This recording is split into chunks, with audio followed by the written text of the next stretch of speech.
Chapter 1, Chapter 1, The Arrogant Son, picked up and taken home by Levi. Fiori Kingdom, Magnolia Town. An early spring breeze, carrying the gentle scent of post-rain earth, blew softly. Sunlight filtered through the gaps in the leaves, dappling a park bench. So I really have been transported. Roland sat on the bench, gazing at the sky, which was as clear as if it had been washed clean, and sighed with a complicated expression. After all, just a few minutes ago, he was lying in his dorm room scrolling through his phone. The next time he opened his eyes, he had abruptly appeared in a strange park. Not only that, he discovered his height seemed. No, it was more like his age had regressed. He looked to be about 14 or 15 years old now. But since something as unbelievable as transmigration had already happened, a change in his physical body was, by comparison, not unacceptable. On the bright side, at least he would get to live a few more years. In any case, I should first figure out where I am. Roland adjusted his mindset and carefully observed his surroundings. The afternoon park was filled with people, intimate couples, playful children, and strolling elderly folks. On the surface, it was no different from any park he knew. But the distinctive clothing of the people around him, along with their varied and natural-looking hair colors, all served as proof that he had indeed been transported. The faint sound of chatter from a distance reached his ears, but he couldn't understand a word of it, which made Roland even more melancholic. In web novels and anime, don't all transmigrators come with a language patch and a system? Why don't I have one? Is this a nightmare start? Daily quest system loading complete. As Roland was staring blankly at the medieval-style wood and stone residential buildings across the river, a sudden voice echoed in his mind. A system? But before he could process it, the voice sounded again. This system will refresh quests daily at 6 a.m. Upon completion, you will receive unique rewards from various worlds, as well as a character panel. Today's quests have been refreshed. Quest 1, First Arrival. Quest Description: Welcome to a brand new world. To ensure the host can live safely and complete future quests, please claim your gift. Quest Reward: Welcome Gift, randomly obtain 3 abilities/items. A newbie pack? Looking at the semi-transparent panel that appeared before his eyes, Roland's eyes gradually lit up. Claim quest reward. He tried reciting it silently in his mind. The next moment, a deep red gift box tied with a pink ribbon appeared out of thin air in Roland's hands. The gift box wasn't very large, and since he was in a corner of the park, it didn't attract anyone's attention. Open the gift box. Open. A semi-transparent prompt appeared on the box. Without much hesitation, Roland gave the command. In the next instant, the pink ribbon untied itself, and 3 flashes of different colored light burst forth. Simultaneously, the system's voice sounded once more. Ability acquired, Love Spot, from the world of Fate/0. Ability description: a beauty mark bestowed by the god of love upon Dire Muad Uaduabitni, which can be used to charm the opposite sex. Any woman who comes face to face with its owner will develop intense feelings of love. If I remember correctly, this ability was the main cause of Dire Muad's tragedy, wasn't it? Looking at the first ability he had obtained, Roland's expression was a bit strange. It wasn't that it was useless, it was far too useful. In a sense, it was no different from being an incubus. Item acquired, Translation Kanjak, from the world of Doraemon. Item description: resembles a block of rice cake. After consumption, it allows the user to communicate barrier-free with speakers of any language. It is also effective on written text. Character template acquired, Sin of Pride Escanor, from the world of the 7 deadly sins. Template description: possesses the grace of the sun. His power and personality will grow stronger and more arrogant as the sun rises, reaching their peak at noon. Correspondingly, his power will diminish as the sun sets. Note: after the character template is integrated, it will be reasonably adjusted according to the host's physical condition. Roland, who had just been pleasantly surprised by the translation kanjak, was completely stunned after seeing this character template. The bustling noise of the crowd in the park turned into a humming white noise. His breathing hitched, and all that remained was the sound of his gradually accelerating heartbeat. Roland took a deep breath and took a long moment to recover, the light in his eyes growing brighter and brighter. Isn't this being invincible right from the start? Although this template had its side effects, it could only be used during the day. His personality would become arrogant, and he would likewise become timid at night.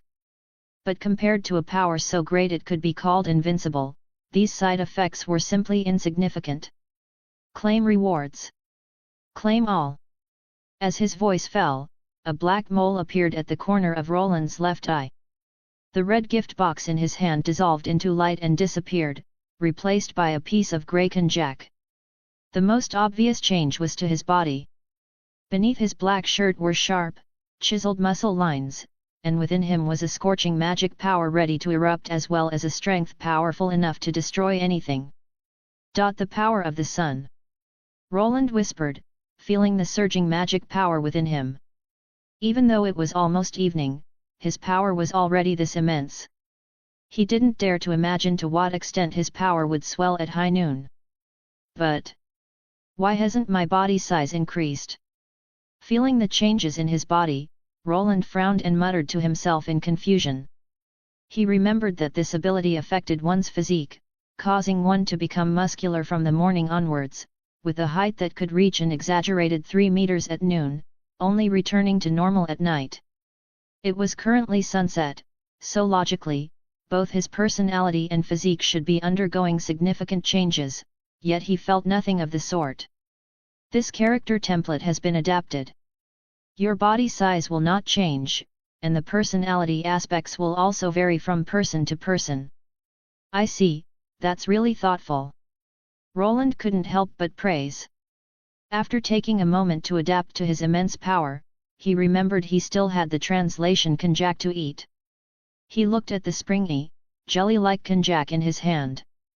Before he could put it in his mouth, a small raindrop landed on it. Is it raining? He subconsciously looked up at the sky.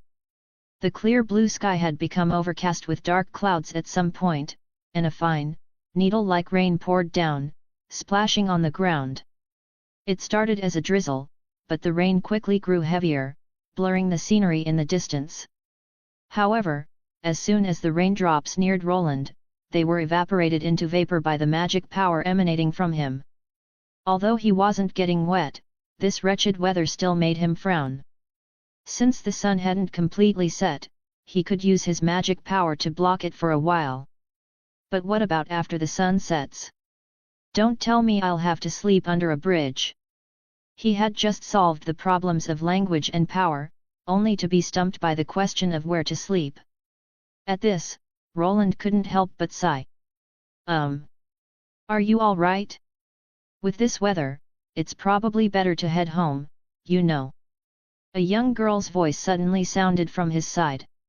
It was clear and pleasant, with a hint of concern in its tentative tone.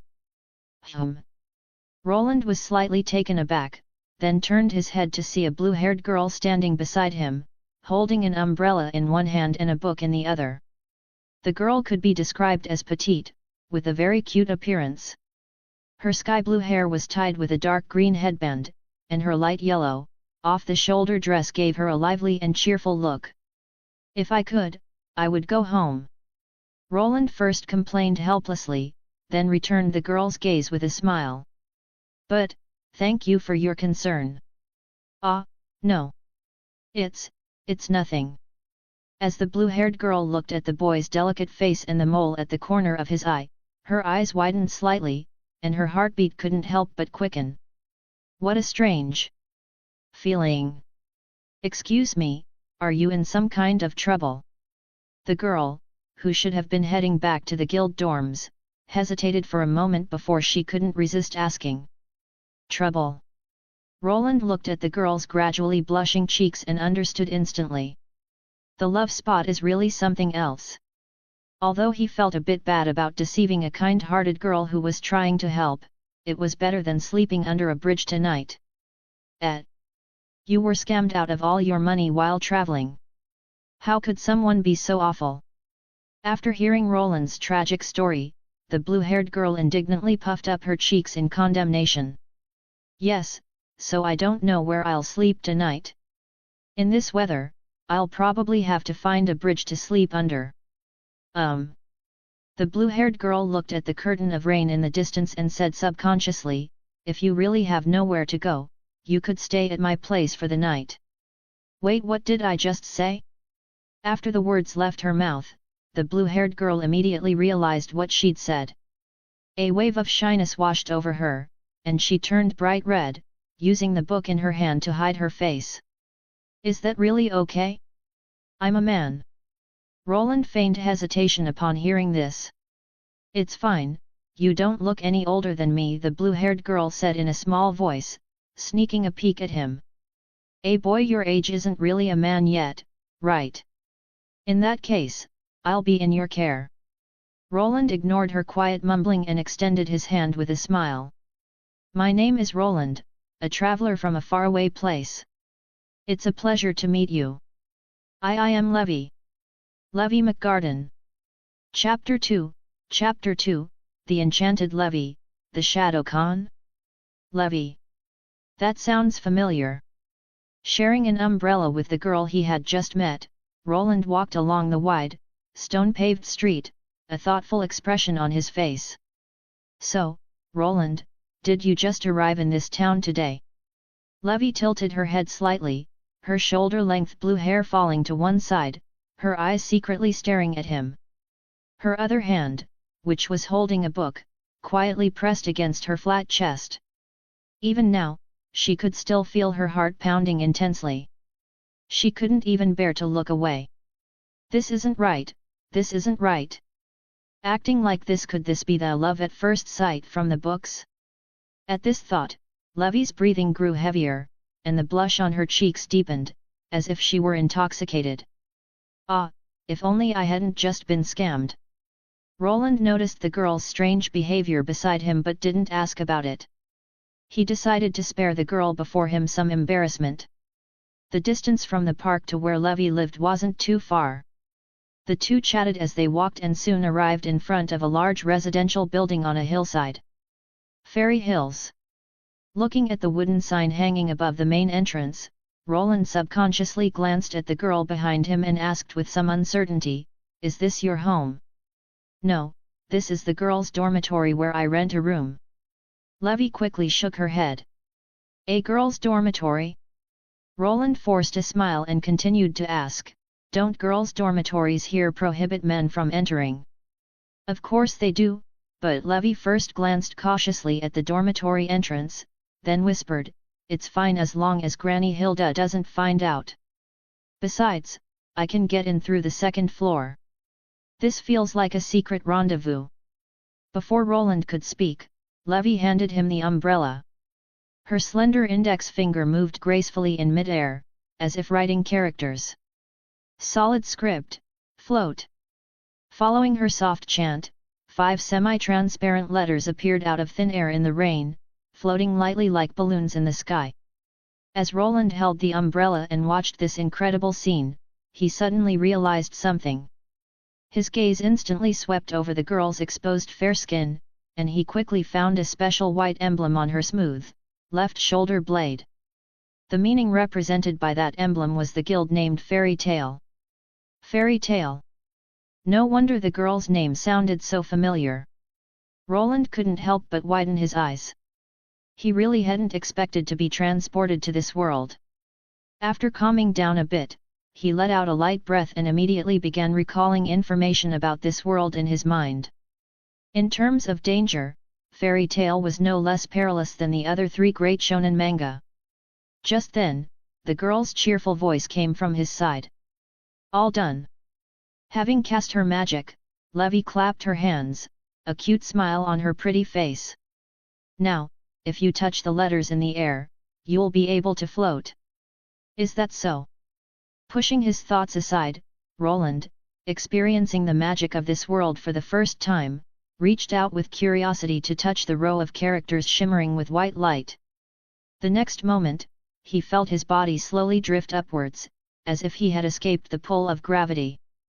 The girl's room was in a corner on the second floor of the dormitory. As soon as Roland entered the room through the window, the first thing he saw were rows of dark blue bookshelves. The floor was completely covered with scattered books, leaving no place to step. It was less a room and more a small library. I was in a hurry when I left this morning. Having just closed the window, Levi also noticed the messy state of her room. Feeling a bit embarrassed, she scratched her cheek with a fingertip, trying to salvage her image. So I didn't have time to tidy up. Although it probably wouldn't have looked much different even if she had. Not at all. A room like this has more character. Roland casually picked up a book from the floor, a gentle smile on his face. The Interpretation and Deciphering of Ancient Scripts. Looking at the book in his hand, he casually flipped through a few pages. Thanks to the translation kanjak, he could get the gist of the content with just a glance. What was even more amazing was that he could also understand the images of ancient scripts listed in the book. That book. Are you interested in ancient scripts too? Seeing the book in his hand, Levi immediately shuffled closer, her eyes glittering with a certain light. She looked exactly like someone who had found a kindred spirit. Because of my travels, I know a little about ancient scripts, Roland explained, noticing the girl's excited expression. That's amazing. Levi sat backwards on her chair, resting her chin on her hands, her tone full of admiration. You're so young, yet you've already been traveling all over. That's incredible. Not at all. So far, I've only traveled to 3 or 4 countries. Roland sat on a chair and shook his head, the corner of his eye glancing at the rainy night outside the window. As the sun completely set, the immense magic power within his body dissipated entirely, and he became like an ordinary person again. 3 or 4 is still a lot. Unlike me, who's never even been out of the country. Levi suddenly perked up and asked eagerly, since you've traveled to so many countries, Roland, you must have read many books, right? Well, yes. Then can you tell me about them? Seeing the ever-brightening light in Levi's eyes, Roland knew he wouldn't be getting to bed early tonight. So, he simply agreed with a smile. After all, telling stories to a kind and cute girl who had taken him in wasn't so bad. The next day, the morning sunlight filtered through the window into the room, gently scattering across the numerous books. Levi rubbed her eyes and yawned, covering her mouth. A crystal tear welled up in the corner of her eye. When her blurry vision cleared, the first thing she saw was Roland, who was also asleep, slumped over the table directly across from her. His soft, dark hair, his delicate and perfect features, combined with the black mole at the corner of his left eye, gave him a unique, enchanting charm. As she carefully studied the boy before her, Levi's face unknowingly turned red. Is this what it feels like to like someone? Feeling her heart beat more and more intensely, she became even more certain of an unbelievable fact. She had fallen for the boy she had only just met. Good morning, Levi. Sensing the intense gaze from across the table, Roland half opened his eyes and gave a friendly greeting. Before Levi could respond, the system's quest log suddenly appeared before him. Today's quest has been refreshed. Quest 1, Welcome, new guild member. Quest description, having come to a world where mages are the mainstream, how can you not find a like-minded guild to join? Please find a suitable guild and join it. Quest reward, Shadow Khan, from the world of Jackie Chan Adventures. Chapter 3, New Guild Member, The Magic of the Sun. Join a guild? Looking at the newly refreshed quest for today, Roland raised an eyebrow. Although the quest didn't specify which guild to join, since he was already in this world. Roland subconsciously glanced at the shy girl beside him, who was hiding her face with a book. Fairy tale seemed the most suitable choice. Wait. You're planning to join a guild? Hearing Roland's plans for the day, Levy's eyes widened instantly, a mix of secret joy and nervousness rising in her heart. Could it be because of me? Although Levy felt she was being a bit presumptuous, she couldn't suppress the thought deep down. Yes, I've been traveling for long enough, and the scenery in this town is quite nice, so I plan to stay here for a while. Standing before the open window, enjoying the morning sunlight and the magic power surging within his body, Roland couldn't help but smile. He could clearly feel that his power at this moment far surpassed what it was yesterday afternoon. This magic power of the sun was rapidly growing with the passage of time, as if it had no limit. A while. Sitting on her chair, Levy's smile froze. She quickly took a deep breath and mustered the courage to ask, "Excuse me, how long does a while mean? There are many guilds near this town. If you have a specific time frame, I can also help you find a more suitable guild." Hearing the girl's quickly fabricated excuse, Roland shook his head in amusement. He then pinched his chin, pretending to think seriously. 5 or 6 years, perhaps. Of course. If I find a suitable partner, I might not leave at all. A partner?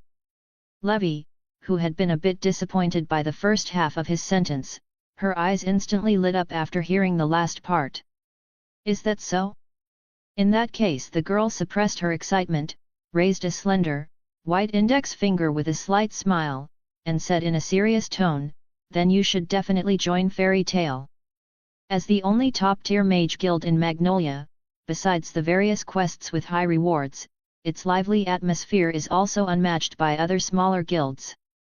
At this, Levy turned slightly to the side, revealing the emblem on her left shoulder blade. She hummed lightly with a slight smile, "I'm in that guild too. If you want to join, Roland, I can help." Fairy Tale, hey. I was waiting for those words. Under the girl's expectant gaze, Roland nodded with a smile. "Then I'll be counting on you, Miss Levy." Since they were in a girls' dormitory, the two didn't linger long in the library. "The guild opens at 7. We have an hour, so I'll take you to the town center to get familiar with the area and grab some breakfast." Wearing her off-the-shoulder dress, Levy stood with her hands behind her back, a bright smile on her face. Roland naturally had no objections to this arrangement. After all, he hadn't had even a sip of water since he arrived. "Once I have money later, I'll pay you back slowly."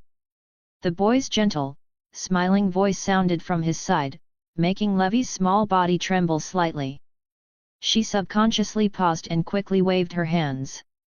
"No, it's fine, it's just a little money."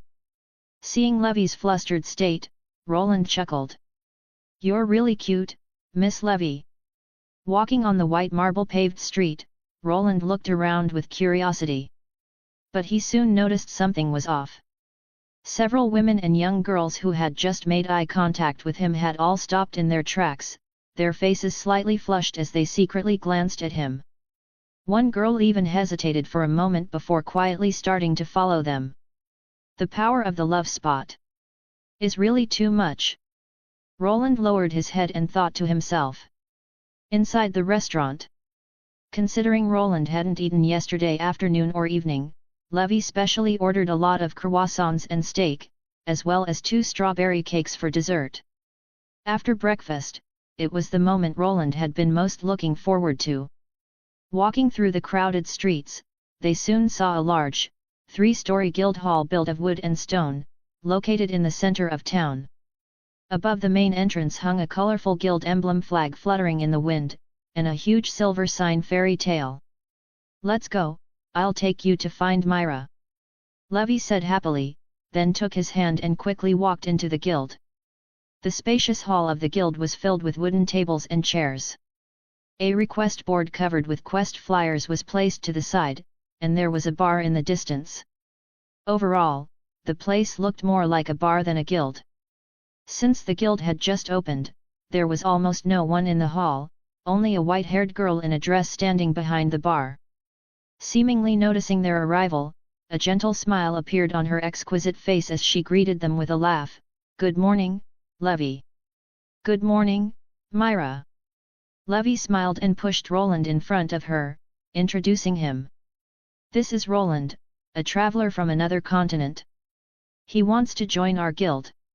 "Hello, Miss Mirajane." Roland nodded with a smile. Upon seeing the young man before her, Mirajane was first taken aback, then her eyes widened instantly. She could feel her breathing and heartbeat uncontrollably quicken. This strange feeling, is it magic? She covered her mouth with the menu in her hand, her eyes subconsciously drawn to Roland. But she didn't feel any magic power leaking from him. As a former S-class mage, she could tell whether someone was using magic or not. If she wasn't under a spell, then where did this strange feeling come from?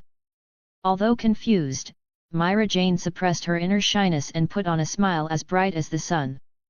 "Mr. Roland, are you planning to join our guild?" "Yes." Looking at the blushing barmaid, Roland thought it might be a good idea to buy a pair of glasses. Otherwise, by the afternoon, probably every woman in the guild would have been charmed. "Don't cause me so much trouble. May I ask if you are a mage?" Mirajane blinked and asked softly. Hearing this question, Levi also looked over curiously. "As a traveler, Roland, you must know a lot of magic, right?" "I am a mage, but I don't know many types of magic," Roland nodded. Currently, the only magic he knew was one called sun. But that was enough. "Then, do you have a preferred color, and where would you like the guild mark stamped?" After a simple registration of his information, Mirajane took out a stamp from behind the counter and tilted her head with a sweet smile. "She's a little cute."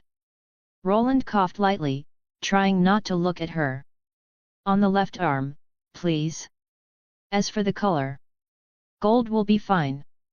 As Mirajane gently pressed the stamp on his left arm, a brilliant golden emblem appeared on his skin. The process of joining a guild is surprisingly simple, or is it because Levi introduced me? Roland couldn't help but wonder. At the same time, the system's voice sounded again. "Welcome, new guild member, has been completed. Please claim your quest reward." Detecting that the host has joined a guild, the other 2 quest slots have been unlocked. 3 quests will now be issued daily. Chapter 4, Levi, I can team up with you. Even though Levi had explained the process of joining the guild beforehand, it wasn't until the moment he actually joined that Roland realized how truly simple it was. "What type of magic do you use, Roland?" Looking at the golden emblem on his left shoulder, Levi blinked and asked with curiosity. Mirajane, who was handling the registration nearby, heard the question and also looked over, equally curious. "My magic is a bit peculiar, it's related to shadows." Noticing their gazes, Roland, who had just claimed his reward, smiled and answered naturally, "The Shadow Con." The next moment, all the shadows in the guild began to twist and grow, spreading wildly across the walls like tentacles. Dozens of pairs of glowing crimson eyes gradually appeared within them. One by one, pitch-black ninjas slowly emerged from the shadows. They were dressed in black ninja attire, their faces wrapped in hoods with only a pair of red eyes showing, looking extremely eerie. These Shadowcon knelt on one knee, bowing their heads in Roland's direction, silently awaiting their master's command. Levi stared at the figures in the corner of the guild, her mouth agape. Hey, what are those things? Don't tell me a dark guild is attacking." The sudden appearance of the Shadowcon startled the other people in the guild as well, and they all cried out in alarm. Seeing the commotion growing, Roland waved his hand at the Shadowcon, silently giving the command to retreat. Upon receiving the order, the Shadowcon ninjas didn't hesitate for a moment and melted directly into the shadows on the ground. Mirajane, coming back to her senses, explained the situation to everyone present, so it didn't cause too much of a disturbance.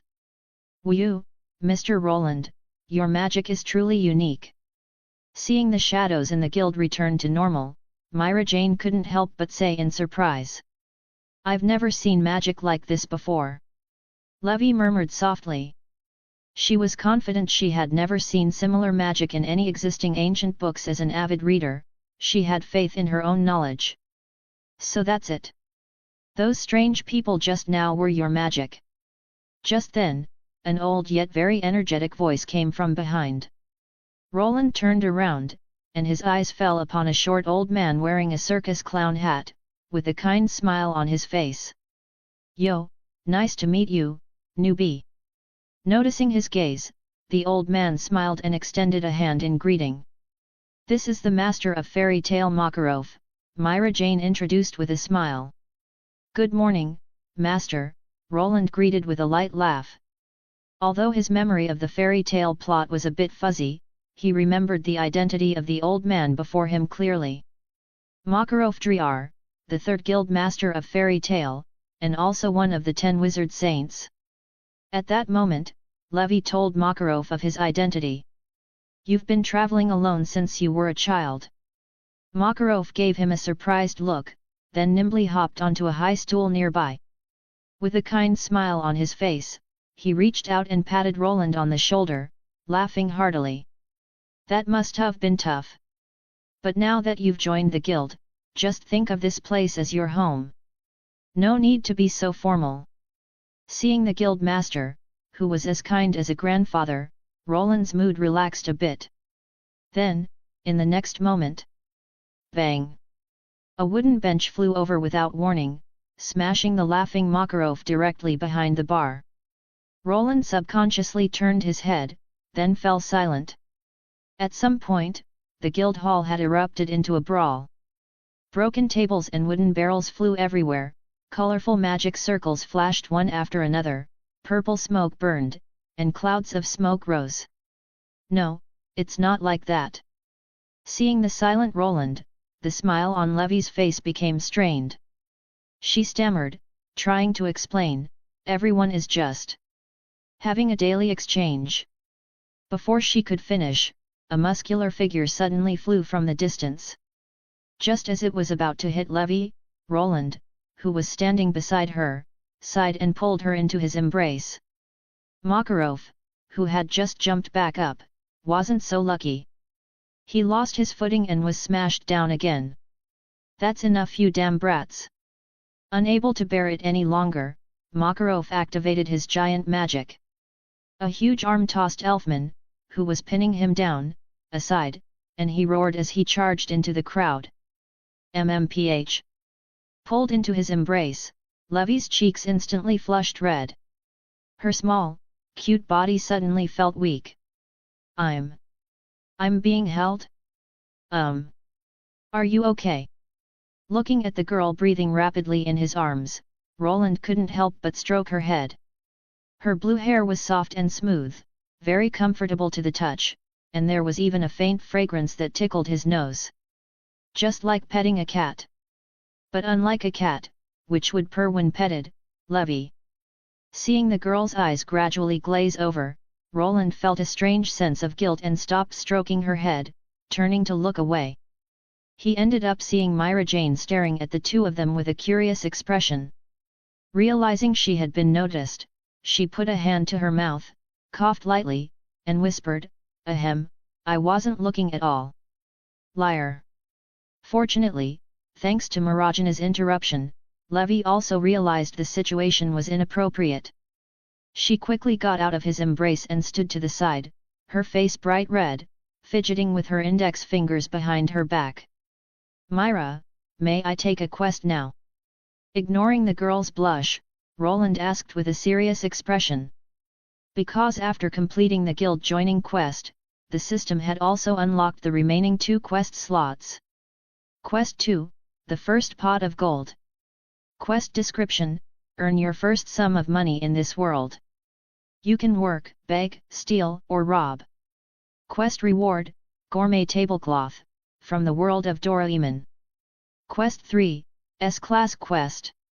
Quest description: complete one S-Class quest. Be careful not to go out at night.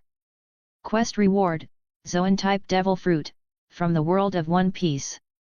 Right now, I should only be able to complete the first one. Of course you can, but as a newcomer, I'd recommend finding a temporary teammate. Mirajane glanced at Levi beside them and smiled sweetly. Is that so?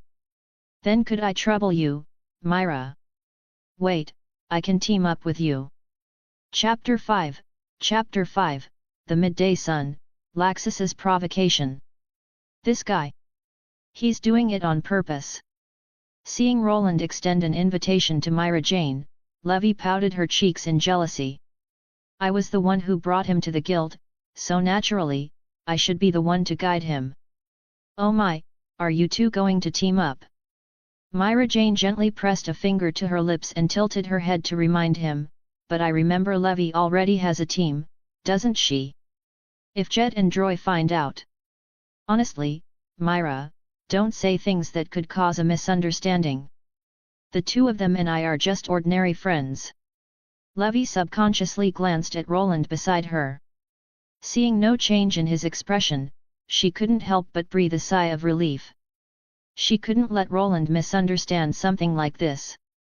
I'll explain things to Jet and Droy. Compared to them, Roland, who just joined the guild, needs more help, right? Levi scratched her blushing cheek with a fingertip and explained. Especially since she was the one who brought this newcomer into the guild, she felt even more obligated. Faced with the cute blue-haired girl's invitation to team up, Roland naturally accepted with pleasure. Well then, if you want to take a quest, you can go to the request board over there. After you've found a suitable quest, just come to me to register it. Mirajane reminded him gently. Thank you, Miss Mirajane, Roland nodded politely. It's nothing. Also, you can just call me Myra. Everyone in the guild calls me that, Mirajane waved her hand. While they were discussing quest-related matters, the brawl in the guild hall had long since died down. Most of the guild members were lying around in disarray on the floor, surrounded by broken chairs and barrels. Makarov, the guild master, was sitting cross-legged on the second floor railing, a pained expression on his face. This guild is more lively than I imagined. Roland thought to himself as he glanced at the request board nearby, which was covered with all sorts of quest flyers. Subjugating Vulcans on Mt. Hakobi, catching precious flying fish, repelling bandits, finding a lost book. From helping residents with chores to subjugating monsters on a snowy mountain, they had everything. The rewards for the quests varied according to their difficulty, ranging from a mere 500 J to as high as 600,000 J. He even saw a few familiar-looking requests on it. Which meant the start of the main story wasn't far off. Roland took the quest to subjugate the Vulcan snow monster and couldn't help but think. You're going to take this quest? Levi stood on her tiptoes, and when she saw the request he had torn off, she couldn't help but advise against it. Those snow monkeys are social creatures. It'll be easy for the two of us to get overwhelmed. I don't intend to take it. Roland looked at the 400,000 J reward listed below and shook his head. The reward for this quest is too low. 400,000 J might seem like a lot, but in this town, it was only equivalent to 2 months' rent. After factoring in food and other expenses, it was simply not enough. That's quite a lot, though. At least we can rent a. Levi's words trailed off, then she abruptly stopped. Looking at Roland standing in front of the request board, she didn't know if it was her imagination, but Levi felt that his demeanor was a bit different. Noticing the girl's strange behavior, Roland turned his head slightly, his gaze meeting her slightly surprised eyes. As their eyes met, Levi realized what was wrong. Roland's eyes no longer held any gentleness or amusement. Instead, there was a natural indifference. Arrogant, conceited, and condescending, it was a complete contrast to his previous humble and polite demeanor, as if he had become a different person. "R.O. Roland," she called out uncertainly. Roland looked at her worried expression, stunned for a moment, then immediately understood. Has my personality been affected by the sun? He could feel his power rapidly increasing as noon approached, and he hadn't expected his personality to be subtly changing as well. Yesterday, when the sun set, Roland had thought his personality wouldn't be affected. Now it seemed that while he hadn't inherited the timid personality, the arrogant side remained. Sorry, it's because of another one of my magic abilities. My personality changes a bit at noon. Understanding the reason, Roland explained. Is it a side effect of your magic? Hearing his explanation, Levi relaxed a little. Could magic really change a person's personality? To make such a polite person so arrogant? Looking at the arrogant expression in Roland's eyes, an unusual feeling involuntarily rose in her heart. Levi quickly shook her head, suppressing the inappropriate emotion that had just surfaced. What was I just thinking? So, are there any quests with higher rewards? Ignoring the infatuated girl beside him, Roland pinched his chin and muttered to himself. Perhaps influenced by his current state of mind, he felt a strong resistance to taking on such boring and worthless quests. Just then, a slightly mocking voice sounded from the second floor. Just a mere newcomer, and you're already so arrogant. Roland calmly looked up at the blond man sitting near the railing on the second floor. He had a prominent lightning bolt-shaped scar over his right eye, wore a pair of headphones on his head, a black shirt, and a fur-lined coat over it. Laxus.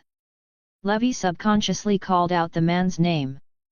To think they'd even accept a good-for-nothing who doesn't know his own place. Has the guild really fallen this far? Laxus didn't bother to reply to her, instead leaning against the railing with a malicious smile.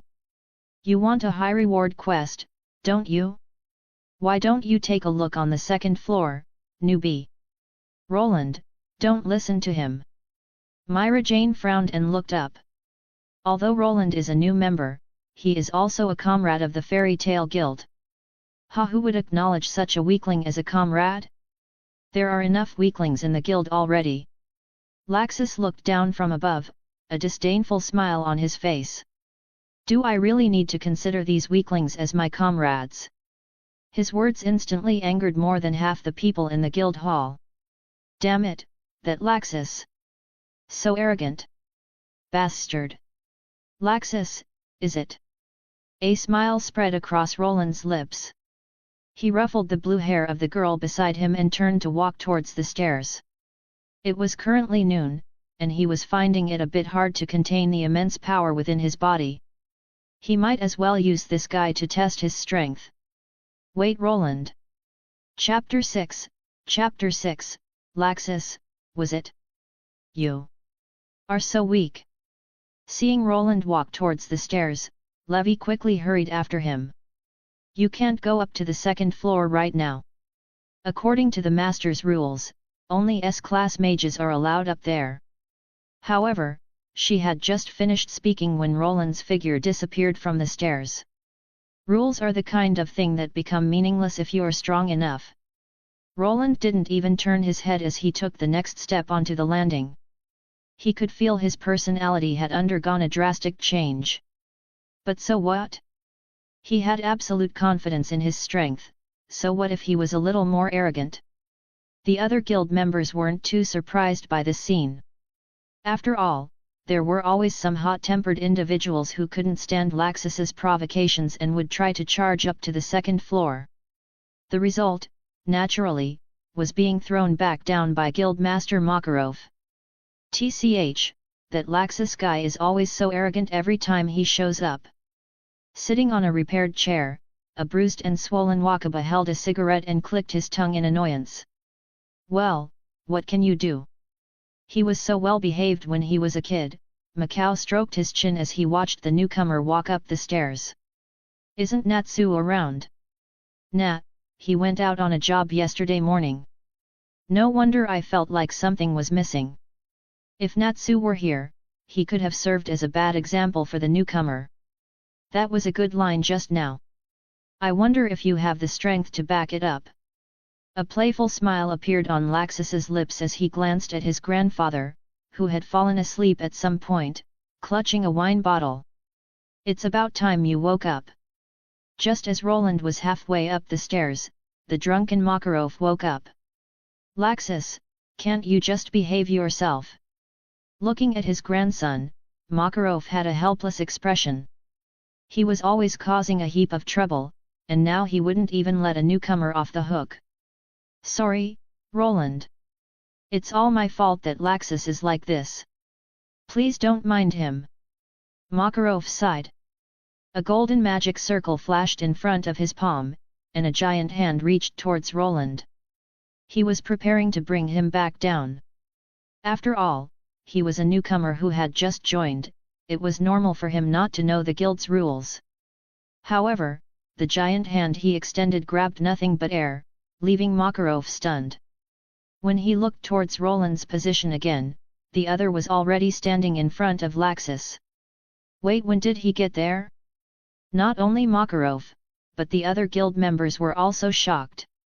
Someone actually managed to break through the master's defense and get to the second floor, and it was a newcomer who had just joined the guild? Hey, you're a bit interesting. Laxus was stunned for a moment, then stood up from his chair and said nonchalantly, I happen to have some time. I can show you just how big the gap between us is. On what grounds? Roland looked at him calmly, the arrogance hidden beneath his gentle exterior gradually baring its fangs. Although his power came from Escanor, because they were different individuals, the manifestation of their arrogance also differed. Escanor's arrogance was one of pity, pitying all who were weaker than him. His was simply looking down on everyone. The brilliant, golden sunlight streamed into the room, illuminating his body. Tiny golden flames slowly ignited in his hair, making him look as dazzling as if he were gilded. Fire magic? I hope you're not all show and no substance like Natsu and Macau. Seeing the flames rising from his body, Laxus laughed arrogantly and extended a hand, crackling arcs of electricity wrapping around it. Who are you calling all show and no substance, you bastard? Down below, Macau's face darkened. Master, aren't you going to stop them? Mirajane asked worriedly. No need. Makarov's expression was a bit strange as he looked at Roland's back, unsure of what to say. Isn't this newcomer's magic related to shadows? Why is the magic power he's leaking now so strong? Its intensity was continuously increasing, to the point where even he felt a sense of danger. Something's not right. I hope Laxus can rein in his personality this time. Ahem, Go easy on him. Knowing his grandson's strength, Makarov couldn't help but remind him. Hey! Laxus's mind couldn't quite process it. Normally, when something like this happened, shouldn't the old man stop them? Why was he telling him to go easy this time? Although he was confused, Laxus waved his hand and said, Don't worry, I won't kill him. Myra! What should we do? Hearing the conversation on the second floor, Levy's eyes widened, and she looked at Mirajane helplessly. Don't worry, the master must have his reasons for doing this. Mirajane stroked her head and comforted her softly. She believed the master wouldn't let a member of his own guild be put in danger. Is there any possibility that the master was talking to me just now? Roland reminded him. Don't flatter yourself, newbie. Laxus rushed forward, lightning wrapping around his arms. His charged fist shot towards Roland's abdomen like a cannonball. Roland stood motionless, letting the fist land on him. Seeing this, Levy subconsciously closed her eyes. But... You've got to be kidding me, that newcomer is still standing. That's Laxus we're talking about. Is this newcomer a monster? Cries of astonishment instantly swept through the entire guild, making Levy unable to resist looking up at the second floor. That didn't hurt at all. Under Laxus's stunned and disbelieving gaze, Roland reached out and grabbed his wrist. Apart from his clothes being torn, his body was almost completely unharmed. Witnessing a strength far beyond his own, Laxus's composure began to waver.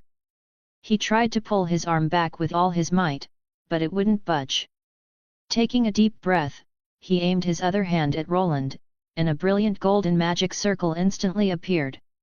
Lightning Dragon's Roar. Dense golden lightning rained down from the sky, soon completely burying Roland's figure. The wooden floor of the guild was also blasted open, leaving a large hole. As the smoke and dust cleared, a scornful voice sounded. "Is this all the strength you have? You're kidding." Hearing the voice beside his ear, Laxus's eyes widened. He then clenched his teeth in frustration, the magic power in his dragon slayer lacrima surging wildly. "You're just a newcomer." His body began to grow, his muscles bulging, and golden, scale-like markings appeared on his arms. However, before he could react, Roland's magic power began to rise violently, even forming a tangible pressure that covered the entire guild. The surrounding floor, walls, and furniture were all incinerated. Unable to escape, Laxus's face turned pale, and a sense of powerlessness quietly rose in his heart. "I can't win, I can't possibly win." Fortunately, this pressure only lasted for about 10 seconds. "Laxus, was it? You are so weak." Roland looked at the scorched Laxus and said with a nonchalant tone. Chapter 7, New Guild Member? Guild Monster. A smile played on Roland's lips as he released his grip. Laxus, having lost all his strength, knelt on the ground. The fur coat and shirt he had been wearing were burned to ashes by the magic, leaving only his pants. His exposed skin was covered in numerous burns. It would take a month or two in bed to recover. And this was the result of Roland holding back considerably.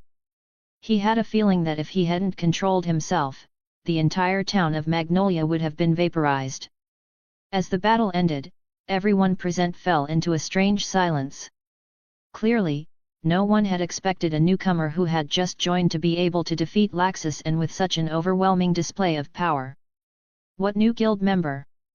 This was a guild monster. Makarov was the first to react, quickly rushing to Laxus's side. Looking at his grandson, who was lying on the floor, scorched black, he quietly breathed a sigh of relief. Although he looked frightful, most of his injuries were minor. Sending him to poor Lysikas for a while would be enough. "I hope this incident will make him tone it down a bit," Makarov muttered helplessly to himself. As noon passed, Roland's personality returned to normal. The feelings of conceit and arrogance in his heart vanished. Most of the second floor had been destroyed, with the remaining wooden planks smoldering and emitting thick smoke. Looking at the fire-ravaged scene before him, Roland discreetly took a step back. "The guildmaster won't ask me for compensation, will he?" He was currently penniless, and even owed Levy a considerable amount of money. If he incurred another debt, he would probably have to sleep under a bridge. As Makarov had Elfman take Laxus to the infirmary, the people below also came to their senses, and a heated discussion erupted, the noise deafening. "Did you see that? That Laxus was completely powerless in the hands of that newcomer." A young man with golden, center-parted hair shouted excitedly. "It's Roland, Roland! Remember people's names, Macau." Levy clenched her fists in excitement and quickly corrected him. "That was terrifying, that pressure just now." Macau took a deep breath. Even now, his heart was still pounding wildly. Yet, with that kind of strength, he'd be an S-class mage in any guild. Wakaba, holding a pipe, couldn't help but chime in. "I wonder who's stronger, this kid or Gildarts?" Everyone's eyes were on Roland, and the lively discussion continued unabated. "All right, everyone." Makarov jumped onto the railing again, coughed twice, and drew everyone's attention. "Everyone present, first clean up the guild. Also, Roland, you come with me." Not only had the second floor been destroyed by Roland and Laxus's fight, but the earlier brawl in the guild had also broken many things. This was also a form of punishment. As his words fell, the enthusiasm of the people present instantly deflated. Many tried to use the excuse of going on a quest to leave early. Seeing Levy's smile also freeze, Roland snapped his fingers. The shadows gradually twisted, and one by one, Shadowcon emerged from them. They began to tidy up the messy guild on their own, moving with great speed. Seeing these familiar ninjas, the blue-haired girl looked up at the second floor and saw the young man smiling and tilting his head at her. He likes me too. At this, Levi clutched her flat chest, a sweet smile on her face. Following Makarov into a room on the second floor, Roland was, as expected, questioned about his state earlier and the magic he possessed. Towards this guild master who cared for his children, Roland didn't continue to hide it. After all, if he spent a long time with the other guild members in that state, they would eventually figure it out anyway. So, that appearance earlier was a side effect of your magic. After learning about the magic called sun, Makarov looked dazed. As expected, is this a lost magic? To be able to use even the magic power of the sun. What an incredible magic! After a brief moment of awe, Makarov's gaze returned to Roland, who was sitting opposite him, drinking hot tea. Wait, where did that tea come from? As if sensing his thoughts, Roland pointed to the gourmet tablecloth spread on the table and said with a light laugh, "This tablecloth can produce all sorts of delicious food. Would you like something to drink, master?" "Oh! You have such a convenient magic item." Hearing this, Makarov's curiosity was piqued. He leaned in and asked in a low voice, "Can it produce fine wine?" His alcohol was strictly monitored by the barmaid downstairs. Except for parties, it was difficult for him to drink to his heart's content. How about wine? Roland thought of a famous wine from his previous life and snapped his fingers. A bottle of Lafite. As his words fell, a bottle of high-quality red wine appeared out of thin air on the table. He couldn't sense any magic fluctuations at all. "I've never heard of this wine." Makarov looked at the bottle of red wine with unfamiliar writing on it. He tentatively took a sip, and his eyes instantly lit up. He had expected it to taste bad, but the actual taste far surpassed most of the red wines on the market. "This tablecloth must also be." "That's right, I obtained it by chance during my travels." Roland nodded with a smile. The explanation for his sun magic was the same. He had obtained it during his travels. There was no more perfect explanation. "I'm so envious. If I had known, I would have traveled more when I was young." Makarov hugged the wine bottle and took a swig, speaking in a drunken stupor. When Roland came down from the second floor, before Levi could even greet him, she was pushed aside by the other guild members. "Hey, little Roland, interested in having a few drinks with this old man?" "You're amazing, newbie. The newbie looks cute. Big sister likes your type. Want to go on a date with me?" "Shut up, Kana. It seems being too popular isn't always a good thing."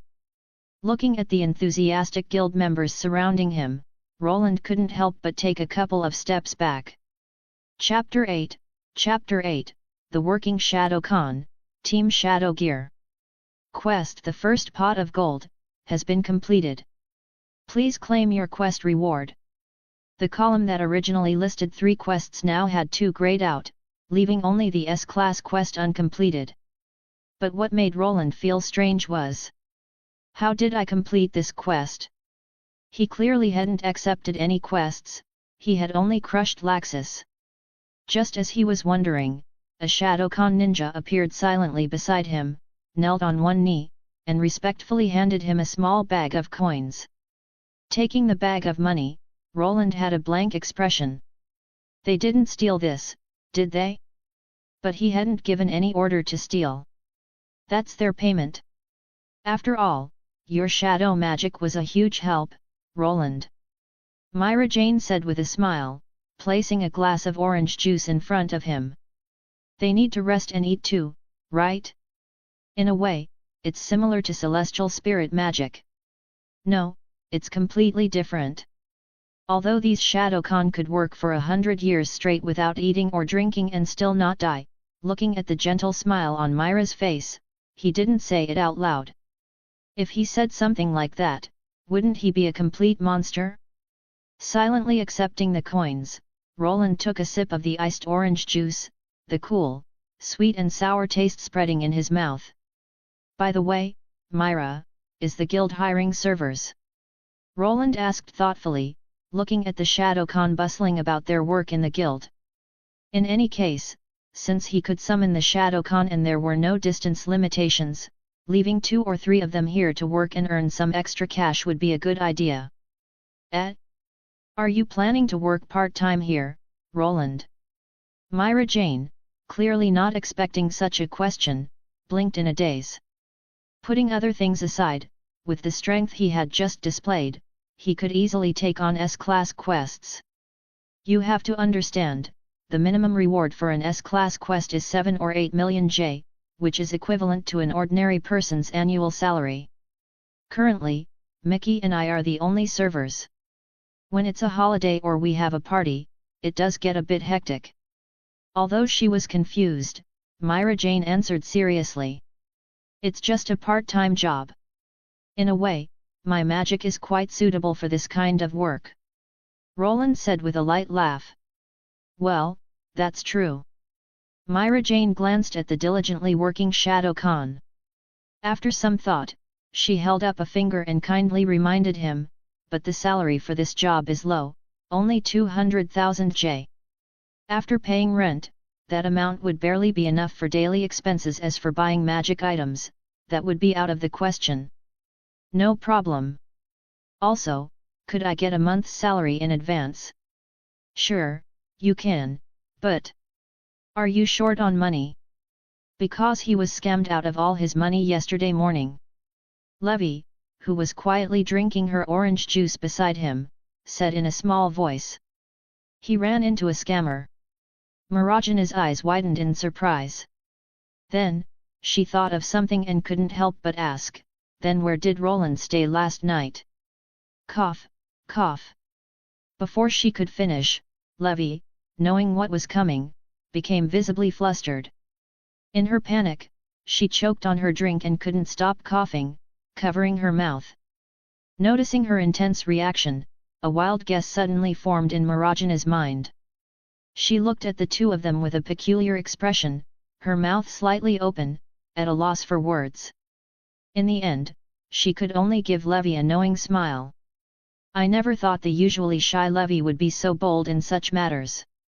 Bringing a man she'd known for less than a day back to her room, in the girls' dormitory no less. What does that smile mean? Myra. Levy's face was bright red as she glared, both embarrassed and angry, at Mirajane, who was covering her mouth and chuckling. All right, I'll go get little Roland next month's salary in advance. Seeing the blue-haired girl's face was about to explode with redness, Mirajane stopped teasing, left that sentence, and walked towards the counter. As the barmaid left, Levy slumped onto the table as if all life had left her. A young girl's shyness made her instinctively bury her face in her arms. Roland couldn't help but chuckle at such a cute display. Hearing the chuckle beside her, Levy tilted her head slightly, her moist eyes sneaking a peek at him.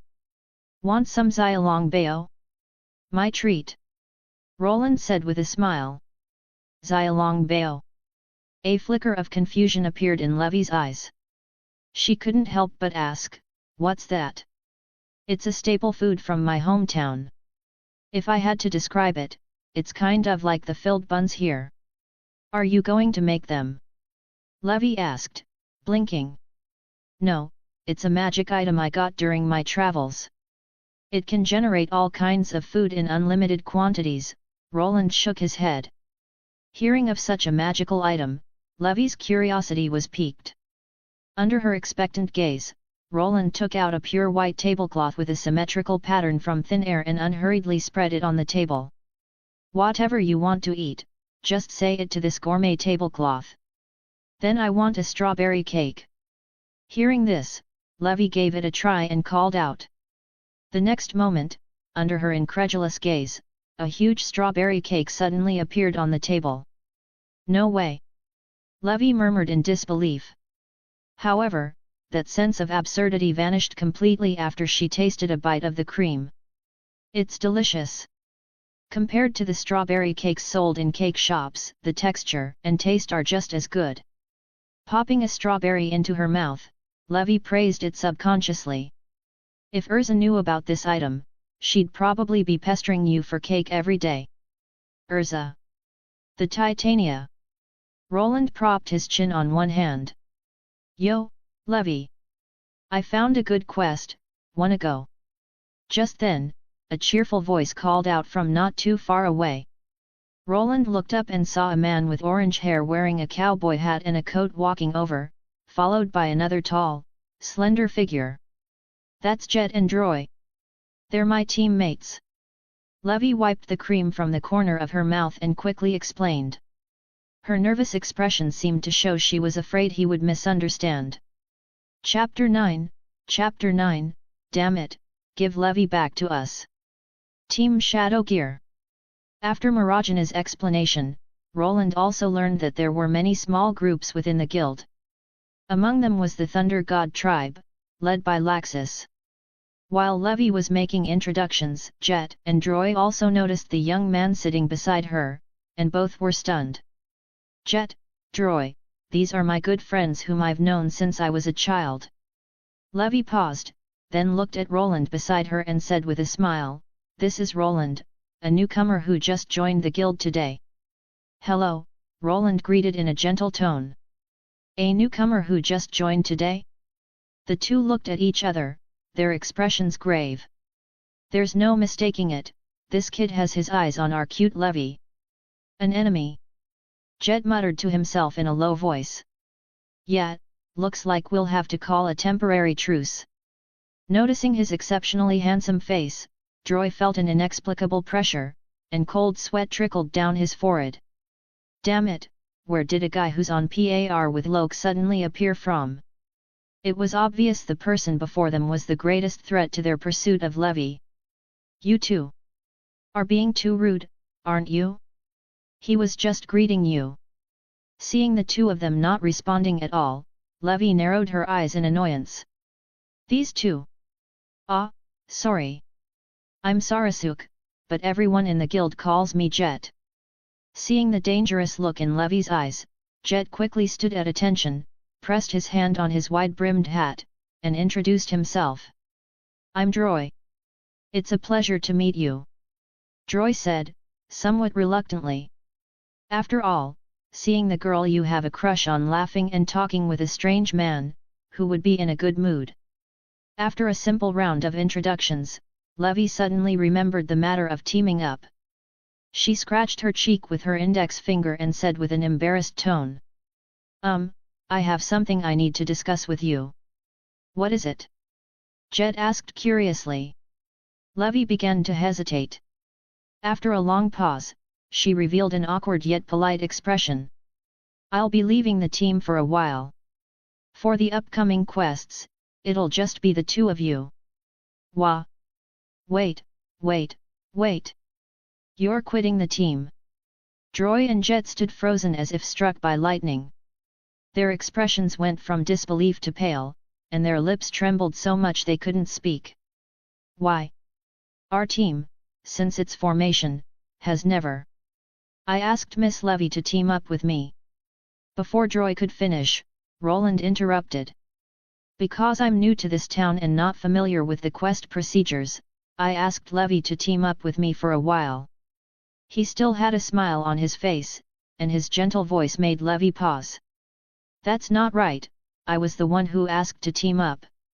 No, it's not like that, I was the one who offered.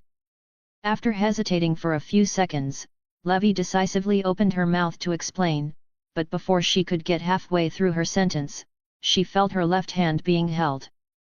The firm touch and warm temperature made the girl's breath catch. That's the truth. If you two seniors have any dissatisfaction, you can take it up with me. No, it's not that we're dissatisfied. Seeing him say this, Jet clutched his head, feeling a headache coming on. Since he's already put it like that. What else can we say? If they continued to press the issue, it would be a greater loss if they ended up making Levy dislike them. Then please take care of Levy, Droy managed to say with great difficulty, but he felt something wasn't right and added through gritted teeth, if she gets hurt during a quest, I won't let you off. Don't worry, I'll take good care of her. Roland squeezed the soft, smooth little hand under the table and said seriously. Levy lowered her head, trying her best not to let her former teammates see the blush on her face. At this moment, Mirajane walked over with his advance salary. Seeing the 4 people present, she blinked, not understanding the situation. What's going on? Why does the atmosphere feel so heavy? Here, your 200,000 J. Although she was curious about what had happened, Miss Mirajane first handed over the bag of coins. Thank you. Roland took the money bag, the heavy weight reassuring. Now that he had his salary, the next step was to find a nice place to live. A place like the Fairy Hills Girls' Dormitory only cost 100,000 J a month, the cheapest price in town. For an ordinary person to rent a place, it would cost at least 150,000 J or more. Myra, I'll be leaving this afternoon. As for work, Roland casually called over a ninja carrying drinks and said to Mirajane, the Shadowcon won't disappear without my command. They can work until the guild closes. Are you going to look for a place to rent? Mirajane placed a finger on her chin and said thoughtfully, there's a resident near my house who's looking to rent out a room. You could go take a look. Unlike the other women in the guild, she didn't rent a room in an apartment. She had used the money earned from quests to buy a house in town, where she lived with her younger brother. By the way, the scenery around there is quite nice. I understand. Thank you, Myra. Roland looked her in the eye seriously and said softly. It's nothing. Mirajane unconsciously averted her gaze and tucked a strand of her silver-white hair behind her ear, trying to hide her blushing cheeks. She said in a faint casual tone, we're comrades, after all, aren't we? There's that feeling of my heart racing again. Why do I have such a strange reaction whenever I look at Roland? The girl who had never been in love couldn't help but wonder. Then I'll be going. Putting away the gourmet tablecloth, Roland and Levy walked side by side towards the guild entrance. They left behind Mirajane, who was wondering if there was something wrong with her, and the crestfallen Jet and Droy.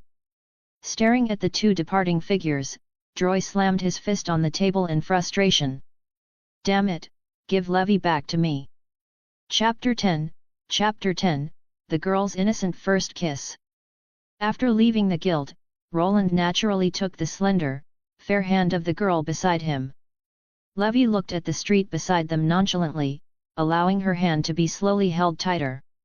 Feeling the warmth between them, her heart began to pound, and it felt as if her blood was boiling, making her entire body feel hot.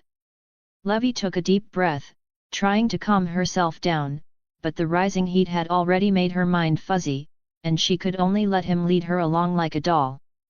Just then, that familiar, gentle voice suddenly sounded. By the way, which way is Myra's house? To the left.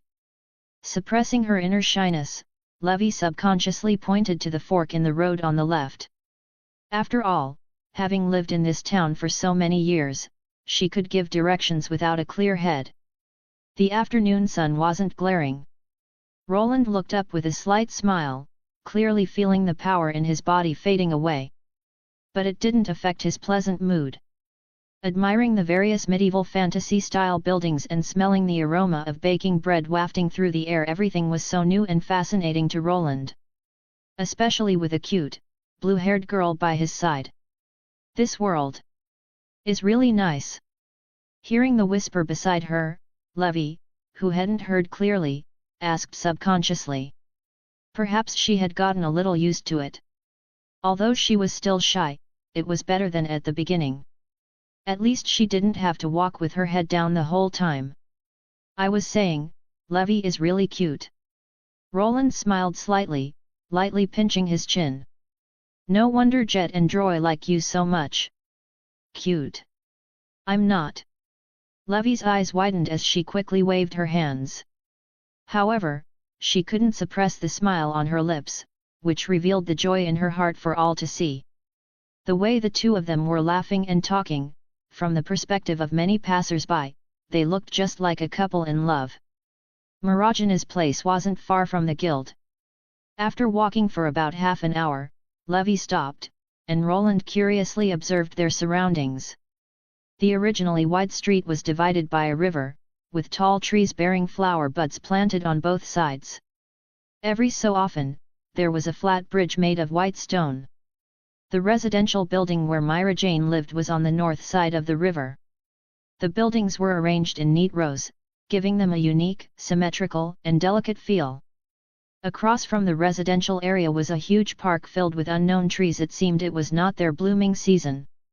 Those are cherry blossom trees over there.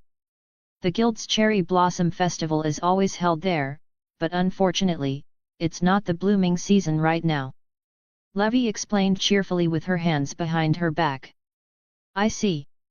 No wonder Myra said the scenery here was nice. Roland nodded. Although he didn't know why there were things like cherry blossom trees, he imagined that when they bloomed, the entire street would be enveloped in a sky full of petals. Let's go, I found the uncle who's renting out his house, Levi said with a smile, tugging on his sleeve. The person renting out the house was an uncle in his 30s. The reason for renting was that he was taking his wife on a trip for a year or two.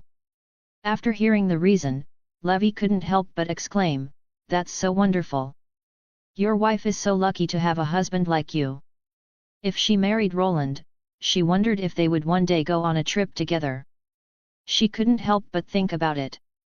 Because he was in a hurry to rent it out, the girl managed to bargain the monthly rent down to 130,000 J, on the condition that they pay half a year's rent in advance. That was 780,000 J. Levi paid it for him without a second thought. After all, every time she completed a quest, she only used a small portion of the reward money to buy necessary books and such. She rarely splurged, which resulted in her savings exceeding those of most people in the guild. I feel like I'll never be able to repay you. Roland sighed with a complicated expression. She provided a place to stay, food, and now even half a year's rent. Should I just repay her with my body? After signing the contract, the two walked into the newly rented house. It was a two-story wooden house. The first floor was mainly the living room and kitchen, while the bedroom Roland rented was on the second floor. There was also a bathroom and toilet in the hallway. It had everything. Plus, since the landlord's whole family was going on a trip, it was equivalent to renting an entire house for 130,000 J. By the time they saw the original owner and his wife off in a horse-drawn carriage, it was already evening. That's great. Now you have a place to live. Levi pumped her fist happily. With that excited expression on her face, anyone who didn't know better would think she was the one who had rented the house. This has been a lot of trouble for you, Levi. Looking at the key shining with a metallic luster in his hand, Roland spoke from the bottom of his heart. Although he knew that Levi was most likely helping him so much because she was influenced by the love spot. But who could blame his good luck for meeting such a cute girl? Roland shook his head, pushing these thoughts to the back of his mind. Let's go in first. I'll treat you to a different style of dinner tonight. Oh, is it that Xiaolong Bao? Pan-fried dumplings, ramen, hot pot, salt-baked snails, fruit pudding. You can have whatever you want to eat. Wait, wasn't there something strange mixed in there? Snails are edible. Just the thought of it made Levi's scalp tingle. The moonlight tonight was exceptionally bright. After enjoying an apple pudding for dessert, Levi lay on the sofa with a satisfied expression. Gazing at the night scenery outside the window, a slight smile touched her lips. She then sat up cross-legged on the sofa and stretched. Thank you for the meal. I'll be heading back for today. Actually, it's fine if you sleep here too. Roland put down the history book he was halfway through and said half-jokingly. That's impossible. At least, not until later. Levi rubbed her reddening cheeks, then quickly got up and walked to the door. As she pushed open the door, a cold wind suddenly blew in, making the girl, who was only wearing an off-the-shoulder dress, quickly wrap her arms around herself.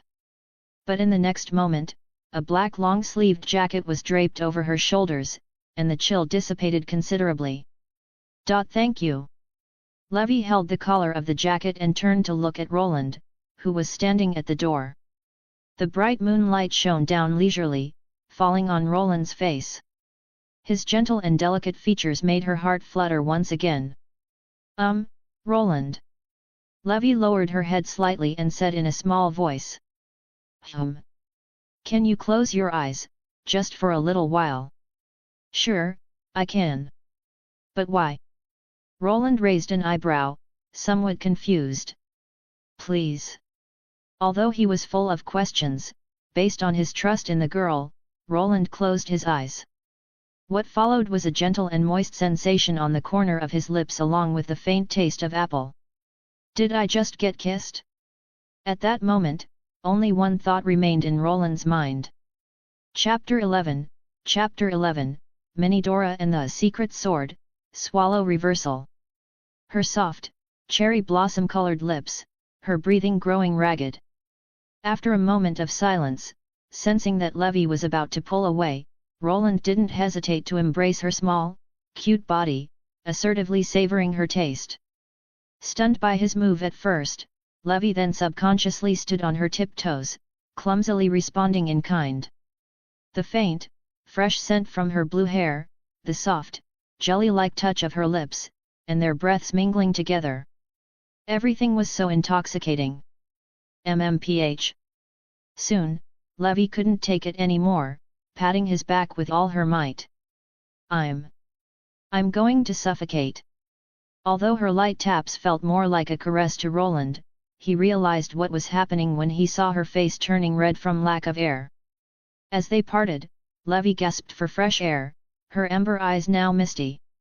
The dizziness from the lack of air left her weak, and she could only lean helplessly in Roland's embrace, her cherry blossom-colored lips glistening under the moonlight. Seeing the glistening trail he'd left, Roland couldn't resist reaching out with his index finger to wipe it away. However, before her mind cleared, Levi, seeing his outstretched finger, tilted her head in confusion and bit down on it. Or rather, held was a more accurate term. He felt no pain, only the sensation of his fingertip being licked by her soft, wet tongue. It tickled. What are you doing? Roland asked with a strange expression, stroking her short blue hair as if petting an animal. Levi was visibly stunned. She quickly released his finger and whispered in embarrassment, I saw in those books that after kissing, a lot of women do this. Can I borrow them to have a look? Roland became somewhat interested in the books she mentioned. Those lewd. Ahem, those books were borrowed by Urza not long ago. Levi, who had almost let it slip, coughed lightly and shook her head. As for the last part, she wasn't lying. After she bought those adult books, Urza had borrowed them all. That fairy queen actually likes to read that kind of book. Roland pinched his chin, his tone surprised. Levi thought so too.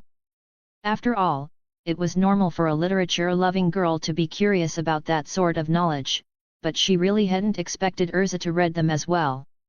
You must not mention this to Urza, or I'll be in for it. As if recalling the fear of being dominated by Urza, Levi quickly reminded him. After resting for a little while longer, she had regained some of her strength but chose not to leave Roland's embrace immediately.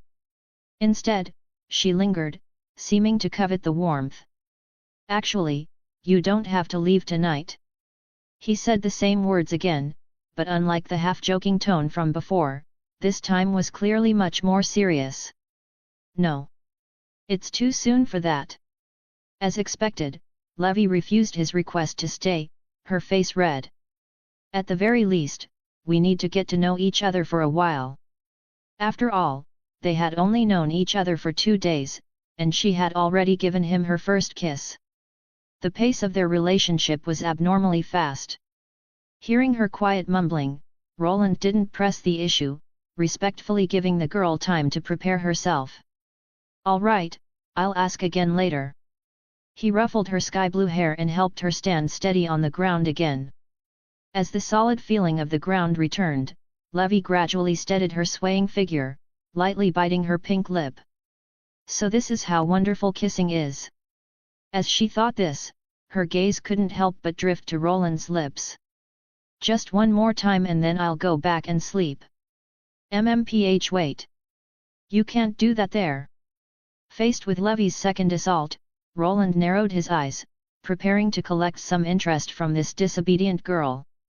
The end result was Levy letting out an embarrassed cry, clutching her flat chest as she quickly fled. Though her size wasn't obvious, they felt surprisingly good to the touch. Roland extended his fingers and made a grasping motion in the air twice, looking thoughtful. Back in his bedroom on the second floor, Roland lay on the soft bed, his gaze fixed on the moon outside the window, his mind gradually going blank. The second night in this world. It had to be said, without Levy's voice beside him, he felt a little unaccustomed to it. A smile formed on his lips as he recalled the girl's shyness tonight and the softness of her lips. With anticipation for the next day, Roland slowly closed his eyes. At 6 in the morning, a cool breeze flowed in through the window. As the curtains were drawn, sunlight fell upon the empty bed. System, show me today's quests. Taking a bite of a crispy toasted piece of bread, the system's quest log appeared before Roland's eyes. Today's quests have been refreshed. Quest 1, Quest Master. Quest description: as a member of the guild, the natural way to show your strength is to complete enough quests. Please complete any 5 quests within one day. Quest reward: Tom Riddle's wand, from the world of Harry Potter. A wand from that world would be useless here, right? Roland calmed his mind and continued to look down. Quest 2, Protagonist. Not so much. Quest description: please defeat Natsu Dragneel with overwhelming strength today. Quest reward: Secret Sword, Swallow Reversal, from the world of Type Moon. Seeing the reward for the second quest, Roland's eyes lit up. This was a sword technique that reached the realm of magic, a multidimensional refraction phenomenon. As long as he drew his sword, it was impossible for the opponent to dodge. Quest 3, Hidden Love. Quest description: your love spot has successfully charmed the barmaid, but due to her personality, she has been suppressing these emotions. Please have the host make her reveal them. Quest reward: Mini Dora, from the world of Doraemon. Chapter 12, Natsu, Laxus, how did you end up looking like this? Roland sat quietly at the table, finishing the last half of his toast. He looked with a peculiar expression at the quest panel only he could see. The third quest slot he already knew that Mirajane had been affected by the love spot when they first met. After all, it was an ability bestowed by the god of love. But more than the quest itself, the reward for this quest was the main point. Mini Dora. A cat-type robot from the 22nd century. It looked like a miniature version of Doraemon, and likewise, the gadgets in its pocket and their effects were also miniaturized. But even if they were miniature, just a few of those gadgets would be enough to change this world. I wonder if the Mini Dora reward comes with its own gadgets. It would be interesting if it came with gadgets.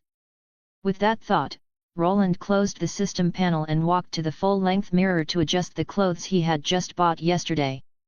His soft, dark hair, his calm and gentle eyes, and his handsome face, coupled with the mole at the corner of his eye, gave him a unique charm. I should wear glasses before I go out. Recalling how he was approached by various women on the street yesterday, Roland let out a light breath and put on the black-framed glasses that Levy had carefully selected for him. The frame just happened to cover the mole below the corner of his eye.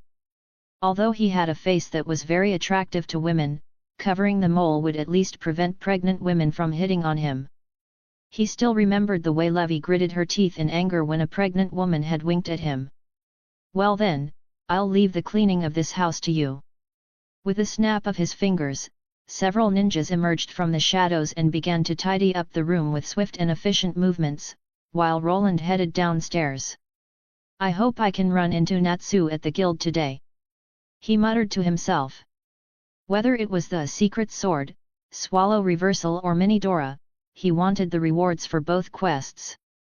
As for that wand, which had no use other than as a collector's item. Instead of spending time on 5 quests, wouldn't it be better to hold little levee and discuss some knowledge?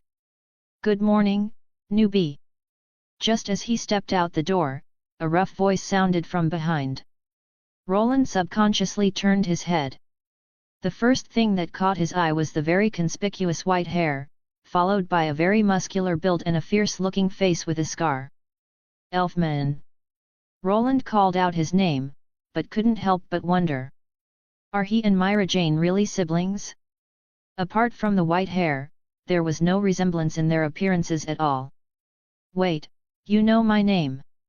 Elfman gave him a surprised look and couldn't help but ask. He didn't remember ever greeting this terrifyingly strong newcomer to the guild yesterday. Myra told me. It's a pleasure to meet you, Elfman-senpai. Roland still wore a gentle smile. This humble and polite personality made Elfman feel a bit of goodwill towards him. So my sister told you. He scratched his head, having not yet introduced himself. I'm Elfman Strauss, Myra's younger brother. My name is Roland. I don't have a surname. Roland said with a light laugh. Roland, that's a manly name. I'll remember it. By the way, are you heading to the guild? Elfman was long used to people not having surnames, after all, there were several comrades in the guild without one. Yes, I'm a server now, just like Myra. Although he didn't see what his name had to do with being manly, Roland didn't press the matter. He remembered from the anime that Elfman was a character who always had manly on his lips. It was probably some kind of verbal tic. Shall we go together? Pushing those jumbled memories to the back of his mind, Roland extended an invitation. No problem. I was just about to take a quest. A real man has to work hard to support his family. At the end, Elfman couldn't help but clench his fists. So, in what way do they look like siblings? Roland, walking in front, half closed his eyes. By the time they reached the guild entrance, it was past 9 in the morning. The noisy atmosphere in the hall could be heard clearly even from outside. This group of people is really full of energy. Pushing open the door, the first thing he saw were more than a dozen guild members. Some were drinking heartily from wooden mugs early in the morning, some were carefully selecting quests from the request board, and others were slumped over tables, yawning listlessly. Didn't you sleep well last night? After greeting Elfman, Roland skillfully sat down next to the sleepy girl. The moment he sat down, 4 Shadowcon emerged from the shadows and began to do chores in the tavern on their own. I couldn't fall asleep after I got back yesterday. Hearing the familiar voice beside her ear, Levy looked up resentfully. There were faint dark circles under her eyes. Before she could say much more, the blue-haired girl covered her mouth and yawned, crystal tears slowly welling up. That's why I told you to sleep at my place, Roland shrugged. Pervert. I should be the one calling you a pervert. Don't forget, you were the one who kissed me first last night. Before he could finish, Levy quickly jumped up and covered his mouth in a panic. Don't talk about that outside. She puffed out her cheeks in anger, clearly a girl with a sense of shame. If anyone found out that she had kissed a boy she had only known for 2 days, there would be no reason for her to stay in this town. Bang! Just then, with a loud bang, the guild door was kicked open. Yo, everyone, I'm back. A pink-haired boy walked into the guild, his energetic voice echoing. Natsu, don't be so loud this early in the morning. Macau said helplessly. Shut up. Natsu sat down on a chair nonchalantly. Following behind him was a blue cat with wings, carrying a bundle on its back. So noisy. A familiar deep male voice came from the second floor, making Roland turn his head to look.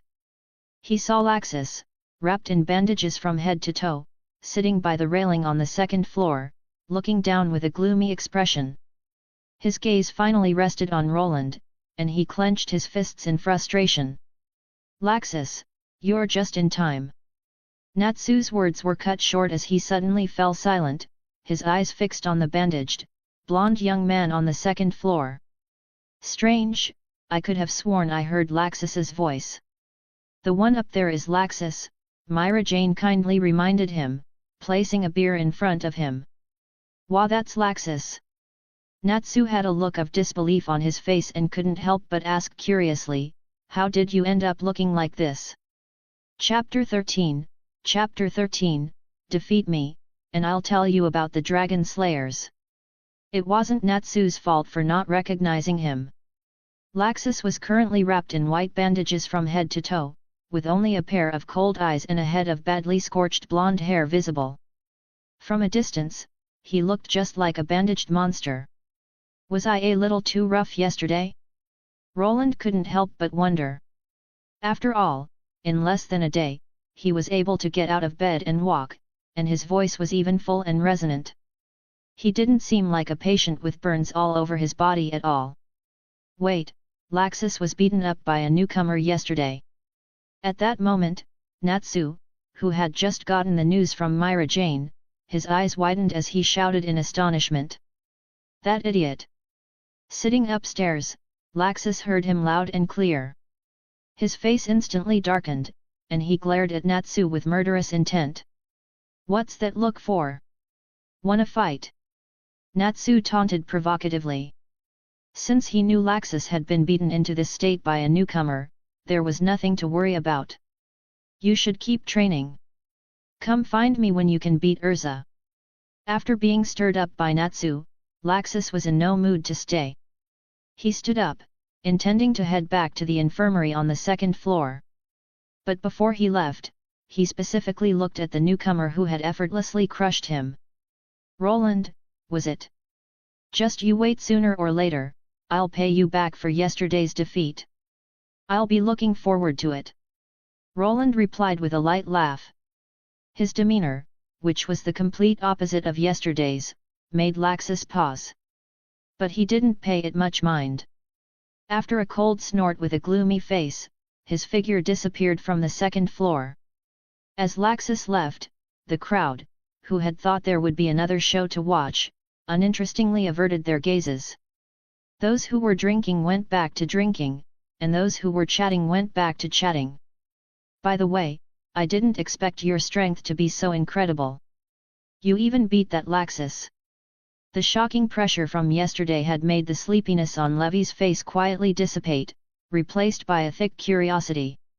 You have to know, among the S-class mages in the guild, besides Gildarts, who was on a century quest, and the mysterious Mist Ogden, who had never shown his strength, Laxus was undoubtedly the strongest. Roland, who had easily defeated Laxus, just how strong was he really? The girl's curiosity was piqued. If we're talking about that, destroying the entire continent should be no problem. Roland stroked his chin and gave a serious answer after some thought. That's a bit of an exaggeration. Levy slumped onto the table and rolled her eyes speechlessly. Seeing that she wasn't going to get the answer she wanted, she simply closed her eyes, rested her little head on Roland's arm on the table, and prepared to catch up on some sleep. What happened last night was a bit too stimulating for a virgin like her, so much so that when she returned to the dorm, she couldn't sleep even when lying in bed. The moment she closed her eyes, she could feel her body heat up, and her mind gradually grew warmer. In the end, unable to sleep, Levy could only sneak into Urza's room and take back the few books she had lent her. With a very serious attitude, she read them carefully. The result: she didn't sleep all night and came to the guild early in the morning to wait for Roland. However, just as Levy closed her eyes, an excited voice suddenly woke her up.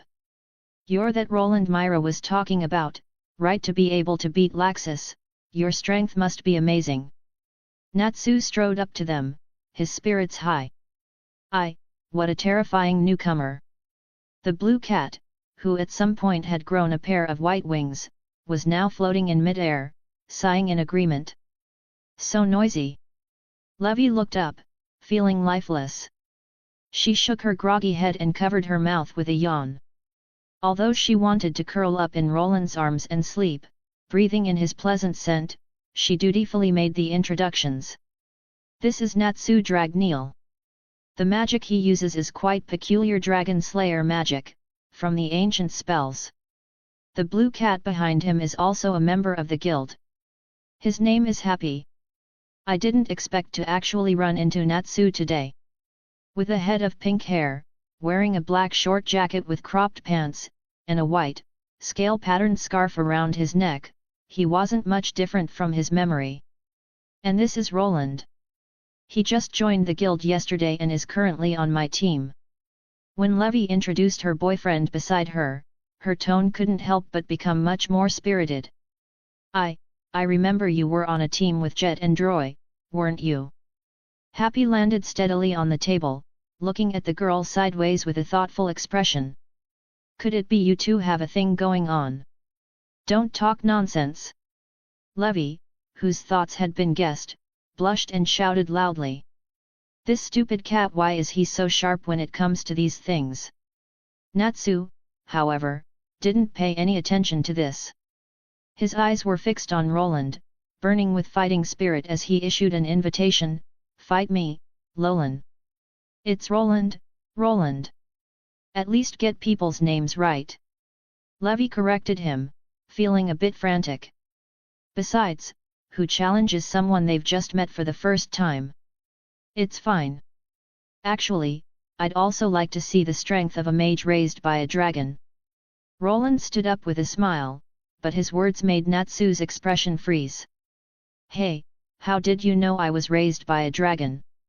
He slammed his hands on the table, leaning forward in an exaggerated manner, almost pressing himself against Roland. The fact that he was raised by a dragon was something a newcomer who had just joined shouldn't know. Did Levy tell you? I didn't. Do dragons even really exist? Levy waved her hands, then couldn't help but retort at the end. Dragons do exist, Roland shook his head and explained. The dragon slayers, who were cared for and raised by dragons, are the best proof. Dragon slayers. Levy blinked, clearly grasping the key point. But before she could ask for details, Natsu beside her slammed the table and eagerly asked, "Then do you know where Igneel is?" I don't. Roland's answer was like a bucket of cold water, and Natsu instantly deflated, his expression full of disappointment. He had finally found someone who knew that dragons existed. But, although I don't know the dragon's location, I do have information about other dragon slayers. That voice sounded, and Natsu's eyes lit up again. Can you tell me? I can, but only if you defeat me. Roland said slowly, a gentle smile on his lips. Chapter 14, Chapter 14, One Loke in the guild is enough. The news that Natsu was challenging the guild's newcomer quickly drew the attention of everyone in the guild. Natsu and that Roland, hey! Wakaba said, a pipe in his mouth.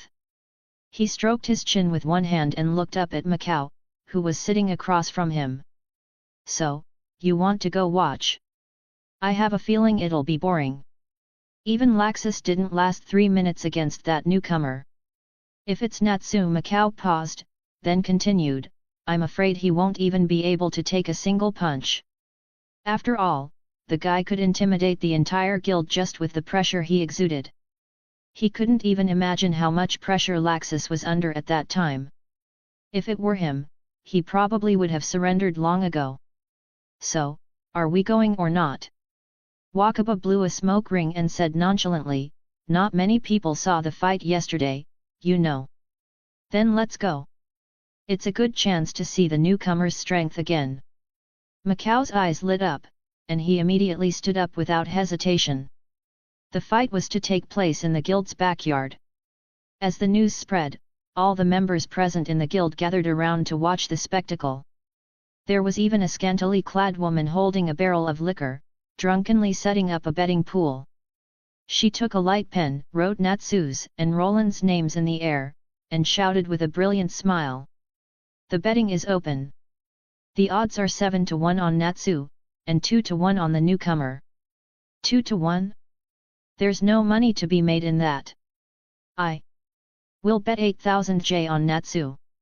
Oh, it looks like Kana favors the newcomer. Many who hadn't witnessed the previous fight were baffled by the strange odds. Well, the newcomer is my type, you know, so I don't mind paying out a little extra. Kana said, sitting on a barrel and cupping her blushing cheeks shyly. Women. They're so cunning, aren't they? Yet, she even deliberately used the newcomer instead of his name. The two middle-aged men, Macau and Wakaba, broke out in a cold sweat. After exchanging a look, they decisively pulled out a wad of bills. After all, he's a newcomer. As his seniors, we should give him some confidence. We'll bet 10,000 J on the newcomer. It is worth mentioning that the two of them only spoke up after most people had already placed their bets on Natsu. After that, I'll bet on Roland too, 10,000 J, Mirajane said with a sweet smile. I'll bet on Roland. I'm with my sister. Elfman looked away, a little embarrassed. After all, this kind of behavior was a bit shameless. Since everyone is so confident in the newcomer, I'll bet on him as well. Levi coughed lightly and quietly handed over a large stack of bills. I'll bet 200,000 J. The maximum bet is 50,000 J, little Levi. Seeing such a large bet, Kana unhurriedly held up a sign with the rules written on it. She had been prepared for this. As more and more people bet on Roland, the others began to realize something was wrong. Why is everyone betting on the newcomer? Ha, you don't know. Warren, who had a sausage-like mouth, scratched his head after placing his bet. Roland easily defeated Laxus yesterday. Wait, he defeated who? As soon as Laxus's name was mentioned, the group that had bet on Natsu instantly erupted. Kana, can I switch my bet on Natsu to Roland? Happy thought with a grave expression for a few seconds, then decisively turned and asked. Nope. All bets are final, Kana hummed a cheerful tune and refused without mercy. But that's all the savings Natsu and I have left. Happy's eyes welled up with tears, trying to appeal to the woman's emotions. However, she simply ignored him, even taking a slow sip of her drink. The sun is nice today. Roland stood in the center of the field, looking up at the glaring sunlight, and couldn't help but sigh in admiration. It was 10 in the morning. His strength hadn't reached its peak, but it was more than enough. Since even Laxus lost to you, I'll have to go all out. Natsu lowered his stance, a wild grin on his face, as red flames erupted from his hands. I'd like nothing more. The next moment, Natsu lunged at Roland like a cheetah, his right hand charged and raised, the flames on his fist burning even more fiercely. Fire Dragon's Iron Fist. Roland stood his ground, but just as the fist was about to land, he tilted his body slightly, and the scorching heat grazed past his shoulder. Too slow. The movements, which seemed swift to everyone else, were like they were slowed down dozens of times in his eyes. TCH, what a fast reaction! His attack having missed, Natsu halted his advance, quickly twisted at the waist, and kicked at Roland's head with his left leg wreathed in flames like a fire whip. Fire Dragon's Talon. Natsu's eyes widened in disbelief.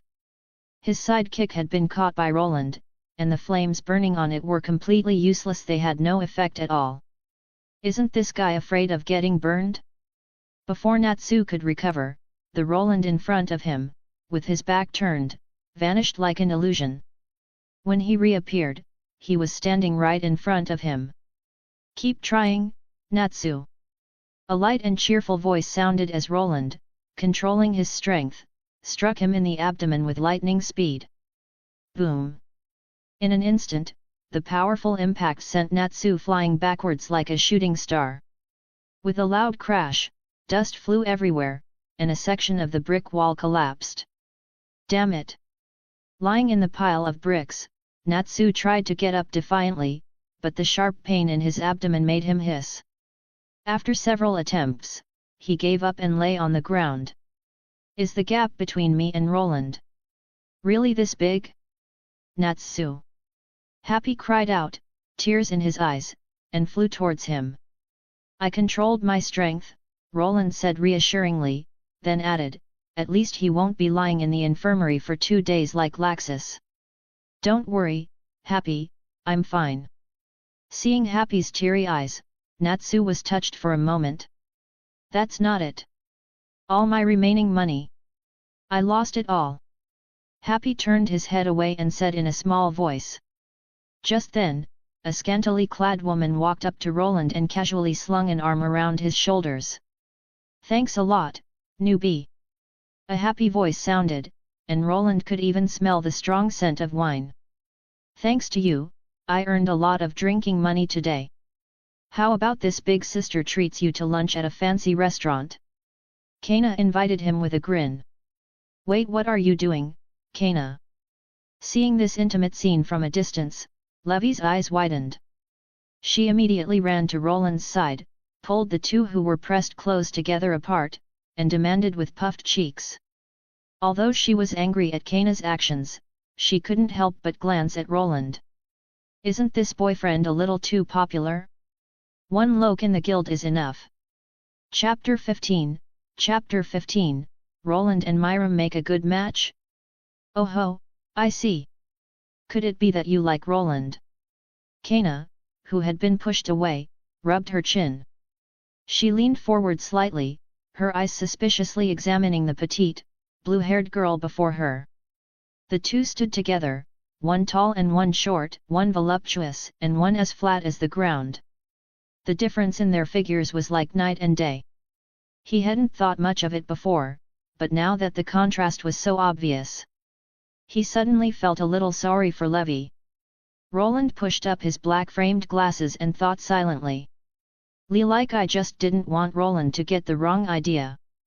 Levy's cheeks flushed red as she stammered, trying to find an excuse for her actions. Kana had a straightforward personality, and her words just now could easily lead to a misunderstanding. The wrong idea? The wrong idea? Kana raised an eyebrow, then quickly understood what Levy meant by the wrong idea. So, she thought my words just now were a deliberate attempt to flirt? After thinking it through, a smile appeared on her lips, and she said slowly, everything I said just now was true. This newcomer's looks are exactly my type. The love spot was at work. Not just Levy, but even Roland was stunned by such a direct statement. This woman has no sense of shame? After being stunned, this thought subconsciously arose in Levy's mind. But it was immediately followed by a strong sense of crisis, and her gaze instantly became wary. The woman before her had been drinking since she was 13, and her figure could only be compared to Mirajane's. Just from her appearance, she was the very picture of a bad woman who would seduce men. Although it was strange that despite having such an outstanding appearance, she had never had a boyfriend. But that didn't stop Levy from seeing her as the greatest threat. After all, that figure, which was the complete opposite of her own, undoubtedly held an absolute attraction for men. As if sensing Levy's gaze, Kana casually stretched, showing off her graceful figure to its fullest extent. This scene made Levy's face darken a few shades. Ahem, all right, all right. Seeing the atmosphere becoming increasingly tense, Roland quickly interrupted, saying with a bit of a headache, sorry, I have to work at the guild this afternoon, so I don't have any free time. It's fine. We can go some other time. Kana, who had been rejected, didn't seem to mind at all, her face flushed from the alcohol. Just remember not to reject me again next time. Is she drunk? Smelling the strong scent of alcohol on her, Roland couldn't help but shake his head. Inside the guild tavern, the challenge had, as expected, ended with Roland's overwhelming victory. Macau and Wakaba, who had made a large sum of money, were excitedly arm in arm. Happy.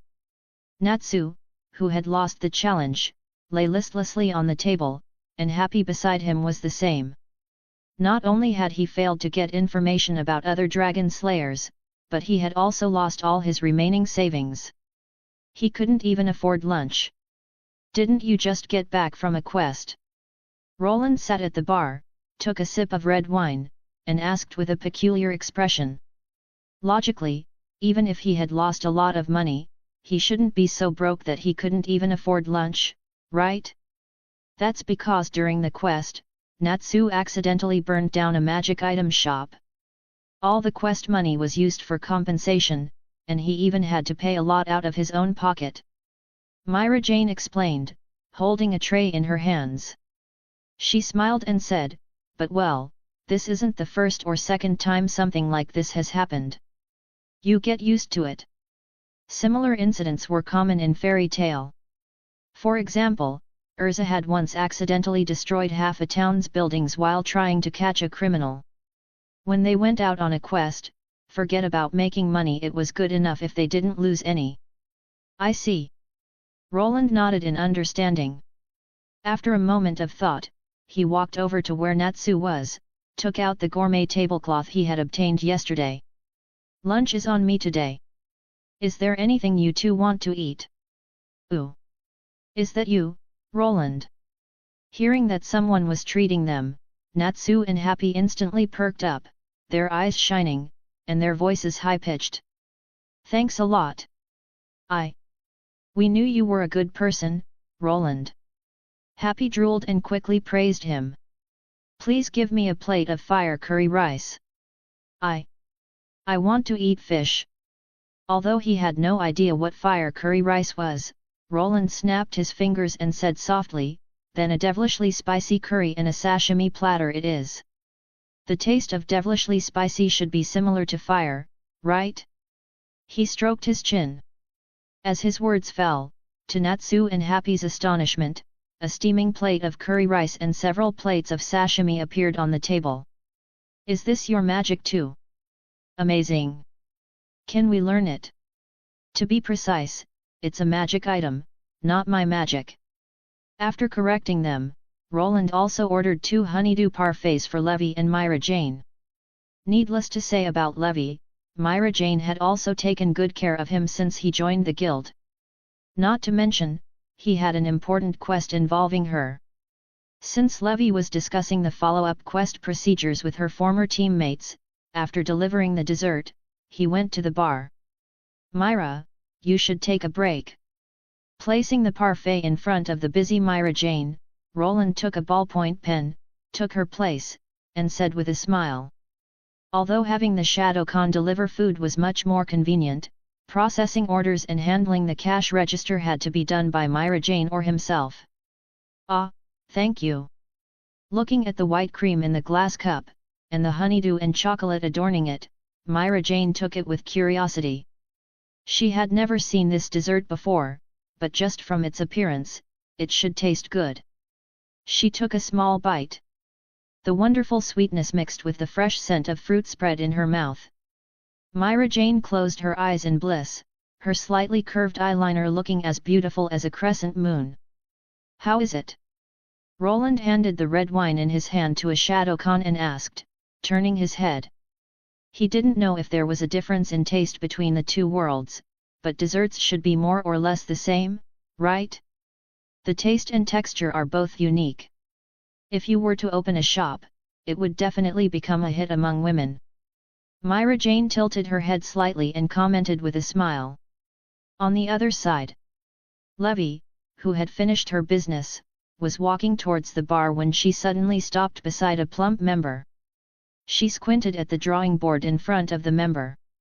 It depicted a handsome man and a beautiful woman, chatting with smiles on their faces, the atmosphere looking very sweet.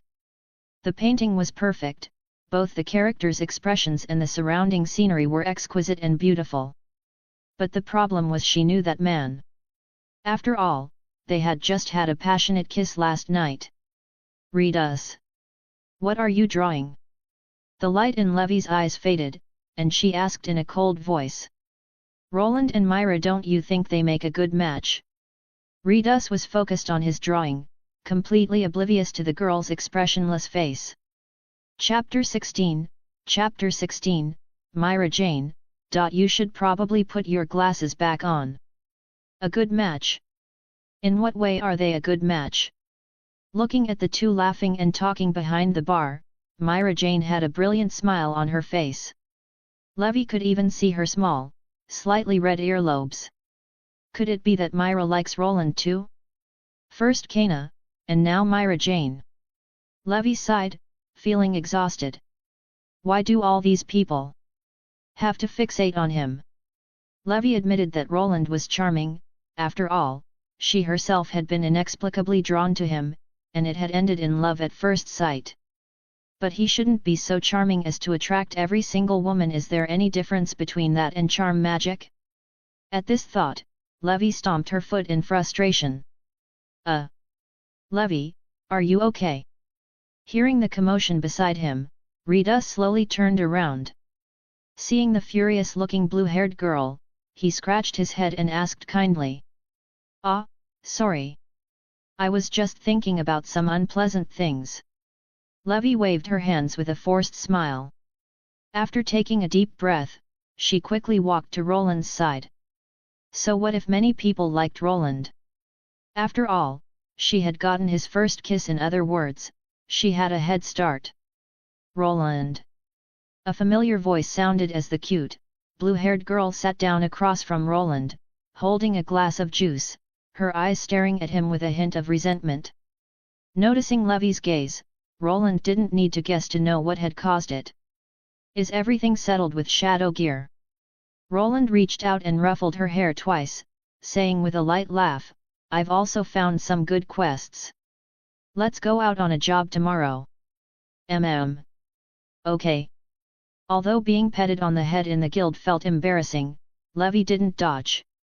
She looked up, her gaze meeting his directly, and nodded with a flushed face. That was surprisingly easy to resolve. Seeing the smile gradually return to the girl's face, Roland couldn't help but think. My, have you two gotten that close already? Noticing their intimate interaction, Mirajane, who was standing nearby, blinked in surprise. It had only been 2 days, yet the two of them were acting like a newly in love couple. Although she usually enjoyed seeing love blossom among the guild members, for some reason this time she had a strange feeling in her heart. She felt that the two of them didn't match. Suppressing the strange feeling in her heart, Mirajane kept a smile on her face and said, against her better judgment, Levi and Roland look good together. Myra. Hearing her gentle voice, a trace of guilt appeared in Levi's heart. Myra was trying so hard to set her up with Roland, yet she was treating her like a love rival. Suddenly, an intense wave of drowsiness washed over her. Levi's vision began to blur, her eyelids grew heavy, and with a thud, she slumped onto the table and fell asleep. Strange, I suddenly feel so sleepy. This feeling. Mist Ogden must be back. The lively crowd in the tavern all collapsed one by one. Some were slumped over tables, snoring, while others were lying back on wooden barrels. Natsu beside them had even face planted into his devilishly spicy curry rice. Don't worry, it's just a comrade from the guild returning. Mirajane swayed slightly, fighting against the drowsiness as she tried to explain. Before she could finish, she lost consciousness and fell into Roland's arms.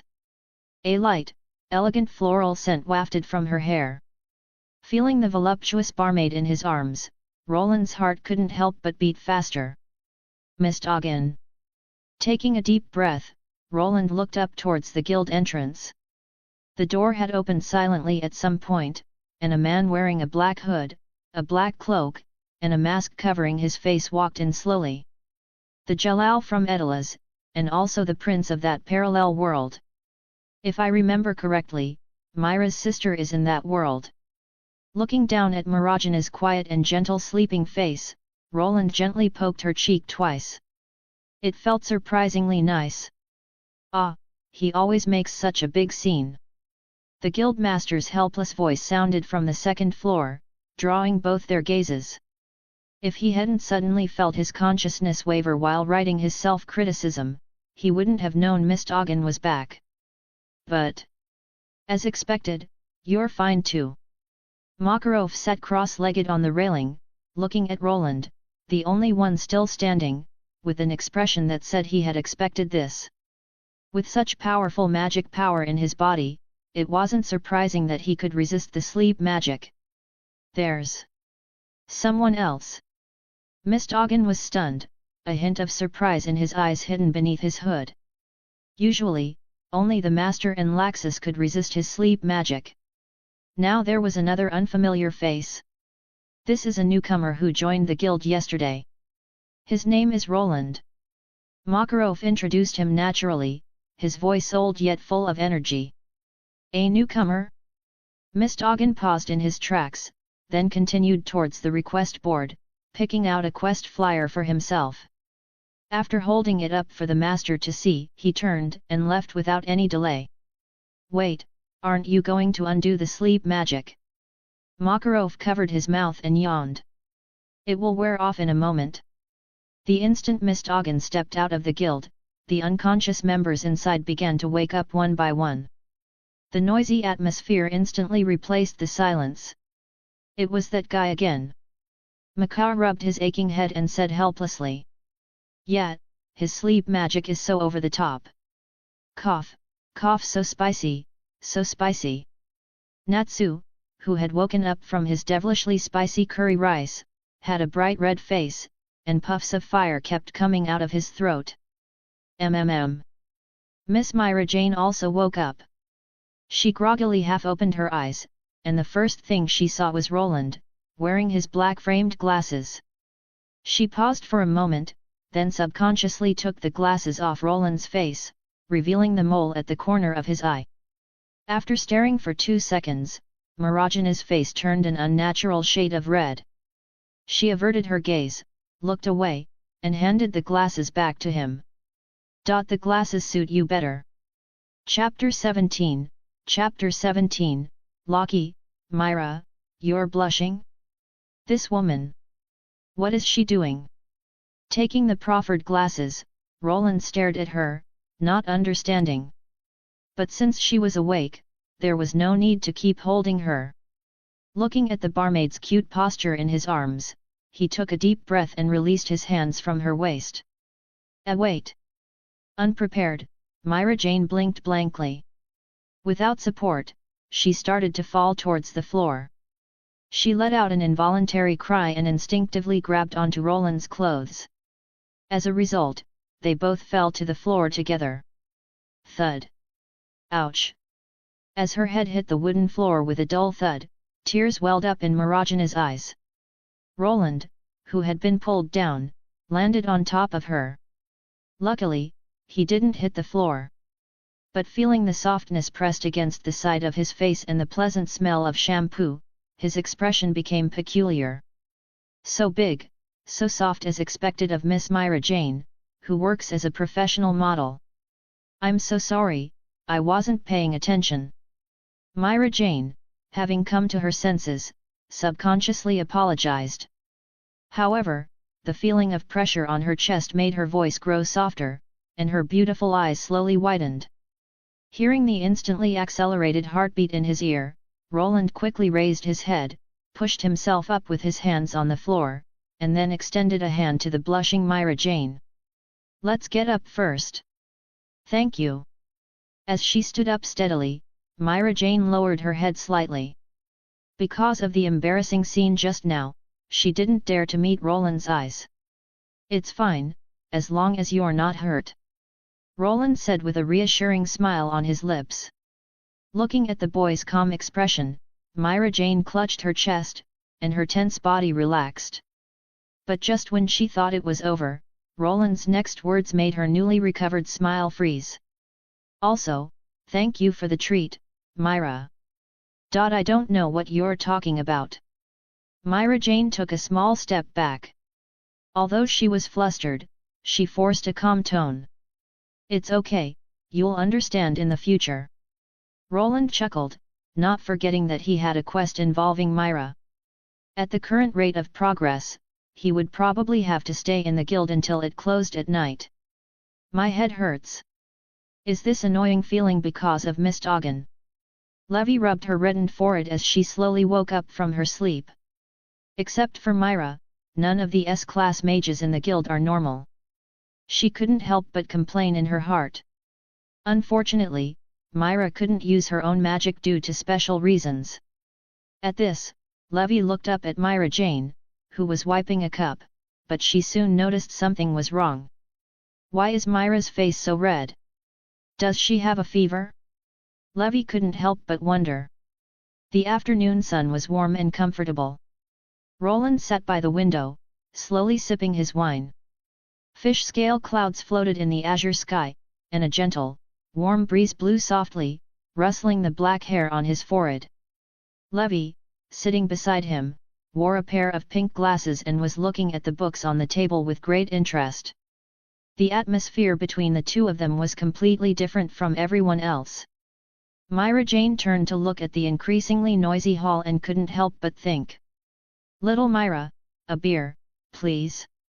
Wakaba shouted. "I've been meaning to ask, who are these dark guys?" Natsu pointed at the Shadowcon ninjas who were carrying trays and moving deftly between the tables, and couldn't help but shout loudly. He had only been out on one quest, and the guild suddenly had so many strangers? "That's Roland's shadow magic. He's using them to work part-time at the guild," Mirajane explained. But putting Roland aside for a moment, she thought about what had happened half an hour ago. How strange! It's already been half an hour.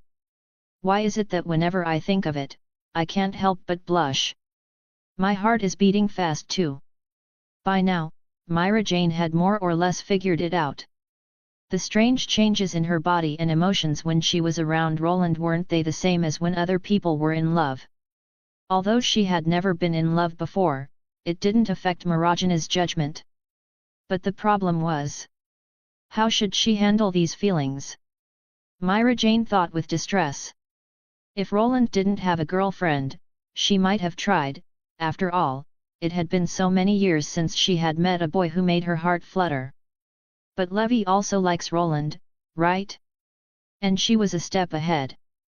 Mirajane looked up at the blue-haired girl who was reading, rested her chin on her hand, and after a long time, she sighed softly. As expected. I should give up. Suppressing this feeling of infatuation deep in her heart wasn't a bad thing. In fact, it was the most correct choice. "Yo, Roland, want to go on a quest together?" Natsu walked up to Roland with a quest flyer he had chosen and casually invited him. "If we can team up with Roland, we can eat grilled fish all the time." Happy flew in mid-air, holding a grilled fish, and said in agreement. A team-up request like that will probably be rejected. Mirajane thought. "Sorry, I've already promised Levy that we'll go on a quest together tomorrow." Roland shrugged and decisively refused. "Damn it, the plan is ruined." Natsu had a look of frustration on his face. Looks like we'll have to go hungry for the next 2 days." Seeing the dejected Natsu and happy leave, a slight smile appeared on Levy's lips. Night arrived as scheduled. A bright, full moon hung high in the dark curtain of the sky. The hazy, thin moonlight shone down on the town, and the streetlights lit up with an orange-yellow glow. Many people had left the guild, leaving only the 3 servers on duty. As for Levy, although she didn't want to leave, Roland persuaded her to go back, using the excuse of getting up early tomorrow. "Let me do it." Ordering the Shadowcon to take the brooms and stools from Loki and Mirajane, Roland said with a light laugh. "No matter how many times I see your magic, it's enviable. It's like being a king." A girl with purple hair and glasses, wearing a white uniform, exclaimed. Loki Olieta, a girl who liked to use strange figures of speech. That was Roland's impression of her after 2 days. "Thank you for your trouble." Mirajane folded her hands in front of her stomach and said with a friendly smile. "It's nothing, no trouble at all." Roland waved his hand and continued, "I'll just leave the Shadowcon here to clean up. I'll head home. They'll disappear after they've tidied up the guild." "Is that so?" Mirajane pondered for a moment and didn't refuse. Outside the guild gate, the 3 of them stood at the intersection and said their goodbyes. Loki lived in the girls' dormitory, so she had to go left, while Roland and Mirajane went right. "See you tomorrow then, Loki-senpai." Roland waved his hand and said a polite goodbye. See you tomorrow. Are you two going together? Loki replied, then asked with some curiosity. Yes, because Myra and I live on the same street. So close. As his voice fell, not only was Loki stunned, but even Mirajane beside him was stunned for a moment before she reacted. Wait, do I have to go back with Roland alone? At this, Mirajane took a deep breath, trying her best not to act strangely. Then I'll be going. See you, me. Myra. Loki pushed up her glasses, said a calm goodbye, and turned to leave. But the moment she turned around, a look of shock appeared on her face. That Myra. She's blushing? Chapter 18, The Cute Mini Dora. The weather was nice tonight, with a clear view of the full moon. The surface of the river in the center of the street shimmered, reflecting the pouring moonlight. The glittering light looked like countless fish leaping from the water. The night view of this town is really nice. Walking on the wide, stone-paved street, Roland sighed in admiration. It was 10 o'clock at night, and there were few pedestrians on the street. Mirajane, in a deep red dress, walked quietly beside him. A cool night breeze blew, causing her waist-length white hair to flutter and leave a faint, fresh scent in the air. Hearing the voice beside her, Mirajane turned her head slightly, her bright eyes looking at him. At some point, the black-framed glasses had disappeared, revealing the beautiful mole at the corner of his eye. There it was again, that heart-fluttering feeling. Mirajane quickly averted her gaze, gently pressing a hand to her heart. She could clearly feel her heartbeat was much faster than before. What's wrong, Myra? Are you not feeling well? Noticing her action, Roland asked with concern. No, it's nothing. I was just thinking about something. Mirajane shook her head, forcing a smile. Is something troubling you? Something like that. Mirajane sighed and responded softly. She didn't know what to do. If she responded to these feelings, she would become Levi's rival in love. But if she didn't respond to this infatuation, she felt extremely uncomfortable, as if she were handing over a beloved toy to someone else, letting an outsider leave their scent and marks on it. What if she then paraded the toy in front of her? No, I don't want that. Thinking of this possible future scene, Mirajane unconsciously clenched her hands behind her back. If it's not a secret, you can tell me. Maybe I can help you think of a solution, Myra. Roland stopped and looked at her seriously, his tone carrying a soothing quality that put people at ease. It's not really a secret, it's just. Mirajane looked conflicted and sighed almost inaudibly. She couldn't possibly say it that she and Levi liked the same person, and that person was him. Actually, it's about my younger brother, Elfman. Sorry, Elfman. After apologizing to her brother in her heart, Mirajane's lips parted, and she began to speak slowly. He's good friends with Marcus, but recently they've both fallen for the same girl. Their pace gradually slowed, and Mirajane's soft voice sounded very pleasant in the night sky. After listening, Roland pinched his chin thoughtfully. He understood. Elfman was meant to be Mirajane, and Marcus was meant to be Levi. And the girl they both liked? So, what's troubling you, Myra, is whether Elfman should pursue that girl. That's right. Elfman came after him. Just because of something like love at first sight, he wants to compete with Marcus. Mirajane held up a finger, emphasizing the word after. There's no first or second in matters like this. As long as you like someone, you should try your best to win them over. That way, you won't have any regrets in life. This is a matter between Elfman and Marcus. True comrades wouldn't break off their friendship over something like this.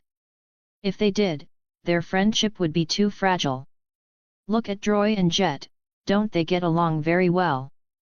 Roland said with a smile, giving an example. Oh, you're right. Mirajane's eyes widened, a cute expression of realization on her face.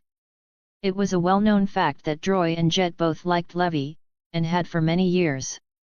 Even so, there was rarely any conflict between them. Unfortunately for them, Levi liked Roland, so the two of them were destined to be out of luck.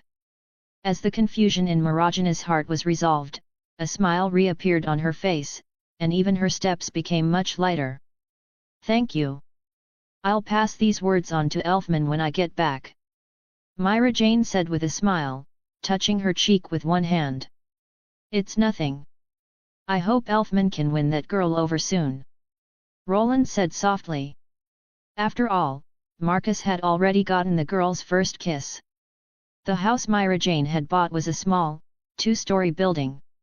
From the outside, it looked similar to the one Roland was renting. Through the window, he could see bright lights and the tall, sturdy figure of Elfman. "So, would you like to come in and sit for a while?" Standing at the door, Mirajane tilted her head and asked in a gentle voice.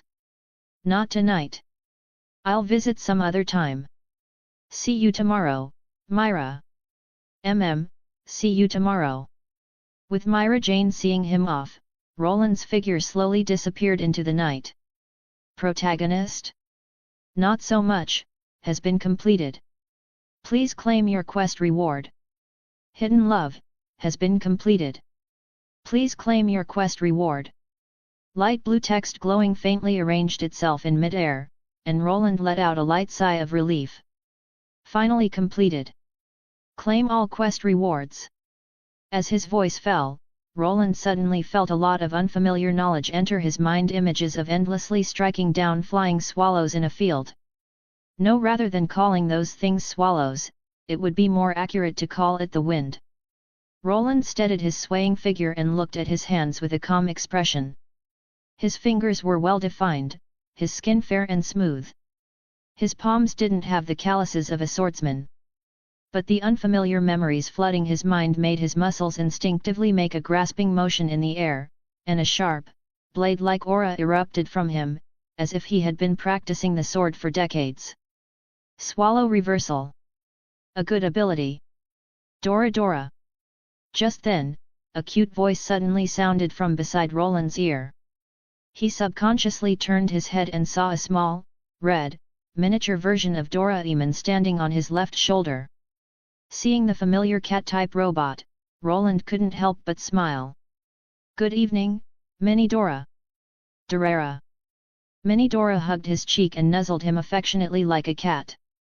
Chapter 19, Repel Bandits. It's a travel date. Back in his rented room. The bright light illuminated every corner as Roland sat in a chair, observing the Mini Dora standing on the table.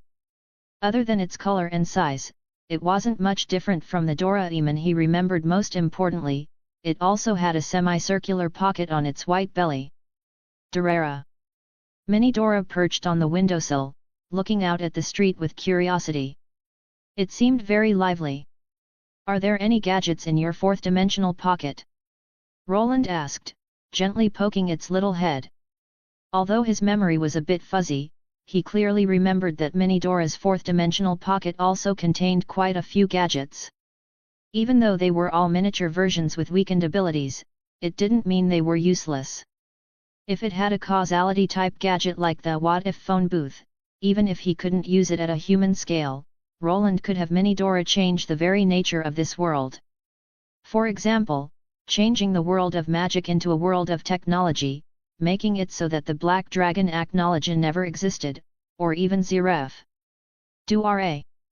Seemingly understanding Roland's words, Mini Dora cutely stuck out its tongue and pulled a square flashlight from the pocket on its belly.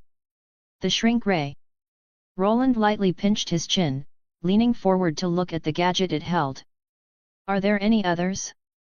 If so, take them all out for me to see." Dorara. Mini Dora scratched its head but obediently took the gadgets out of its pocket one by one.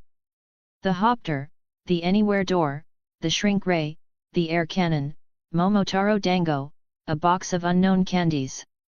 All of them were miniature versions. The 7 or 8 scattered gadgets were laid out on the table, and Roland fell silent. Are these all the gadgets? He turned his head and couldn't help but ask. Dora, Dora. Mini Dora nodded with its hands on its hips. That's so few. Although it's better than nothing. Sighing almost inaudibly, Roland didn't show any disappointment on his face. After all, he had been mentally prepared from the moment he saw the quest. With the shrink ray, these gadgets weren't entirely unusable. But, can the anywhere door be used in this world? Roland picked up the small, red door, which was only the size of his palm, and muttered thoughtfully. That device could be used on Earth and in space, mainly because it had specific maps built in and was limited to a distance of 10 light-years. This place and the Earth from his previous life weren't just in different universes, they were two completely unrelated worlds. To the Fairy Tale Guild. Roland stated the destination and then pushed open the red door with his finger. The next moment, the scene inside the guild appeared on the other side of the anywhere door. The familiar tavern was pitch black, and the empty hall was very quiet. It really works? Roland was stunned, then a happy smile appeared on his face. Then next. To the girls' dormitory, to find Levi. After pondering for a moment, he decided it would be better to experiment a few more times, at least to test the usage methods and range of the anywhere door. As his voice fell, he pushed open the door again, and a cloud of steam instantly rushed into the room, along with a familiar voice. Ah! The hot spring feels so good. Levi was lying on a smooth, wet bath stone, letting out a cute and lazy sigh. Through the hazy mist, Roland could clearly see the girl's fair back. He coughed lightly and closed the door without a second thought. I can't look. If I keep looking, I won't be able to sleep tonight. After a few more attempts, Roland had more or less figured out how to use the anywhere door. Its capabilities were no different from what was shown in the anime. Not only could it go to other countries he had never been to, but even the moon hanging in the night sky was no problem. However, it couldn't be used to go to some special places, like the celestial spirit world and Edelas. What a pity! He had originally wanted to see the fairy tale of the parallel world. Roland thought with regret. Dora! Just then, Mini Dora pitifully tugged on his sleeve and uttered a series of syllables. Lan, hungry. Although it couldn't form a complete sentence, Roland understood what it meant. You can talk.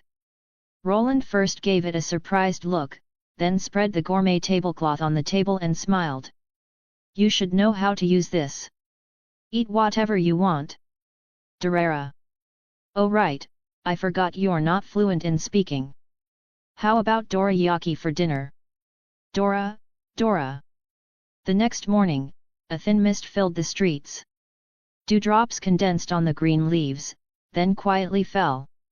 After finishing breakfast, Roland pushed open the door and stepped onto the street. The little red Mini Dora sat on his shoulder, holding a dorayaki, a blissful expression on its face. Good morning, Roland. A gentle voice that soothed the soul came from behind. Roland turned around and saw Mirajane looking at him with a smile. Good morning, Roland replied with a smile. Also, you look beautiful today too, Myra. The white-haired girl before him was wearing a black dress, revealing a gemstone necklace that sparkled on her fair neck. Her soft, silk-like hair fell gently behind her. Oh my, you're quite the smooth talker, Mirajane pressed a finger to her moist lips and tilted her head coquettishly. You must have deceived a lot of girls during your travels, right, Roland? Not at all. I only say things like that to you, Myra. Roland replied in a light tone. Dorara. Mini Dora took a bite of its dorayaki and looked at the two of them with curiosity. This is... Mirajane blinked and couldn't help but ask. A companion from my travels. We got separated a while ago and just found each other today. I see. How cute. Although she wanted to pet the cute little thing, Mirajane suppressed the impolite thought and continued, Today is also your first day going on a quest, right, Roland? She remembered that Levi had registered a quest to repel bandits yesterday. The reward was only 120,000 J. Compared to the strength Roland had displayed, that amount of money was pitifully small. But rather than repelling bandits, it's actually a travel date. Mirajane thought to herself. Chapter 20, A Rainy Journey, Jealous Former Teammates.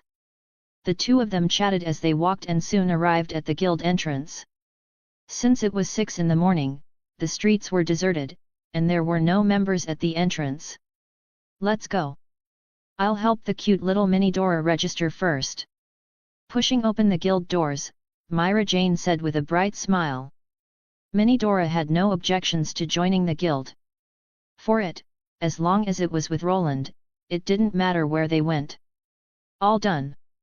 At the bar, Mirajane stamped a sky blue emblem on Minidora's back and said with a light laugh, with this, Minidora is also a member of the guild. Dorara. Minidora held up its dorayaki and loudly echoed in agreement. Although neither of them understood what it was saying. From its appearance, it seemed happy. System, show me today's quests.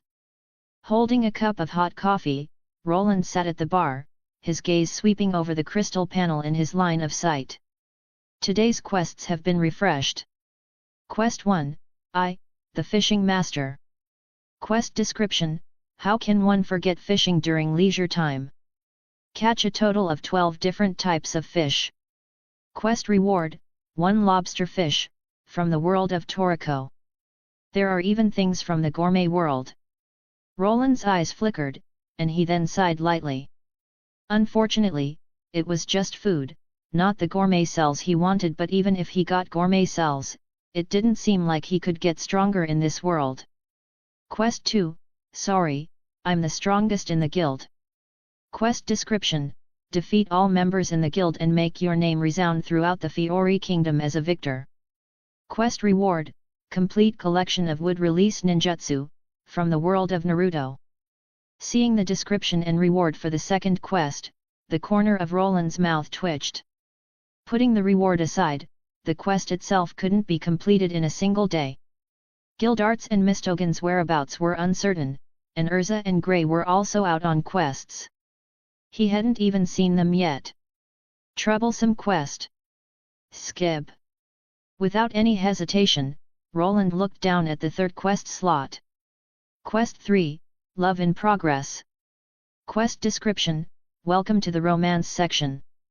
Please complete a date with Miss Levy and bring her desire to its peak. Quest reward, Levy User Manual, from the world of Fairy Tale. A user manual. What the hell is that? Roland put down his coffee cup, looked up slightly at the familiar name, and a trace of interest suddenly rose in his heart. I want this reward. But what does bring her desire to its peak mean? Roland whispered, slowly pushing up his glasses, his expression becoming a bit strange. It can't be what I think it is, right? Desire. Levy had appeared beside him at some point, looking at him with a cute expression. The distance between them was so close that the fresh, elegant fragrance seemed to tickle his nose. Roland could even feel the warmth of her breath. It's nothing, just some things to pay attention to during the quest.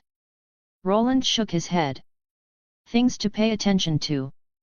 Levy pressed a hand to her soft cheek, tilted her head slightly, and then waved her hand with an amused expression. There's no such thing.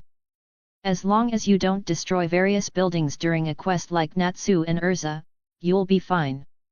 By the way, the location of this quest is in the northeastern part of the kingdom, in a place called Oak Town.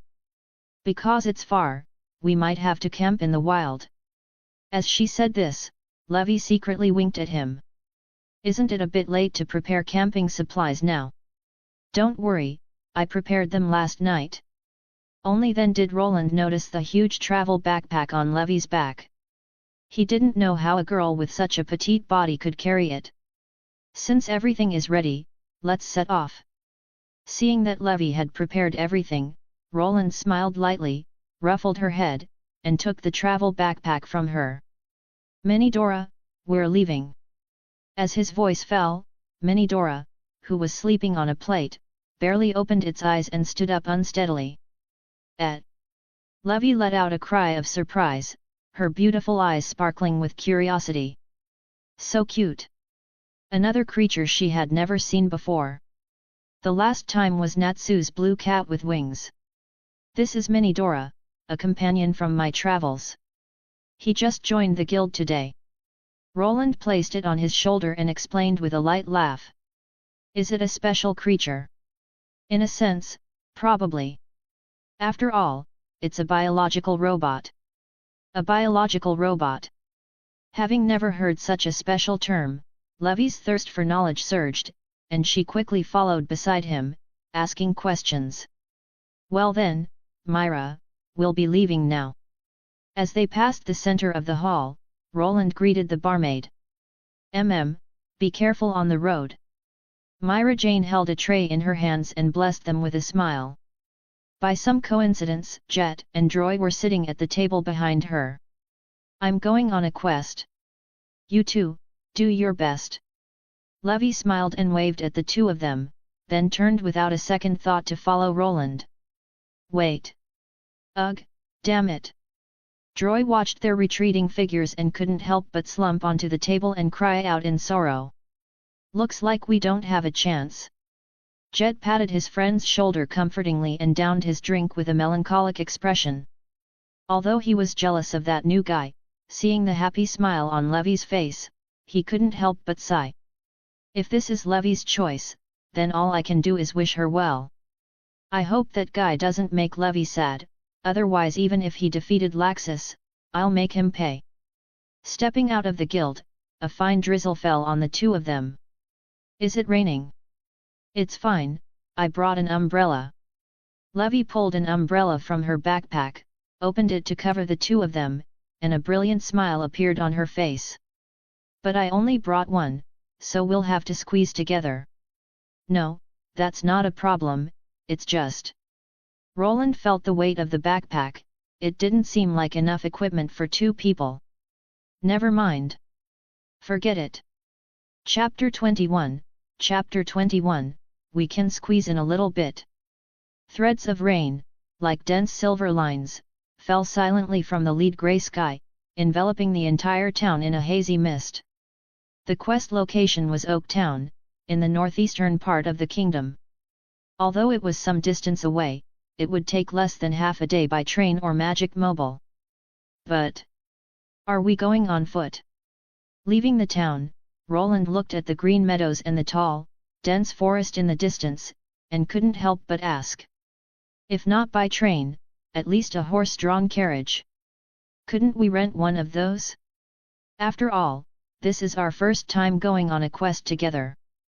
Naturally, we should properly experience the journey along the way. As if to avoid the falling rain, Levi moved closer to him and explained slowly. If we take the train, we'll arrive in the afternoon, but we'll completely miss the feeling of traveling. Her tone changed, and she couldn't help but complain in a low voice. A quest like repelling bandits would only take a few minutes with Roland's strength. If they left in the morning and came back in the evening, what was the difference from not going at all? I see. Roland nodded in understanding. The woman had completely forgotten about the quest and was only thinking about the trip ahead. But that suited him just fine. If the third quest was what he thought it was, he should be able to complete it tonight. The rain soon stopped, and bright sunlight poured down through the thin mist, falling on the clear, blue lake in the distance. It was now afternoon. Thanks to his sun magic, Roland felt no fatigue at all, but Levi was a different story. As a girl who preferred books, after 6 consecutive hours of walking, she was exhausted and out of breath. She couldn't help but bend over, her cute face flushed from the exercise. Sweat stuck a few strands of her blue hair to her fair cheeks. I can't walk anymore. Can we rest? Feeling her legs go weak, Levi hugged his arm and pleaded pitifully. She suddenly regretted the decision she had made at the beginning. This wasn't a light and sweet trip at all, it was pure self-inflicted torture. Seeing her pitiful and disheveled state, Roland suppressed the smile on his lips and turned to look at the lake in the distance. He remembered he had a fishing quest. Then let's rest here for today. The scenery is nice too. Okay. Levi leaned against him and drew out her words, responding weakly. They had only walked half the way. It would take another day to reach Oaktown. As expected, it would be better to rent a horse-drawn carriage tomorrow. The girl thought to herself. Dora. Sensing that they had stopped, Mini Dora also poked its head out of the travel backpack, rubbing its sleepy eyes. Seeing the awakened Mini Dora, Roland pinched his chin and asked it to use the shrink ray to move a table and chairs from the guild. Dora, Dora. Mini Dora nodded. Then, to Levi's astonishment, Mini Dora took out the anywhere door from its pocket, opened it, and jumped right in. But its figure didn't come out from the other side. Is that a magic item too? No, that's a scientific gadget, Roland said, wiping his wet hair with a towel and explaining softly. Its specific ability is to go anywhere in the world. Amazing! Isn't that like an incredibly powerful spatial magic? Science also existed in this world, so Levi quickly understood, but she found it a bit hard to believe. After all, it was hard to imagine that a pile of metal parts could be assembled into a gadget with such a miraculous ability. While the girl was in a daze, Roland also opened the travel backpack and took out all the items inside. As expected, there was only one tent. At this moment, the girl's intentions were laid bare. Ah, that! Noticing his thoughtful expression, Levi guiltily averted her gaze and said with a dry laugh. Sorry, I forgot to bring another tent. I see. Looks like I'll have to sleep outside tonight. Seeing the girl's expression, Roland sighed lightly. Wait, actually. We can squeeze in a little bit. She blurted it out subconsciously. Levi's cheeks flushed red, and she slowly lowered her head, her voice growing softer and softer until it was almost inaudible. It feels like I've gone from being the hunter to the prey. But a shy Miss Levi is also cute. Looking at the shy girl before him, Roland took a deep breath, slowly leaned down, and moved closer. As if sensing what was about to happen, Levi pressed her hands to her chest, slowly closed her eyes, and her cherry blossom-colored lips parted slightly, letting out a soft gasp. MMPH. As a soft sound escaped her lips, the girl felt her heart beat faster, her blood boil. Her usually clear mind was now a blank, and she even felt a little dizzy. She could only passively respond to his actions. Even though she had experienced it once before, she couldn't help but immerse herself in it. Opening her hazy eyes, Levi slightly controlled her increasingly rapid breathing and responded in a very innocent and clumsy way. How does it feel? As a thin, crystal-clear silver thread broke in mid-air, Levi wrapped her arms around his neck, his face reflected in her amber eyes, and asked softly. Cute. A smile appeared on Roland's lips.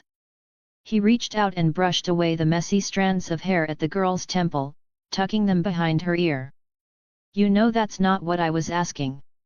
Levi narrowed her eyes and pouted in dissatisfaction. Why are you so skilled at this? Don't talk nonsense. My first kiss was stolen by you. Although that was the truth, it felt wrong to say it like that. Chapter 22, Chapter 22, A Rainy Night in the Tent, the Levi User Manual. Night gradually fell. A bright crescent moon was reflected on the dark surface of the lake, and the dense stars twinkled in the sky, adding a touch of profound beauty to the silent night. A bonfire crackled in front of the tent, its flames dancing as the alluring scent of grilled fish wafted through the air. Are you going to keep fishing? Levi poked the embers with a piece of firewood. Her blue hair was tied in a high ponytail behind her, and her bare white feet, with her boots removed, dangled gently by the lake water. This was the 16th fish he'd caught. Ever since their kiss, Roland had been sitting quietly by the lake fishing, not even glancing at her. And to think she had struck so many alluring poses. Humph! At this thought, Levi puffed her cheeks in annoyance, her fair, jade-like toes occasionally skimming the calm lake surface, splashing water. Fine, keep fishing then. Almost done. Roland looked at the quest progress on the system panel and said, also feeling a bit weary. The first 11 were easy, but who could have known the last type of fish would put up a fight for half an hour. Minidora was lying nearby, leisurely nibbling on grilled fish. The bell on its collar jingled as it shook its head. Just then, a huge pulling sensation came from the fishing rod. Roland struggled to hold on. It was night now, and the immense magic power in his body had long since dissipated. Even his strength had returned to its pre-transmigration level. I wonder when I'll get the next template? He reeled in the line with all his might, unable to help but think. As ripples spread across the lake, a huge black creature leaped out of the water and was then fiercely pulled onto the shore. Anago fish. The meat is tough and dry, and it tastes bad. Few people like to eat it. Levy propped her chin on one hand. As she explained, she couldn't help but yawn, a crystal tear welling up in the corner of her eye. It was clear the girl was sleepy from waiting. Thanks for waiting, little Levy. Seeing the completed quest notification, Roland, satisfied, threw the fish back into the water and sat down beside her. Little Levy? I'm a year older than you, so you should call me big sister. Levy rested her head on his shoulder and comfortably closed her eyes, but after hearing the intimate nickname, she couldn't help but look up and correct him. If you want to hear it, I can call you Sister Levy. Roland handed her the seasoned grilled fish and said in a gentle voice. Never mind. For some reason, she suddenly thought of Myra. After shaking her head, Levy took the grilled fish and took a small bite. The unfamiliar seasoning made her blink in surprise. The taste was surprisingly good. While she was savoring the grilled fish, a cup of warm strawberry milk was handed to her. Thank you. Such a thoughtful gesture made the girl narrow her eyes, a sweet smile on her face. Dora, Dora. Having finished its dinner, Minidora rubbed its full belly, waved at Roland and Levy, and then slowly crawled into the backpack. I'm going to sleep first. Its actions were so easy to understand that even without Roland's translation, Levy understood. Drib. A raindrop fell into the lake with a clear sound. A cool night wind, carrying rain, blew on Levy's cheek. Is it raining again? She blinked, then looked up at the night sky. The originally quiet and empty night sky was now covered by large, dark clouds. A few flashes of lightning could be faintly seen flickering within the surging black tide. Looks like the rain will be heavy. We should go rest too. Roland snapped his fingers. Several ninjas emerged from the surrounding shadows and quickly packed up their belongings. He also left 2 of them to guard the backpack outside. He couldn't let Minidora ruin his good time tonight. Whoa! Levy was startled by the sudden appearance of the ninjas, but she quickly remembered that this was her boyfriend's magic and secretly breathed a sigh of relief. But as Roland took her hand and led her towards the tent, she subconsciously took a deep breath. Is it time? Although she was the one who had suggested it, when the moment actually arrived, she couldn't help but feel nervous. Inside the tent. Perhaps because it was a single-person tent, the space inside wasn't large. Fortunately, Levy was petite, so it wasn't too crowded for the 2 of them. Roland sat cross-legged on the soft carpet, propping his chin on his hand and staring intently at the girl reading beside him. What are you looking at me for? Levy used the book in her hand to cover her mouth, revealing only her eyes, and said in a slightly unnatural tone. I'm just curious, are you really reading seriously? Of course I am. Roland pointed to the book cover and kindly reminded her, your book is upside down. I'm just a little nervous. Realizing her cover was blown, the girl put down the book, shyly turned her face away, her voice as faint as a mosquito's buzz. Nervous, hey. Under her nervous gaze, Roland pulled the girl's small, cute body into his embrace and gently rubbed her stomach. At such an intimate, lover-like distance, Levy gradually held her breath, her eyes slightly closed, feeling both nervous and expectant of what would happen next. However, after waiting for a minute, the next step she was expecting didn't come. This made Levy open her eyes and look at Roland with a tilted head. "Aren't you going to continue?" she asked, suppressing the shyness in her voice. "Continue? Continue what?" Seeing the girl's cute reaction, Roland's lips curved upwards, and he asked, feigning ignorance. "He's doing it on purpose, definitely on purpose." Seeing the smile on his lips, Levy, unable to bear it any longer, turned around and sat on his lap, wrapping her arms around his neck. "I thought you wouldn't take the initiative. Are you an idiot? How can you let a girl?" Roland placed his hands on her supple waist. Before she could finish, he naturally kissed the girl's moist lips. Soft, sweet. A certain mood began to spread within the tent. Roland's hand gently rested on her flat, warm stomach, his fingertips feeling the delicate, smooth texture, and then slowly moved downwards. "No wait, at least not here." Levy's breathing became rapid and ragged. Feeling the sensation gradually moving downwards, her hazy eyes cleared a little, and she said in a trembling voice. "When we get to an inn." "Don't worry, I won't do that kind of thing here." Roland's other hand stroked her hot cheek, his voice soft. "But how about a little preview?" "A preview?" Her mind was fuzzy, an acute, blank expression appeared on Levy's face. But after hearing his reassurance, she sighed in relief and nodded in agreement. Chapter 23, Chapter 23, Juvia, the rain has stopped.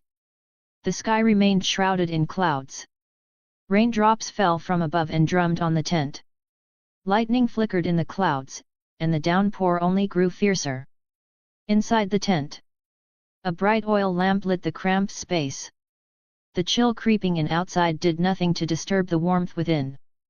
Staring at the carpet dotted with water, Levy lay quietly in Roland's arms, her vacant eyes not yet focused. Did the original mean that? She raised an arm to cover her eyes and drew a deep breath. Reason and thought were cast aside. There was nothing left to think about. "That's about enough, right?"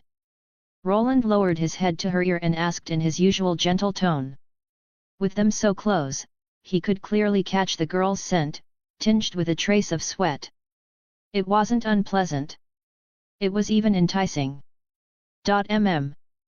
Hearing him, Levy slowly came back to herself and gave a small nod.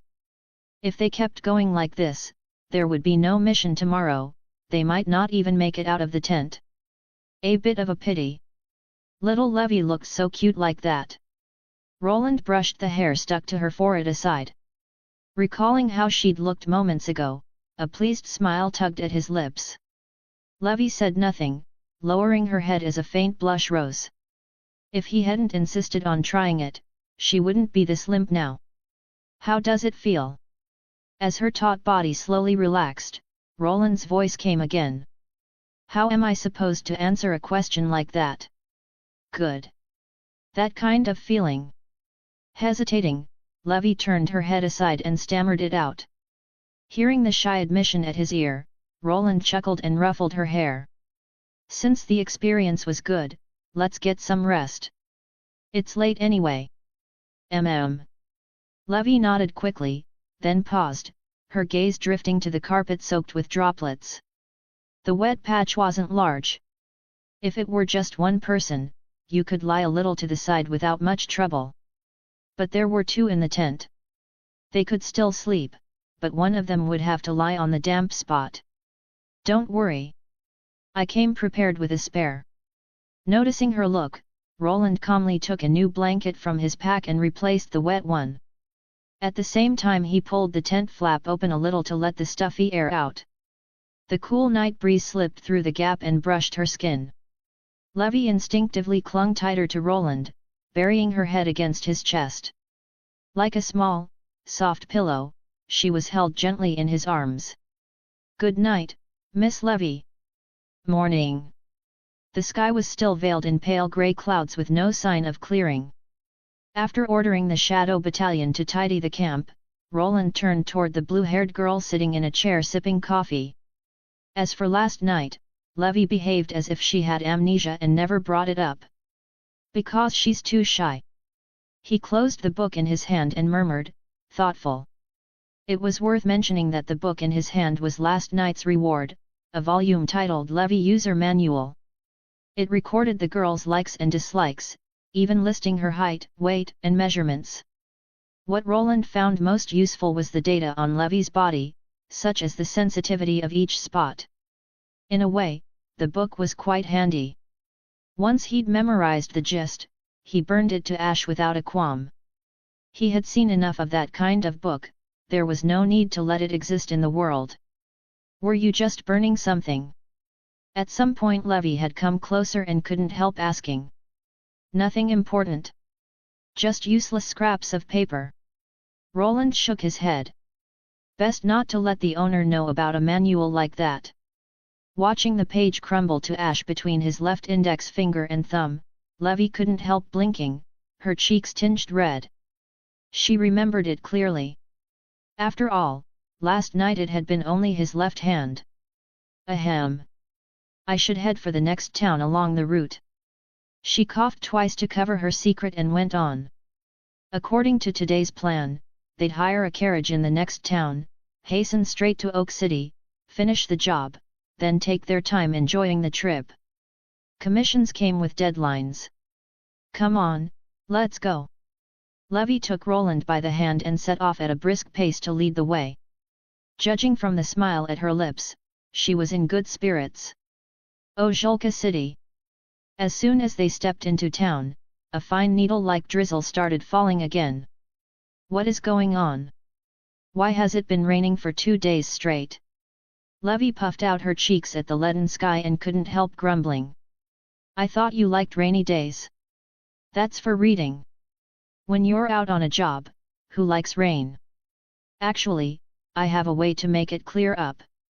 Roland raised his palm toward the clouds. Magic surged within him and quickly gathered into a blazing sphere. The drifting raindrops hissed into vapor at once, proof of its scorching heat. Levy stepped back on instinct. The searing heat made a sheen of sweat bloom on her smooth forehead. Merciless Sunday. He gently pushed the fireball into the sky. In a matter of seconds the clouds scattered and brilliant sunlight broke through. In a corner of the same town, a girl with water blue hair stood frozen under an ornate umbrella, staring up at the sky. The rain has stopped. Chapter 24, Chapter 24, The Rain Woman in Pursuit, a heart aflutter with love. Sunlight like scattered gold spilled over the umbrella's canopy. A warmth she had never known made Juvia stop in place, her sky-blue eyes staring blankly up at the clear sky. The rain has stopped. Her eyes widened in disbelief. Born with a high affinity for magic, the girl named Juvia knew all too well that wherever she went, rain would follow. Because of that powerful magic, she could hardly make friends and was even bullied by her peers branded the Rain Woman. Because of this, Juvia gradually came to hate the seemingly endless rainy days. A bright, clear day like this was the first time in her life she had seen one so warm. Even the hateful rain has vanished. Juvia tilted aside her ornate parasol and faced the gentle, radiant sunlight, eyes narrowing as her lips lifted. Under the sun it felt so comfortable. No. Wait, were there 2 suns in the sky? Peering into the glare, Juvia saw one large and one small sun above. She tilted her head, lost in thought. Wow, amazing! Watching the clouds scatter in an instant, Levy clasped her small fists before her chest and blurted out. So your magic doesn't just enhance yourself, it's this powerful too. Even from a distance, Levy could clearly feel the heat radiating from that small sun in the sky.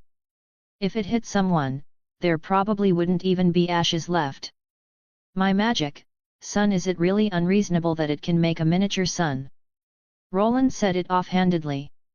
In truth, if he wished, he could detonate the sun he'd created at any moment. The power unleashed then would likely wipe this little town clean off the map. Completely unreasonable. Levi folded her arms and couldn't help rolling her eyes. A spell on that scale should count as super magic. To create something like that so easily, who could guess how vast Roland's reserves of magic truly were? Ah, what an enviable magic! Eyeing the great fountain at the square's center, Levi suddenly moved, light on her feet as she trotted up the steps. Reaching the top, she steadied herself and turned. Below the steps, Roland had followed at an unhurried pace and looked up at her. "I'm tired, so please." The blue-haired girl smiled, holding out her arms, eyes sparkling with expectation. Seeing her gesture and hearing her tone, Roland understood at once and couldn't help smiling. "You've walked barely 2 steps and you're already this tired. I don't know what I'm going to do with you." Hee hee. As Roland slowly crouched, the petite, soft girl settled onto his back, cheeks flushed as she nuzzled against his shoulders with a satisfied little laugh. They'd handed the travel pack to the Shadow Battalion that morning, so she didn't feel heavy at all. With Levi's build, how heavy could she be, anyway? Supporting her pale, slender thighs beneath her dress, Roland followed her directions toward the carriage rental. Not long after the two left, a figure with an umbrella appeared nearby, staring fixedly at the close pair as they went and quietly tightening her grip on the handle. "That boy. Is he the one Juvia is looking for?" Because Roland hadn't concealed his act of making a son, many people on the street had witnessed it and were abuzz with curiosity. What incredible magic! He changed the weather in an instant. "A mage? That strong. Wonder which guild he's from. If it's a guild, isn't there only that one near here?" At that last remark, several fell silent, cold sweat beading on their brows. Hey, don't tell me he's from Phantom Lord." Hearing her own guild's name, Juvia kept her expression blank, lifted her head, and asked coolly, "That mage from just now, where did he go?"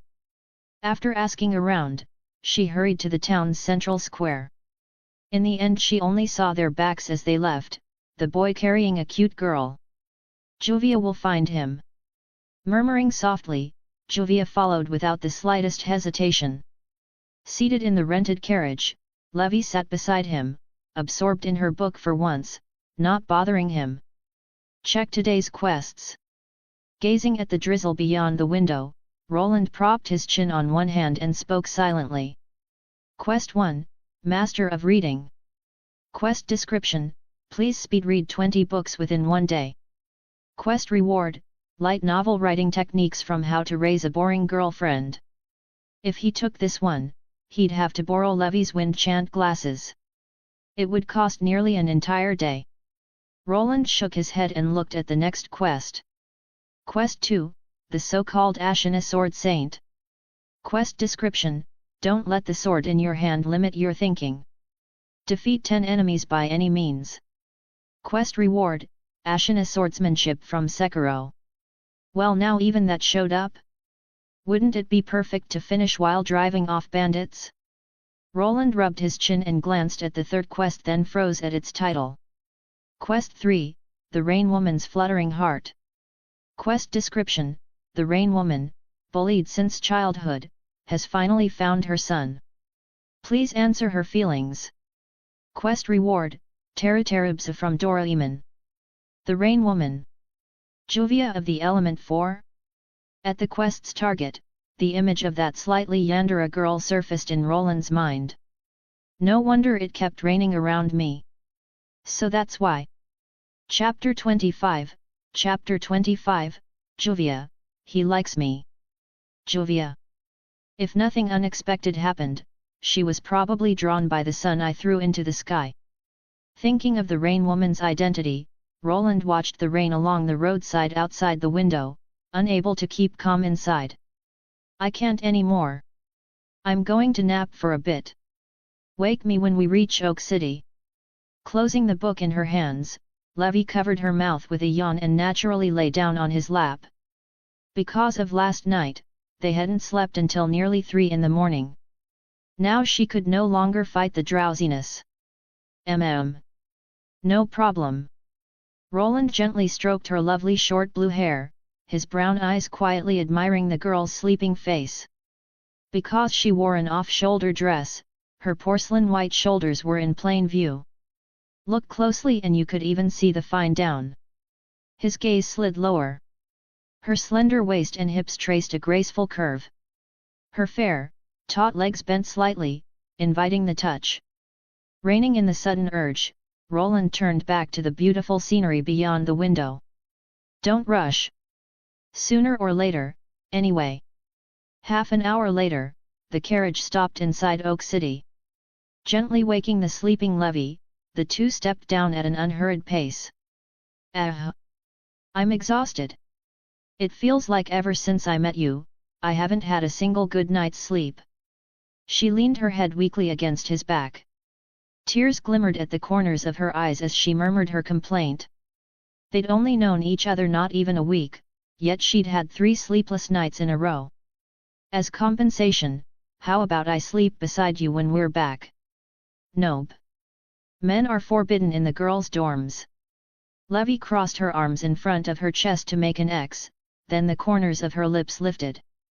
But at night I can go to your place. They had already done things far more intimate. Sharing a bed was nothing by comparison. That was clearly Levi's thinking now. Come on. If we don't finish the job this afternoon, the two of us will be making a trip for nothing with no reward. Seeing the deadline written on the commission slip, Levi couldn't help pushing him from behind as they headed for the town center. The client this time was a middle-aged merchant, and the task was simple: drive off the bandit gang prowling near the road to his town. Leave it to me. Levi patted her chest, brimming with confidence. Though her 2 former teammates were gone, wasn't Roland even more reliable?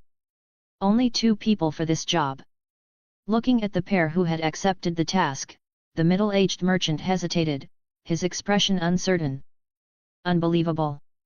That renowned guild had actually sent 2 kids who didn't even look of age? Should have posted this at Phantom Lord instead. The merchant shook his head helplessly. That guild's members were nasty one by one, and their fees were steep, but at least their strength was real. Hey, mister, don't underestimate people. At that, Levi frowned slightly, her tone displeased. In a situation like this, more words are useless. Better to show him our strength.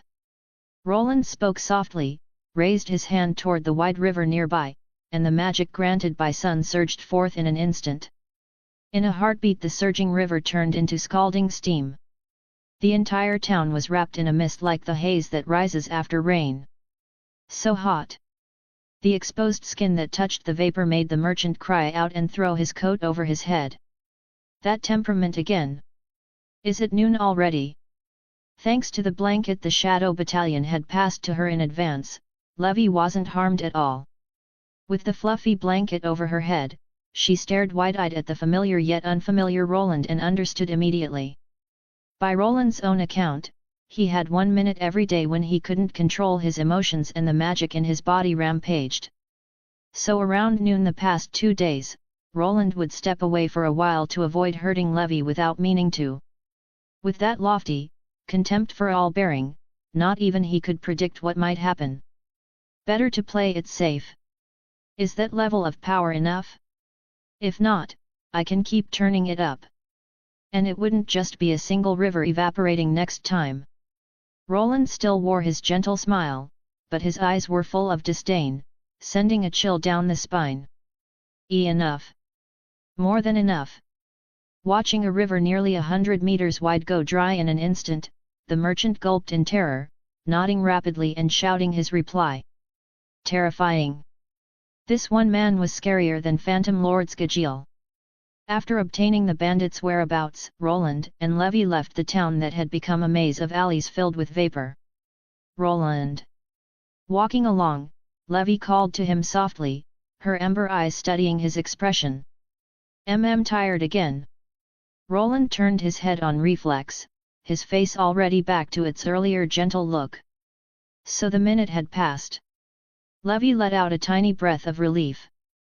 To tell the truth, when faced with that other side of Roland, even she couldn't help feeling a thread of instinctive fear at the suffocating pressure he gave off. They walked on a while longer, and it was time for lunch. After gathering branches to build a small campfire, Roland took out the lobster fish he'd obtained yesterday, ready to cook it well. Never seen such a creature. Levi half squinted at the blue fish with a pair of massive crab claws. Ever since she'd been with Roland, he kept producing things that overturned her understanding. A cat-shaped robot with self-awareness. Sun magic no one had ever heard of. And now this species that looked like a crab crossed with a fish. Are you sure this thing is edible? Probably. Roland nodded with a hint of hesitation. He had brought it from the gourmet world. If it weren't edible, that would be impossible. As they worked, fine rain began to fall again, hissing as it struck the burning fire. It's raining again. So annoying. What is with this cursed weather? Watching the clouds gather once more, Levi suddenly felt weary. I actually like rainy days. For some reason this kind of weather puts me at ease. Especially the crisp sound of the rain. Summoning the Shadow Battalion to hold umbrellas, Roland propped his chin on one hand, a gentle smile at his lips. He likes rainy days. And hidden behind a tree, a figure quietly pressed a hand to her chest. 2 blushes bloomed on her cheeks, and her quickened breaths turned to white mist in the air. He likes me. Chapter 26, Chapter 26, could this be a token of love? Hiding behind the trees, Juvia fixed her gaze on Roland's profile. He was more handsome than she had imagined. The teardrop mole at the corner of his eye especially made the girl who had never dated feel her heart stir. Her hands went weak and the umbrella slipped to the ground. Her heart pounded like a startled fawn, her blood seemed to boil, and as she secretly watched the boy's faint smile, Juvia's eyes shone with infatuation. Not just his magic, his looks and his temperament were exactly her type. She wanted to make him hers, a private possession. To wake each day and cuddle and squeeze him like a favorite toy. The only flaw was the real eyesore of a woman beside him. Fairy tale. That woman, could she be Juvia's rival in love? A sudden stab of jealousy made her clutch the bark tight as she glared at the blue-haired girl with the guild emblem on her back. Since Fairy Tale was often targeted by her own guild, Juvia knew them well. Damn it, it'd be best to take her out right here. It's so cold. A chill out of nowhere made Levi hug her shoulders and edge closer to Roland. She couldn't tell if she was imagining it. It felt like something in the woods was watching. Levi peered toward the distant thicket, but after a careful look found no movement. Just my imagination. She let it go and turned to the lobster fish roasting crimson, a spark of anticipation in her eyes. She didn't know how it would taste, but judging by the look of the ingredient, it seemed promising. Give it a try. See how it tastes. Tearing off the giant crab claws on either side of the blue fish, Roland handed one to the eager girl beside him. Cracking the ruby-red shell open revealed snowy, velvety meat, and a rich aroma spread through the air. This tastes amazing. Levi took a small bite, then stared in disbelief. The firm white meat melted the instant it touched her tongue, a clean sweetness rising like a tide and gently wrapping her taste buds. Strange. With no seasoning at all, could the ingredient alone really taste this astonishing? Delicious. Unable to resist, she took another little bite, cheeks puffed as she chewed, cupping her face with both hands, a blissful smile blooming. Roland chuckled at how adorable she looked, then cracked a claw for himself and savored it slowly.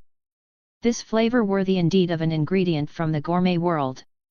On the other side, seeing the two so close with her own eyes, jealousy surged.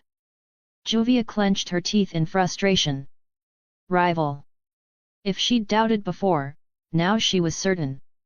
They hadn't even met properly, yet she had already decided that boy was hers. And no other woman would be allowed to touch him. As her emotions spiked, the thin drizzle turned in an instant into a driving downpour.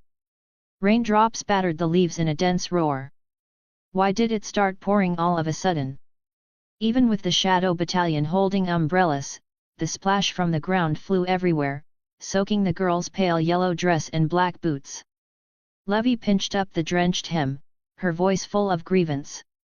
Seriously, I hate the rain so much. There's no figuring out weather like this. Let's get into the tent. After ordering the ninjas to pitch the tent, Roland glanced toward the woods. Through the thickening rain he could just make out a tuft of wavy blue hair. Head in first. I'm going to the bathroom and I'll be right back. Okay. Levy nodded obediently and slipped into the tent. Only 4 ninjas remained, waiting quietly in the rain like kneeling retainers for their master's next orders. Keep watch here. Don't let any unwelcome things get close. With that soft instruction, Roland took an umbrella and walked toward where Juvia was. Unforgivable, unforgivable.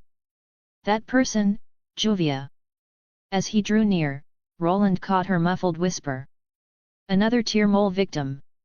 He marveled inwardly, it wasn't just his charm that could make a girl he'd never met turn this obsessed. He opened the umbrella and strolled up beside the unsuspecting girl, shielding her from the rushing rain. Whoosh! The drumming on the canopy made Juvia look up. The first thing she saw was a white, translucent umbrella. Her gaze traveled down.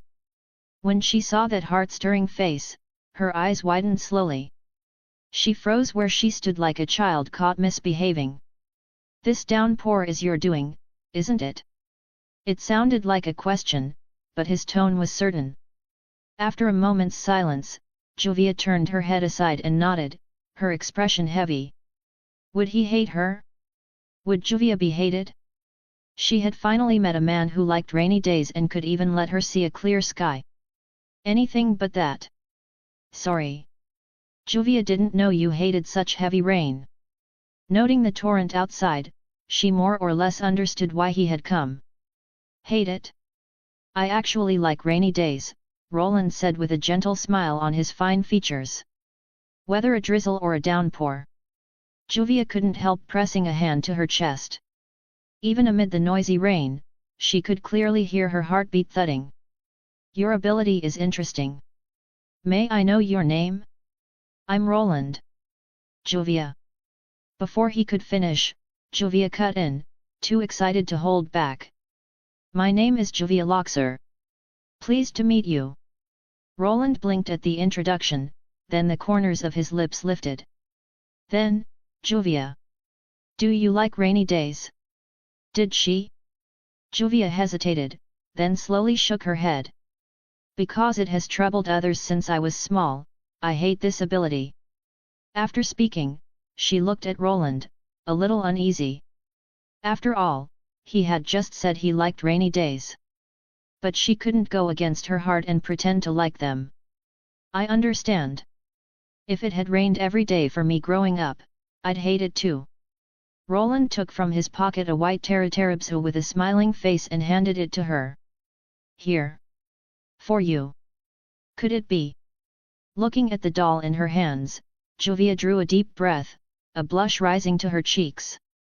A Taratarabsu can make a rainy day stop. Could it be a token of love? Chapter 27, Chapter 27, Return to the Guild, Juvia's decision. Watching the girl blush herself into a daze, Roland let out a long sigh.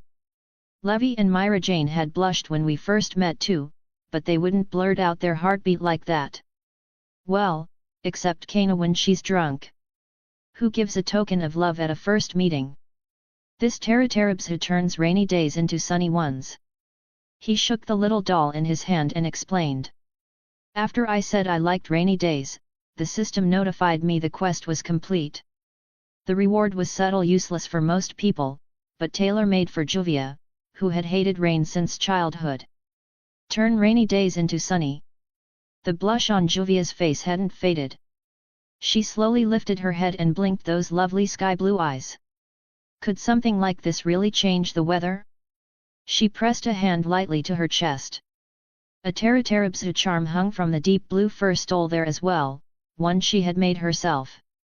As a child she had made many such dolls, but no matter how many, they couldn't change the fact that she was a rain woman. Wherever she went, the sky stayed overcast, and she had never seen it truly clear until she met the man before her. You won't know until you try. Noticing her hesitation, Roland smiled, took her soft, pale hand, and placed the doll in it. He's holding my hand. Feeling the warmth around her skin, Juvia flushed scarlet and covered her mouth, her heartbeat once again pounding like a startled fawn. As the Taratarabzu settled into her palm, the torrential rain eased, heavy sheets thinning into a fine drizzle. In just a minute the clouds in the sky scattered completely.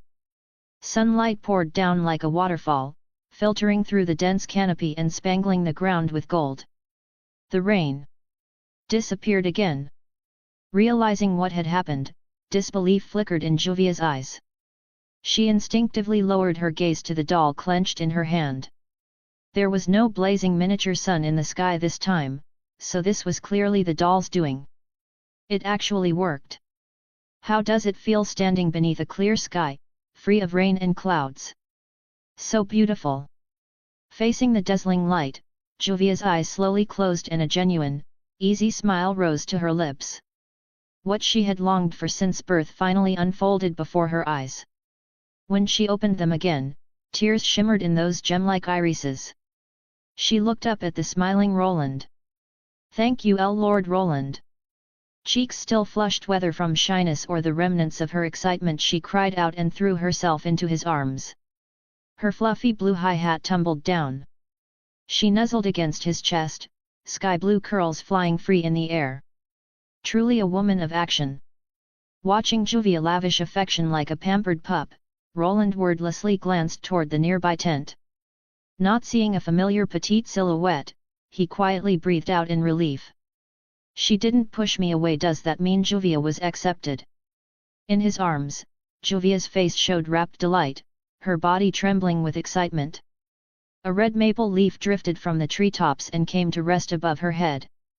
Roland plucked it off, then took a step back. "It's getting late. Levi and I have a job to do, so until next time." He set the fallen leaf on her shoulder and spoke with a soft laugh. "Miss Juvia." "Wei I understand." She had wanted to ask him to stay, but held back. With shy eyes she looked at Roland and spoke softly. "May I ask, Lord Roland, are you also a member of the Fairy Tale Guild?" Juvia remembered the blue-haired girl traveling with him bore the fairy emblem on her back. Put together with the way they were out on a job. "Yet. I joined just 2 days ago, so I'm a newcomer at the guild." 2 days ago. Drat, if only Juvia had met Lord Roland a little earlier. She bit her lip in secret. After a brief farewell, Roland headed for the tent up ahead. Left where she stood, Juvia stared blankly at the maple leaf in her hand, lips parted, lost in thought. "Fairy tale. Lord Roland, wait for me." The job of driving off the bandits was as simple as expected. What is that guy, some kind of monster? Our weapons can't even get close, they melt away. Retreat, boss. Watching the boy stroll toward them without a care, cold sweat beaded on the bandit chief's brow. Fear rose in his heart, and the saber in his hand trembled. It wasn't as if they'd never fought mages, and some of them could use magic themselves. But before this monster in human skin, neither magic nor weapons had any effect at all. "Drive the bandits off, okay? Don't take lives." The blue-haired girl in the distance looked uneasy and called out a reminder. Her words only made many of the bandits turn even paler. "Fall back for now. Once that monster leaves, we'll come back." After a few seconds' hesitation, the bandit chief obeyed his instincts and fled at lightning speed. So that's it. Already over. Staring at the gang's vanishing silhouettes, Roland couldn't help tugging at the corner of his mouth. He had thought he could test his strength a little, but the moment he arrived without even lifting a hand they all ran. "You're too strong. If you really went at them, there wouldn't even be bodies left." Levi patted his shoulder with a squinting smile to console him. By now, she had a rough idea of her boyfriend's strength. Terrifying, and at noon he might even be stronger than the guild master. All right, let's head back. Tonight we can soak in the hot springs at Sou'unga town. Chapter 28, Nighttime, Mutual Sparks. Because they had rented a carriage, it was already night by the time they returned to Magnolia. At this hour the guild must be closed, and I'm all sticky. Uncomfortable. After getting drenched in the forest, Levi felt a bit out of sorts, then tilted her head with a bright smile. How about we do what I said and go to the hot springs in Sou'unga town next door?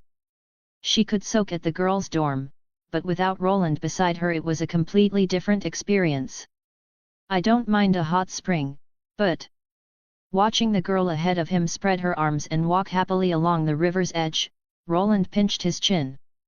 Judging by that happy face, you don't mean a mixed bath, do you? Of course not a mixed bath. Why would I?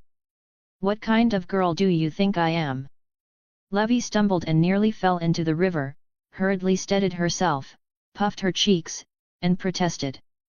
Their feelings had warmed quickly, but they hadn't even bared it all to each other yet. At most those sorts of things. As for a mixed bath, that was at least something for after marriage. So you like it spick? Shut up. Sou'unga town. A hot spring village to the west of Magnolia, its buildings all in Edo style, strikingly out of place beside the Western architecture elsewhere. Walking the broad streets lit by lanterns, Roland took in the bustling town and kimono-clad passers-by and couldn't help musing. Even without a park lined with cherry blossoms at the south gate, he could accept this. Unlike first-timer Roland, Levi smoothly booked a room, then led him into a bustling hot spring inn. See you in a bit. After changing, Levi waved in her clover-patterned yukata and hummed a cheerful tune as she headed into the women's bath. Right, see you. Roland slid open the door to a spacious open-air bath. A bright full moon hung in the night, with a rolling mountain range and a faint waterfall in the distance. The view is better than I expected. Because they had reserved a private room and spring, there were only the two of them between the men's and women's baths. Crisp birdsong, a slightly cool night breeze, and a steaming spring at just the right temperature. This feels good. Sinking into the water, Roland leaned back against the bath rock and let out a long breath, a relaxed smile easing across his face. If he bought a house someday, he would definitely build a hot spring this big at home. Gazing at the distant night sky, Roland couldn't help thinking so. After soaking for about half an hour, Roland returned to the room. He slid open the shoji. Dinner was already set on the low wooden table, salt-grilled sori, tempura, sake. All classic Japanese dishes. He poured a cup of sake and sat cross-legged on the tatami, just about to take a sip when the door sounded again. Looking up, a girl in a yukata with blue hair beaded in droplets stepped in, the skin she showed flushed warm from the bath. His gaze traced slowly up her soft waist, then, with a complicated look, he glanced aside. Embarrassed. Levi toweled her damp short hair. Noticing his reaction, she teased with a smile. No, I just thought. Really flat. Flat. Levi's smile froze. She didn't need to look down to know what he meant. Pervert.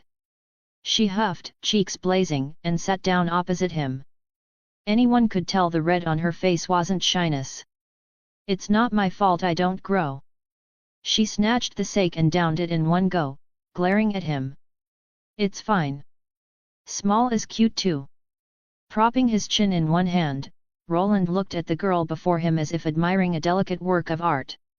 Even after seeing her so many times, she was always this adorable. What is it? Why are you staring at me like that? I'm just curious why little Levi is so cute, Roland said with an easy smile. Cute enough to hold and tease properly. Don't tease me. Levi inched back, eyes drifting away on their own. Honestly, after that night, she felt like she'd become a little addicted to that feeling. Much better than reading alone. She remembered from her books that not only women, men needed things on that side as well. Thinking of those pages, Levy opened her mouth, found it hard to say, then mustered her courage and forced the words out. Doesn't it feel uncomfortable? Roland tilted his head, not understanding what she suddenly meant. About last night. I read in a book that. She spoke in a mortified whisper, then couldn't help covering her face. What am I even saying? How can I say that in front of him? Roland was silent a moment, then moved to sit beside her. He rested his chin lightly on her head and asked in a soft voice. So, what do you want to do? Actually, I can help too. Levy pressed through her shyness and went on. After all, mutual help. Chapter 29, Chapter 29, Loke, so he's a newbie just like me? Morning.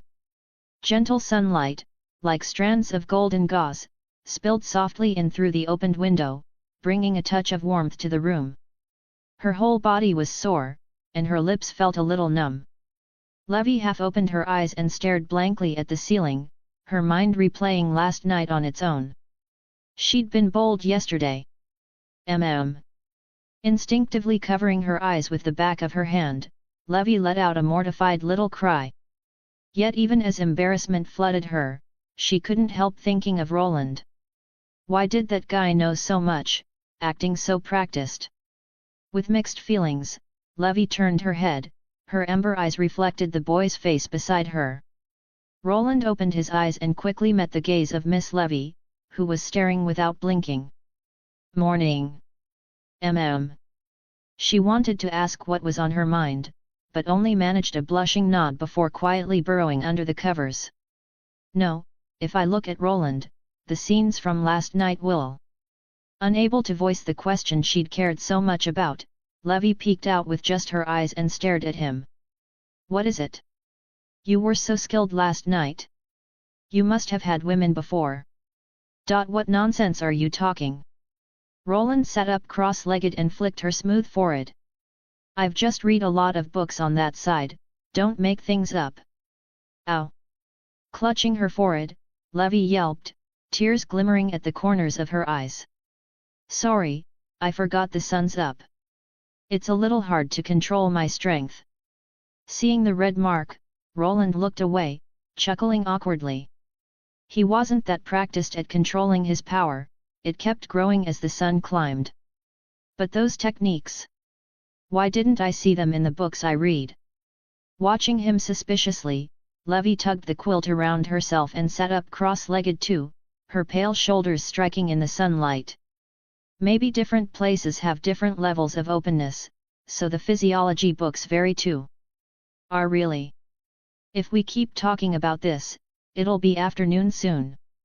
Roland patted her head and spoke helplessly. They still hadn't gone to Myra to turn in the job. Let's head to the guild, little Levy. Wait a sec, I haven't brushed my teeth. At noon the guild was at its most crowded. By the time the two arrived, raucous clamor was already echoing inside. Fight me, you clothesless pervert! Huh? Who are you calling a pervert? Be a man! You jerks, my brand new booze! As lively as ever. Under Levy's weary gaze, Roland sighed and pushed open the guild doors. The next instant, a familiar figure came flying out and hurtled straight toward them. Good morning, Marcus-senpai. Roland? Great, pull me. Seeing the blonde, middle-parted young man, Roland greeted him politely and, at the same time, pulled the unreactive Levy aside. With the obstacle gone, Marcus didn't even finish his words before crashing into the fruit shop across the way. Inside, the guild was already a mess. Tables and chairs went flying, Elfman even blasted out like a cannonball. Oh my, you two are back. Smiling, Mirajane handed them 2 glasses of orange juice, her voice as gentle as ever. Thanks, Myra. Taking the juice, Roland nodded with a smile. Myra's the best. Levy clung to her arm and praised her brightly. It wasn't just the men, women couldn't escape Myra's charm either. The three sat quietly, chatting idly while watching the chaos in the hall with interest. That one without clothes is grey. His magic is ice make. Worth noting, he gets along well with Natsu. Mirajane tapped a finger to her lips and thoughtfully supplied the info. And that blonde hottie surrounded by beauties is Loke. Rumor says he's dating several girlfriends at once. She tilted her head and glanced toward the back. For some reason, Myra felt Roland and Loke were similar in a way both drew girls in. Would make surging waves of love. With a shout from the distance, the wooden floor heaved like a storming sea, slamming the guild members in the center and sending them flying. Loki's magic is pretty good, though the names are a bit odd. Damn you, Loki! A familiar figure came flying again, crying out in frustration midair. Seeing that same silhouette headed their way, Roland sighed and casually caught her. You okay, Kana-senpai? Ah, thanks. Kana tossed the thanks over her shoulder as she landed and started to charge back into the fray, then stopped halfway. That voice just now. Roland? She turned back to check, fell silent a moment, then returned to them. Myra, 2 beers. Sitting beside Roland, Kana rested her cheek on one hand. No problem. Myra smiled with a nod and quickly set 2 beers on the bar. Isn't that a bit little? Don't you usually drink straight from a barrel? Levi tilted her head, puzzled. When it came to capacity, no one in the guild could match Kana, who'd been drinking since 13. I'm broke. Kana waved it off, then silently pushed one of the beers to Roland. A drink on me. You're not refusing this time, right? I don't mind. In fact, being able to drink with Kana-senpai is my honor. Ha, an honor, ha, what a cheesy guy. Kana looked away with a faint blush and a show of disdain, but the corners of her mouth crept up. Not far away, Loke, who had noticed the scene, pushed up his glasses and stroked his chin. Looks like that newbie is the same type as me. Chapter 30, The Fairy Queen Returns. Mirajane, Kana, Levi. Even the women at his side had their attention drawn away, so Loke found it hard to ignore the brand new newcomer. Judging by looks and the temperament he showed, he was a sunny, gentle-type handsome guy. Especially with that striking tear mole beneath his eye. Even Loke had to admit the newcomer's charm was a bit too much. After all, who steals someone else's girlfriend the first time they meet? Glancing at the woman beside him, cheeks flushed and lips lightly pursed, Loke couldn't help twitching the corner of his mouth. It was practically a live-cheating scene. Who wouldn't suspect that Brat's magic was a charm type? On the other side, Roland, keeping someone company over drinks, checked his system just then. Yesterday he had finished the Romance quest and the Ashen Sword Saint quest. The Teratarabsu had been given to Juvia, and the Ashen Sword style had poured straight into his mind, seamlessly integrated. Without a doubt, with that swordsmanship he would be among the best in this world. Setting aside Ashena's special techniques, swallow reversal alone would astonish many a sword master. 3 slashes cast at once in different directions, an unavoidable art. I really should find someone to test it. Propping his chin with one hand and swirling the amber liquor with the other, Roland murmured. His magic called Sun was simply too powerful, so he moved carefully day to day, afraid of losing control for even an instant. Swordplay had fewer shackles. No matter how strong it was, a single stroke couldn't wipe a town off the map. Test it. Perched cross-legged on a high bar stool, Kana turned curiously, not sure what he meant. Roland, you're not about to ask someone for a proper match, are you? Mirajane blinked and asked on impulse. Spar with Roland? Impossible. In this guild, aside from Guildarts and the Master, no one should be his match. Levi tapped a finger against her light pink lips, tilted her head while running through the remaining S-class mages, then waved a hand.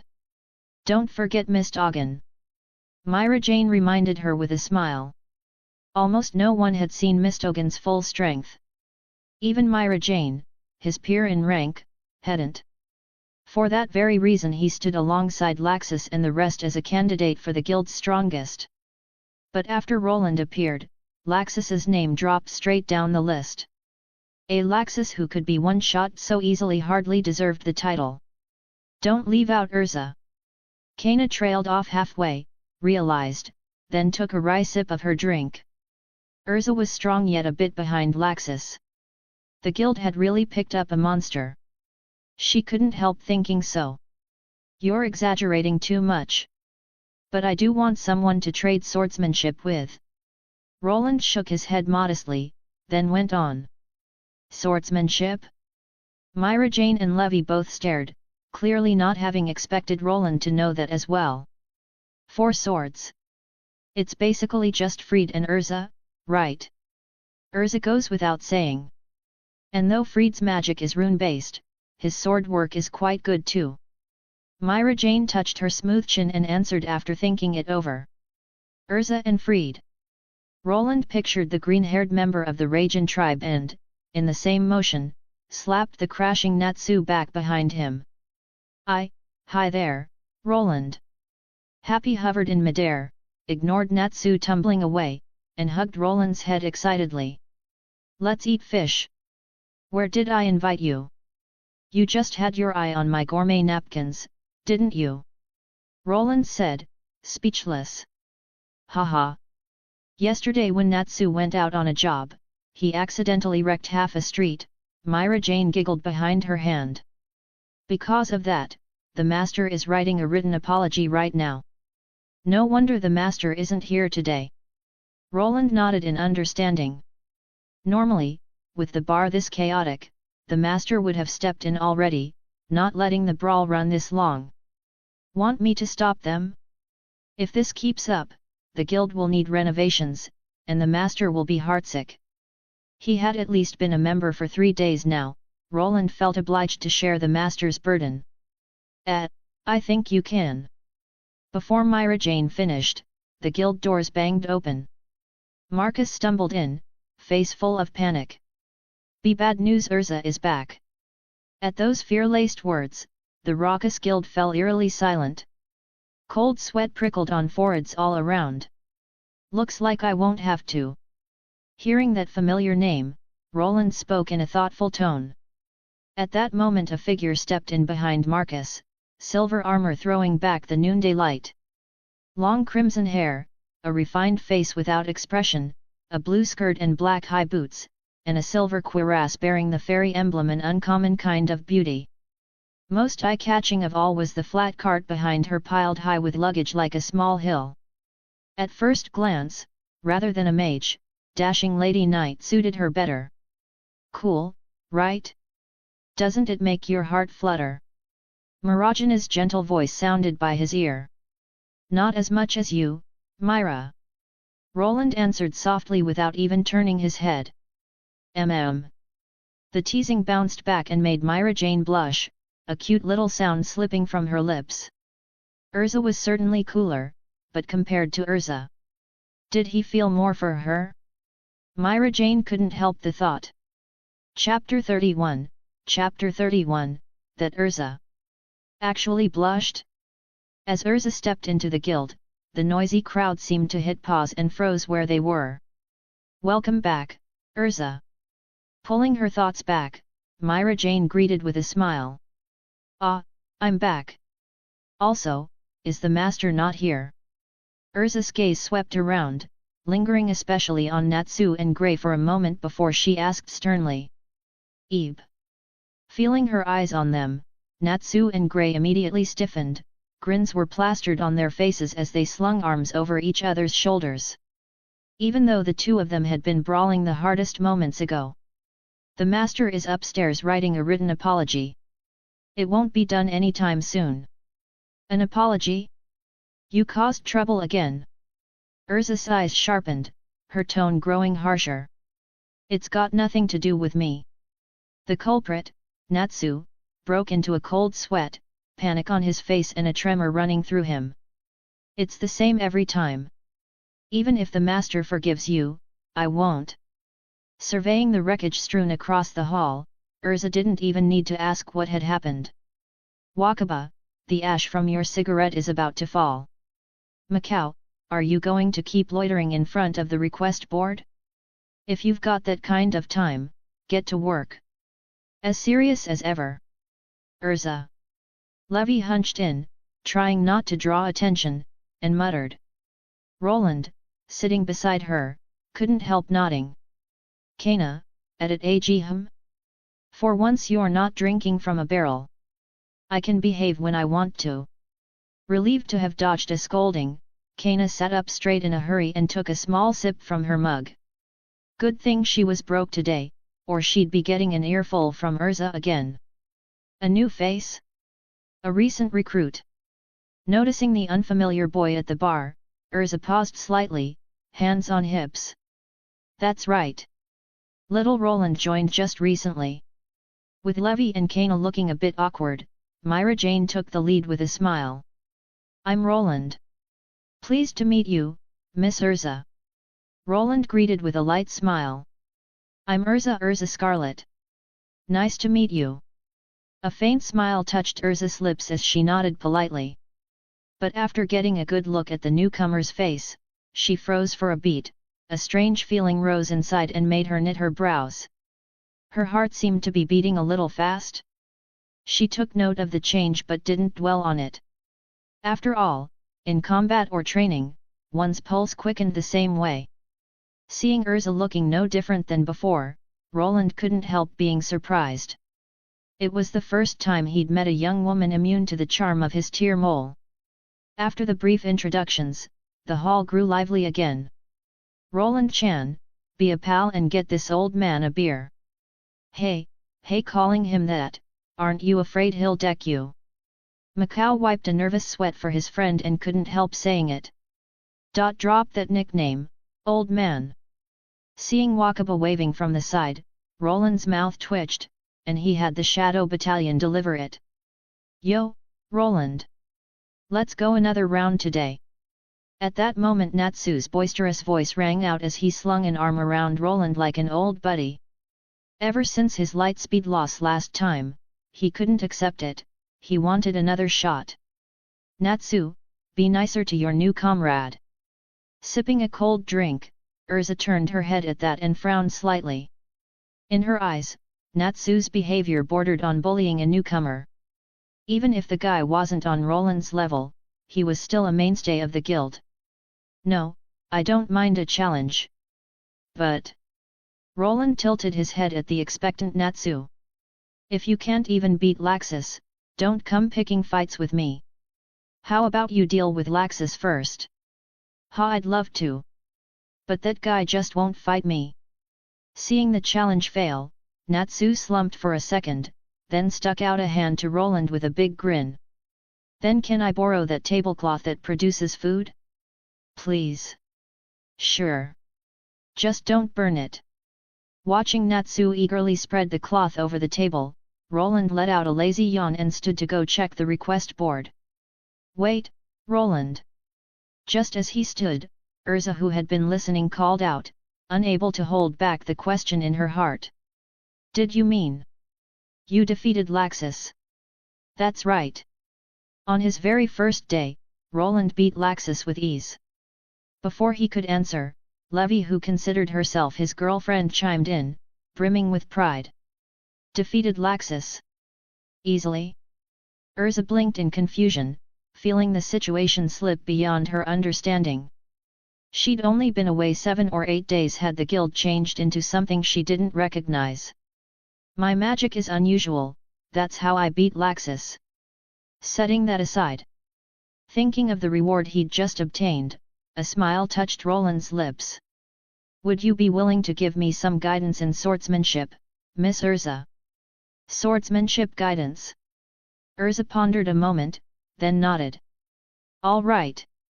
It'll also let me see your strength for myself. A newcomer who could defeat Laxus. Staring seriously at Roland before her, the strange feeling in Urza's chest only intensified, making her space out for a few seconds. You. When she came back to herself, Natsu, chewing roast meat nearby, was staring at her in shock as if he'd seen the impossible. "You've gotta be kidding me!" Urza actually blushed. Chapter 32, Chapter 32, Roland, all right, I'm fired up. No way. Staring at the never-before-seen look on Urza's face, Natsu's eyes went wide, as if he'd seen a ghost. Could it be Urza actually blushing in front of a man? Since he was little, he had never once seen Urza show an expression like that. "What is it? Why are you looking at me like that?" The unhidden shock in their eyes made Urza a little uneasy. "Do I have something on my face?" Because Urza's cheeks are all red. Happy, perched on the bar and gnawing grilled fish, chimed in helpfully. "Her cheeks are red?" At that, not only Urza, but Mirajane, Levi, and Kana all froze. "Am I blushing?" Urza touched her cheek on reflex, unable to stop herself from asking. "You are." Could it be Urza likes Roland's type? Mirajane laced a hand behind her back a little tighter, still smiling as she teased. "It is a little red." Levi edged closer to Roland and looked at Urza, a glint of alertness flickering in her ember eyes. As for Kana, she took a drink with a complicated look and said nothing. What could she say? It had been hard enough to find a man who stirred her heart, yet he was surrounded by so many pretty, cute girls. Even Urza seemed drawn to him. It felt hopeless. Draining her beer in frustration, Kana stretched lazily, stood, and headed for the guild's backyard, calling out. "Roland is challenging Urza, anyone want to place bets?" With her shout, the guild erupted in a boiling roar. As expected of our strongest rookie, he just took care of Natsu, and now he's challenging Urza. Roland versus Urza? Hey! I'd pick Urza, but that rookie did take down Laxus. Ha, wait, who's Roland? And what do you mean he took down Laxus? Quite a few members who'd only just returned looked blank, not understanding a thing. Are you all talking nonsense? Gray was even more at sea, half suspecting his ears had gone bad from not taking enough jobs.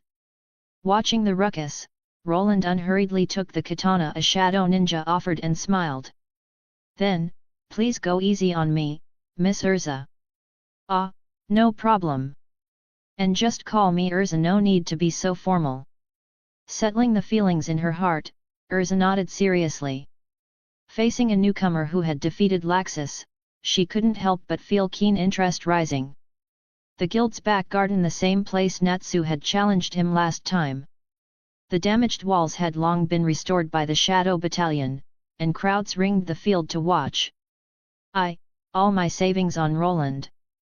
Having learned his lesson once, Happy bet on Roland without hesitation, pulling out 2,000 J from his pouch. "I'll put mine on Roland again," Macau coughed lightly. "Is no one betting on Urza?" Gray rubbed his chin in silence. Despite having heard from other members how terrifying the rookie was, he still put his money on Urza. "I choose Urza too." Loke, arms around two pretty girls, pushed up his glasses. As the bets piled up, by the cut-off the numbers backing Urza and Roland were nearly even. "Go, Urza, I put 10,000 J on you." Ooh, go newbie. This old man's booze money for the month is riding on you." "Go, Roland." "Urza, don't lose to a newcomer." "Oh right, I forgot something." Perched on a barrel, Kana suddenly spoke up. Under everyone's gaze she drawled, "This is mainly a swordsmanship duel, by the way, though it doesn't make much difference." Unlike the noisy crowd, the two in the center looked perfectly at ease. Roland's right hand rested lightly on the hilt at his waist. Though his face remained gentle, a razor-edged aura rose from him. "Good aura. I can see you've delved deeply into swordsmanship." Urza centered herself. A brilliant magic circle bloomed at her hand and a silver-white knight's sword appeared. "I was just bored and tried cutting a few swallows on the road." "Cutting swallows doesn't forge a presence like that." "Perhaps. Also, Urza, aren't you going to requip? You seem confident in your strength." A smile tugged at Urza's lips as her fighting spirit rose. Very well, have it your way. Requip Heaven's Wheel armor. With a low cry, dazzling light wrapped Urza's body. When it faded, the plain knight's gear had been replaced by a finely wrought suit of silver armor. Only her chest and the sides of her waist were armored above. Below, an aristocratically elegant metal skirt flowed, and behind spread a pair of graceful steel wings like a butterfly. Delicate crimson hair now sported small wing-like ornaments at both sides, and a white throat bore a choker set with amethyst. Beauty. Elegance. Roland's first impression was that Urza in this moment was like an exquisite work of art, something one couldn't help wanting to collect.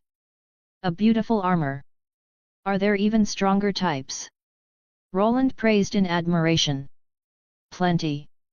Let's see if you can make me bring them out. Urza raised twin blades, as flashes flitted around her, 16 Heaven's Wheel swords floated into the air. In that case. Roland lowered his body, the hilt and scabbard gave a soft click. He lifted his gaze slightly to the graceful Urza before him. Then I'm fired up. Off in the distance, Natsu, watching intently, blinked in a daze. Why did that line sound so familiar? Chapter 33, Chapter 33, Guild's Strongest Achievement Unlocked. Ha! As the words fell, Urza's pupils shrank to pinpoints.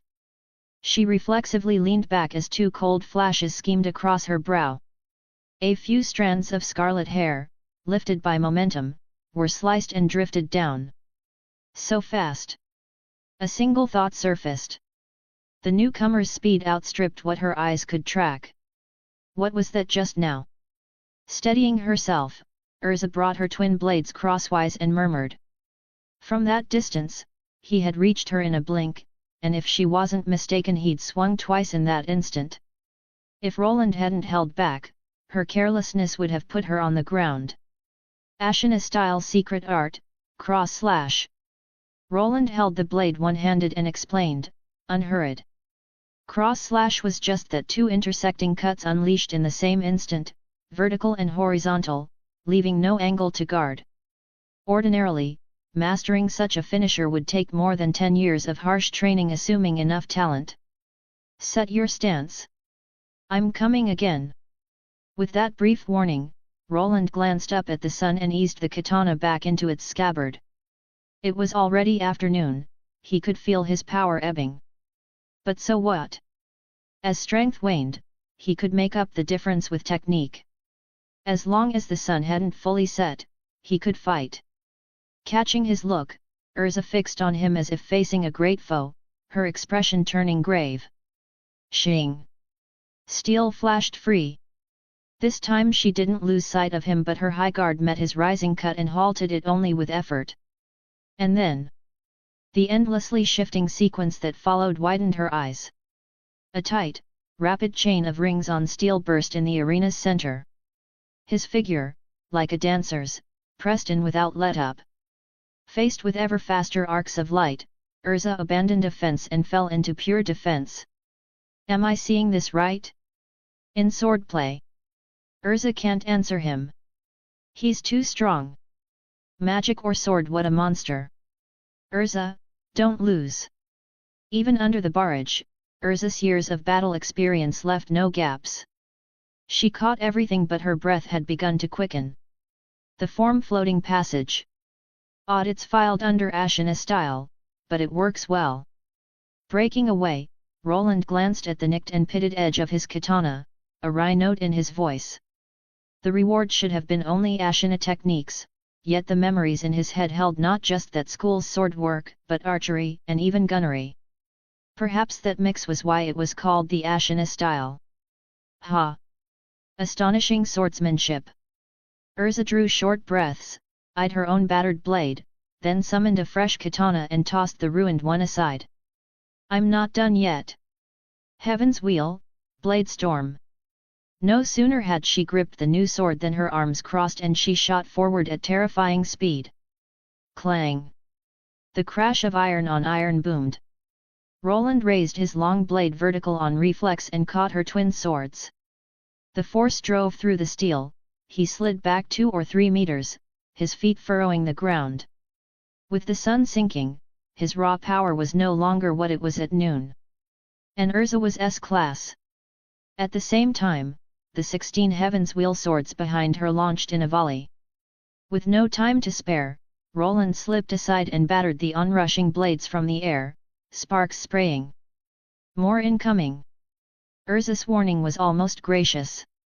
Dozens more swords had already gathered at her back. As a set effect of the Heaven's Wheel armor, the storm of flying blades was her own technique as much as any form. Roland had no complaints meeting it head-on. Secret art, Dragon Flash. He sheathed again. When the blade flashed out, a wave of edge born from the air itself ripped forth and cleaved every flying sword from the sky. Requip, Black Wing Armor. Crimson sigils flared. The elegant Heaven's Wheel set vanished, replaced by a deep black panoply, the metal forewings turned to demonic pinions. In this set, her attack power spiked. Wings spread, Urza hefted a grotesque great sword and disappeared, leaving only a blur. That set's fine, but I prefer the last one. Roland appraised her lightly, unafraid, and stepped in smiling. Ashina style, Ikemonji. His blade swept across the pronounced curve of her waist with crushing weight. Urza's eyes flew wide, her grip on the great sword shook, nearly failing. She was hammered through the air into the wall, a roar and a cloud of dust erupting on impact. A plain, simple cut, nothing but a horizontal stroke, yet the force inside it was staggering. "Shall we continue, Miss Urza?" Ignoring the gaping stares around them, Roland turned toward the rebel and asked. He still hadn't used swallow reversal. Tempting, but if he did, someone might die. Cough. Enough. I've lost this match. Propping herself up from the wreckage, Urza stepped out, face dust-streaked, eyes complicated as they met his. Incredible those techniques. Seeing her concede, Roland's lips lifted. Guild's strongest achievement unlocked. Among S-class, he hadn't yet crossed swords with Guildarts or Mist Ogden. But at high noon, he was certain he wouldn't lose. Chapter 34, Chapter 34, Roland isn't an S-class mage yet? Sorry for the trouble, Miss Urza. Seeing Urza switch back into her silver armor, Roland nodded politely and handed her a handkerchief. Challenging the Fairy Queen today was partly to test his sword skills for real, and partly because the system had refreshed the daily quests. Quest 1, at this moment, I am the guild's strongest. Quest description, defeat the strongest S-class mage presently in the guild and cement your title as the strongest. Quest reward, a knight does not die with empty hands from the Fate universe. As for the other two quests, Roland glanced at them and couldn't help face-palming. Quest 2, Guild Daily Life.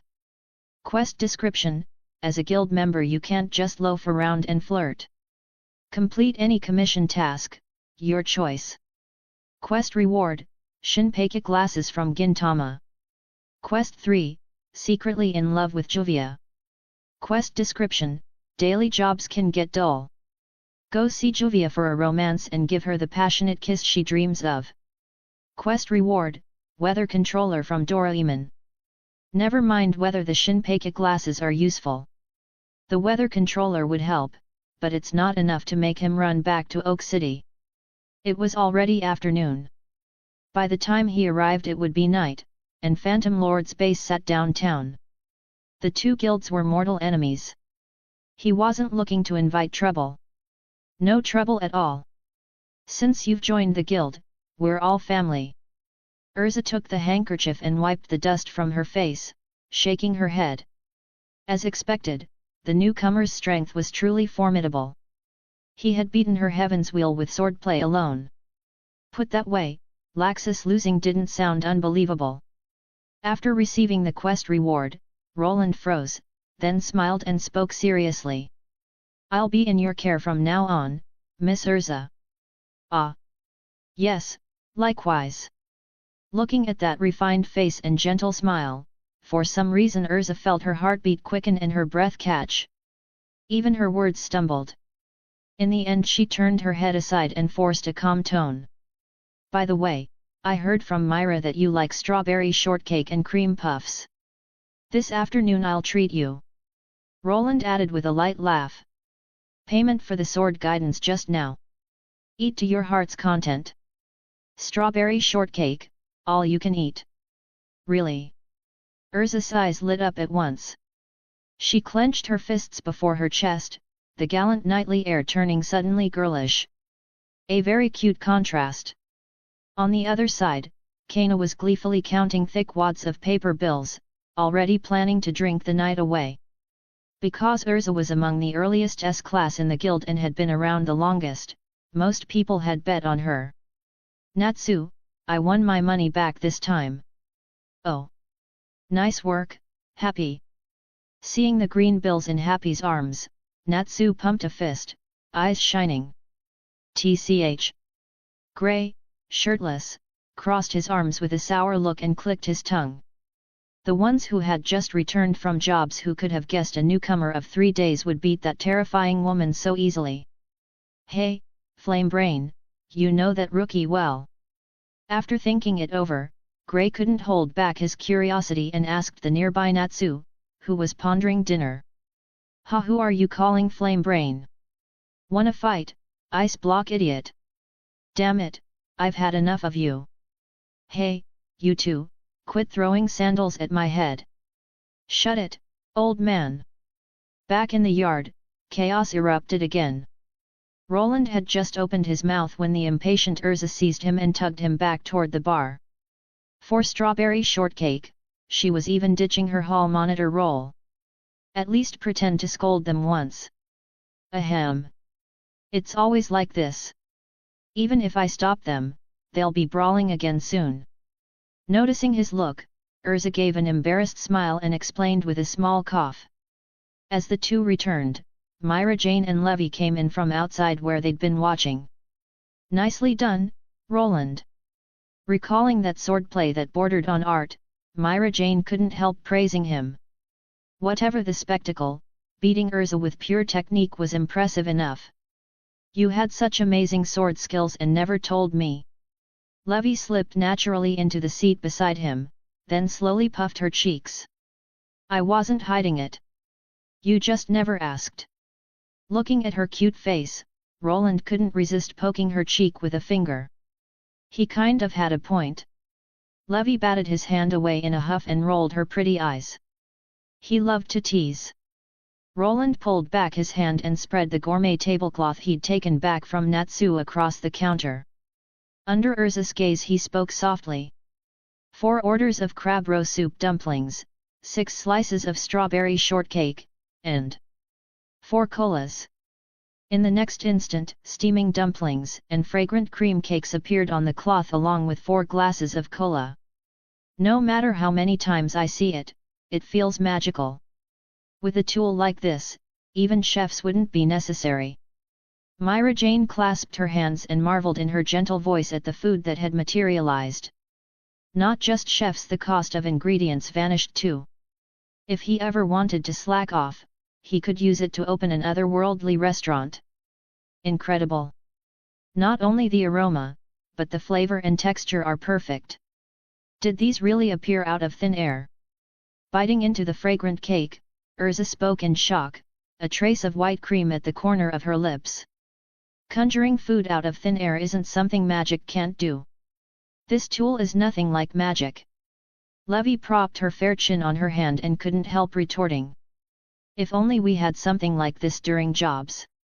Right, Roland, team up with me. I have a well-paid S-class request right at hand. Urza crossed her legs with elegance and savored the cake. Mid-sentence she changed tack, eyes expectant. No can do. Roland isn't an S-class mage, so he can't accept requests from the second floor. Before Roland could answer, Mirajane replied for him with a warm smile. Chapter 35, Chapter 35, The Proper Use of the Shadow Battalion. Mirajane wasn't wrong. Even if his strength put him among the very top of the guild, rules were rules. Having joined only 3 days ago, Roland couldn't take S-class requests. To step onto the second floor, you first have to pass the guild's exam and become S-class.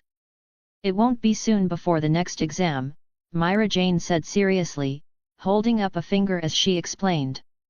The S-class mage exam was held about once a year, with the master announcing who qualified to participate. The test site was Fairy Tale's Holy Land Tenro Island. In that case, until the next exam, I can only accept lower-paying requests. Roland bit into the strawberry on his silver fork, letting the rich flavor spread through his mouth, and spoke with a touch of regret. He'd planned to grind a few S-class jobs, earn real money, then buy a house of his own. For now he'd have to find another way. If he used gadgets. There were angles. For example, using an enlarging lamp to change gold's volume and make a killing. But the enlargement had a time limit, stop shining it and the gold would revert. Sell it and the truth could come out. Roland lifted his head and watched the Shadow Battalion bustling about the hall, an idea rising. What if the Shadow Battalion carried the gold to trade with dark guilds, he murmured, rubbing his chin. They were the worst of the worst. He'd feel no guilt making money off them. Hey, what are you daydreaming about? Levy waved her small hand in front of his eyes, head tilted. I'm thinking that once I've saved enough, I want to settle down here. The town scenery is nice. If I'm going to stay long-term, I can't keep renting. He took her soft hand and laid out the plan. The landlord of their place would be back in 6 months. Better to buy than scramble for another rental in a strange world. So you're buying a house? Levy's eyes lit up, her lips couldn't help curling into a smile. Property isn't cheap. Myra saved for years, Urza said, dabbing her mouth with elegant precision. At some point her knight's armor had become a white sleeveless blouse, a deep blue guild mark bare at her shoulder. She lifted a steaming cup of coffee and spoke with a hint of nostalgia. Back then Myra took S-class jobs day and night. Oh? So Myra's that strong? Roland glanced over at Mirajane, who was wearing the same nostalgic look, and feigned surprise. That's right. At the time, her strength was on par with mine, Urza said with a firm nod. It's not that exaggerated, Mirajane muttered, scratching her cheek, modest as ever. I've never actually seen Myra's magic. Propping his chin, Roland smiled toward the hostess behind the counter, openly curious. My magic? These days I'm best at transformation, Mirajane said gently, fingertip to her slightly flushed lips. For example, transformation, Levy head only. Her body didn't change, but her head became Levy's. See? Fun magic, right? She winked at him, looking very cute. Wait. Why me? That looks so weird. Change back, Myra. Levy shouted in embarrassment at the sight of Mirajane looking exactly like her from the neck up, body aside. Unlike the flustered girl, Roland watched the transformation with keen interest. A cute Levy face on a sultry body wasn't a bad look. Next up. Transformation, Urza head only. Mirajane beamed, voice light. Oh, me this time.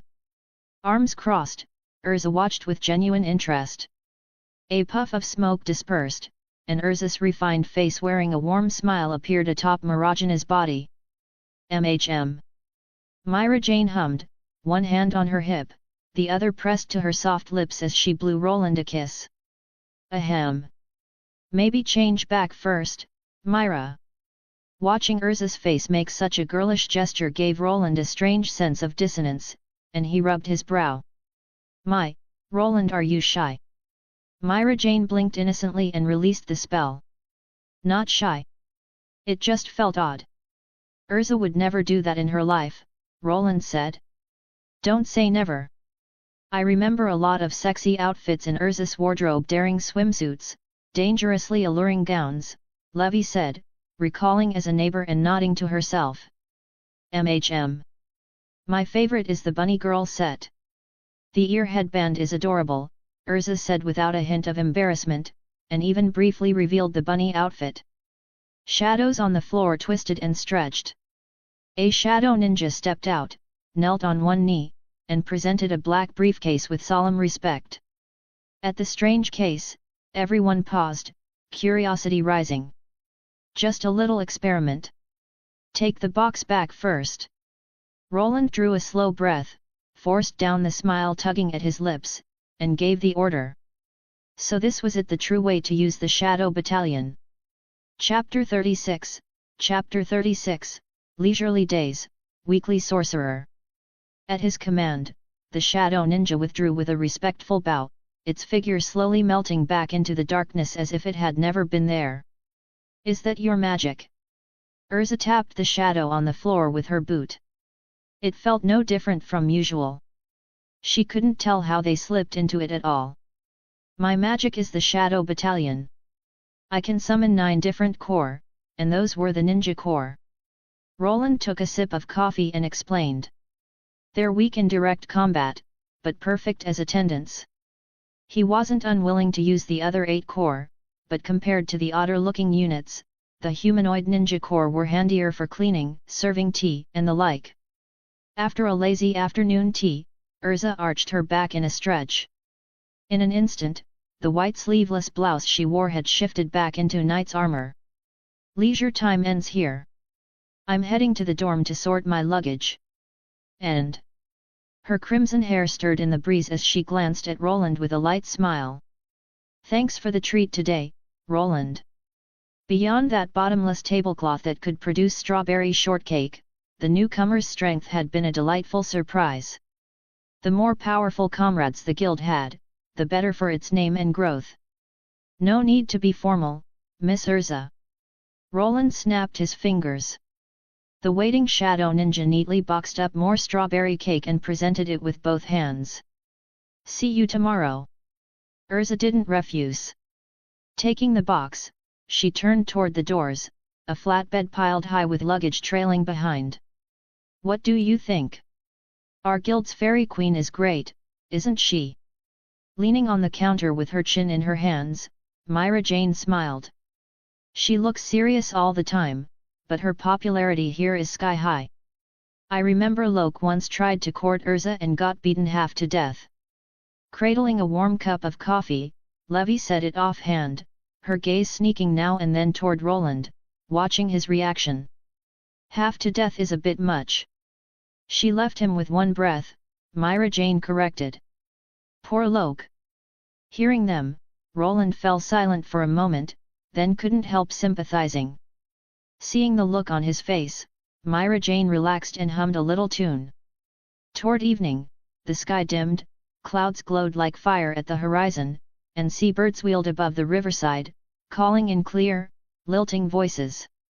After saying goodbye to Mirajane, Roland left the guild with Levi to head home and rest. Halfway there, Levi suddenly remembered she'd forgotten toiletries and bedding and hurried back to the girls' dorm. So quiet out.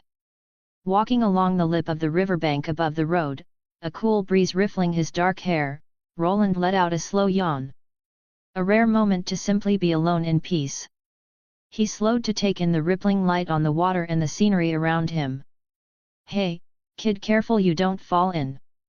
It's deep there. A wooden skiff glided down the middle of the river. The man on deck called out kindly. Thanks for the warning, sir. Roland nodded with a smile. This town wasn't just beautiful, even its residents were friendly to outsiders.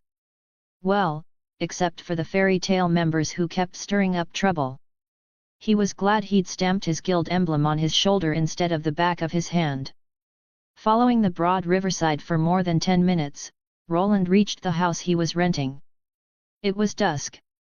Across the way in Southgate Park, many people were out for an evening stroll, their lively chatter carrying to his side of the street. He slid the wooden door open, shrugged off his coat, and headed for the bedroom upstairs. Creak. Pushing the door, he saw Minidora sprawled asleep on the bed and shook his head. He could really sleep. Home 2 days, and still snoozing. Roland flicked the bell on the collar at his neck. It jingled, and the little robot stirred. Duray. Minidora rubbed sleepy eyes, swaying on his feet, still half asleep. All right, wake up a little. Roland snapped his fingers again. Shadow Battalion. At the queue, a shadow ninja surfaced and handed him a briefcase before dissolving back into smoke. It was heavy. Judging by the weight, it had been packed tight with cash. He flicked open the metal clasps. Bundles of fresh green notes lay stacked in rows. There had to be tens of millions of J. This pays better than S-class commissions. Earlier, he'd sent 2 shadow ninjas to purchase a gold bar, then used the enlarging lamp to magnify it several times, finally selling it to a dark guild at well below market price. They'd worn cloaks the whole time, and even the haggling had been done using a writing slate. So which dark guild did you sell to? Sitting back, Roland pinched his chin, curious. Eisenwald. A shadow ninja held up the slate. The word made Roland pause. So this was his first brush with a dark guild since the story began. I'm coming in. Levy's lively voice rang from downstairs, quick steps tapping up the stairwell. She pushed the door open with practiced ease, arms full of books he hadn't seen before. And one cover looked awfully like Myra. Chapter 37, Chapter 37, Levy, slow down, idiot. Durara. Swaying, Minidora toppled onto the briefcase, shut his eyes, and fell back into sweet dreams. Even a house cat isn't this lazy. Warm light filled the small bedroom. When Levy came in, her off-shoulder dress had been swapped for a long-sleeved jacket, and she was hugging a tall stack of books. If you looked closely, the topmost cover had Mirajane's photo on it. An old issue of Weekly Sorcerer back when Myra was modeling. Well? Interested? Not sure what she planned to do with that at night, Roland still felt the girl was up to something. 7 or 8 volumes thumped onto the table. Levy planted one hand on her waist and wiped the sweat from her brow with the other. You're not planning to read all of those tonight, are you? Arching a brow, Roland picked up the Weekly Sorcerer on top and flipped to the table of contents with interest. Exploring the unknown of the magic world, Guild Visit Blue Pegasus, Mage Interviews, Most Popular Boyfriend and Girlfriend Rankings. At a glance, it was clearly an entertainment magazine. I could probably finish them in one night. About this much is fine.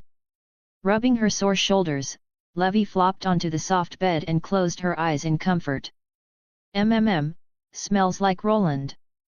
Shame the room's a bit small, or I'd move my dorm bookshelves in here. Roland didn't answer. Her meaning was obvious. Not just tonight, she'd probably be staying here from now on. They'd already done things that intimate.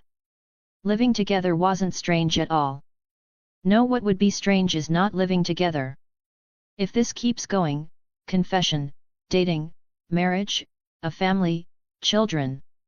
Levy hugged a pillow, blushing hard, buried her face in it, and let out a cute little hum from her throat.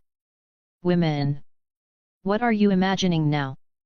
Hearing the tempting little sounds beside him, Roland sighed inwardly and kept his eyes on the magazine. Most Popular Boyfriend/Girlfriend Rankings. At the top of the girlfriend list was, unsurprisingly, Mirajane, very familiar to Roland. Even without continuing as a model, her popularity was absurdly high. Below that was Blue Pegasus's Jenny Rhea, light golden wavy hair, a bombshell figure, and a looks purple gown. In looks alone she was on par with Mirajane. Judging by the rankings, maybe the pure type had a slight edge. Cheeks still pink, Levy lowered the pillow and squinted at Roland propping his chin and reading. This guy. And last night he was so forward. She stood, tiptoed behind him, and craned her pale neck to see what had him so engrossed. Isn't it mostly the Blue Pegasus guys and Loke in there too? By the time she leaned in, Roland had flipped ahead to the boyfriend rankings. Me? Are you that bored? Levy lay across his shoulder, puffing her cheeks like a pufferfish and asking in a wounded tone. Blue hair spilled over his shoulder, her warm breath tickled his cheek, and the fresh scent of her shampoo teased his nose. I'm trying to learn more about the kingdom of Fiori. Besides, you're on the list too. Roland tilted his head left. Their foreheads touched, and the warm air between them turned instantly intimate. My rank's low. I can't compare with Urza or Myra. It's just a subjective popularity vote. In my heart, little Levy's no less than either of them. Levy's lips curled in satisfaction. Scanning down the page, the top of the boyfriend list was full of Blue Pegasus members, with Loke at 8th. Worth noting above Loke was Seegrain, one of the 10 wizard saints, Jalal's thought form. Thinking of Jalal, Roland instinctively thought of Mistoggan and the parallel world called Edalas. If only he could visit someday. He closed the magazine and stretched lazily, then, to the girl's surprised squeak, scooped up her soft body and lay back on the bed. Be my pillow tonight? Jay, just a pillow? Aren't we going to do anything else? Levy set her hands against his chest, lips glossy and moist, clear eyes fixed on him. Seeing that look, Roland knew what she wanted. He didn't answer, he simply kissed her, fingers sliding into her silky blue hair. The room lights dimmed, pale moonlight slipped through the window like a thin shawl draped over them both. Tick. Tick. Fine raindrops tapped at the sill. Outside, a soft drizzle began to fall, like a lullaby easing the heart. Slow down, idiot. Morning. Haze rose over the town. Last night's drizzle continued, pattering crisply against the windowpane. So cold. Awakened by the sound, Levy frowned and murmured, then instinctively snuggled into the warmth beside her, a satisfied smile stealing over her face. They hadn't taken the final step, but the sweetness of now made her reluctant to let go. I'm going to make breakfast. Feeling her arms snake back around his neck, Roland poked her cheek. It's still early. Sleep a little longer. Besides, we've got the gourmet tablecloth.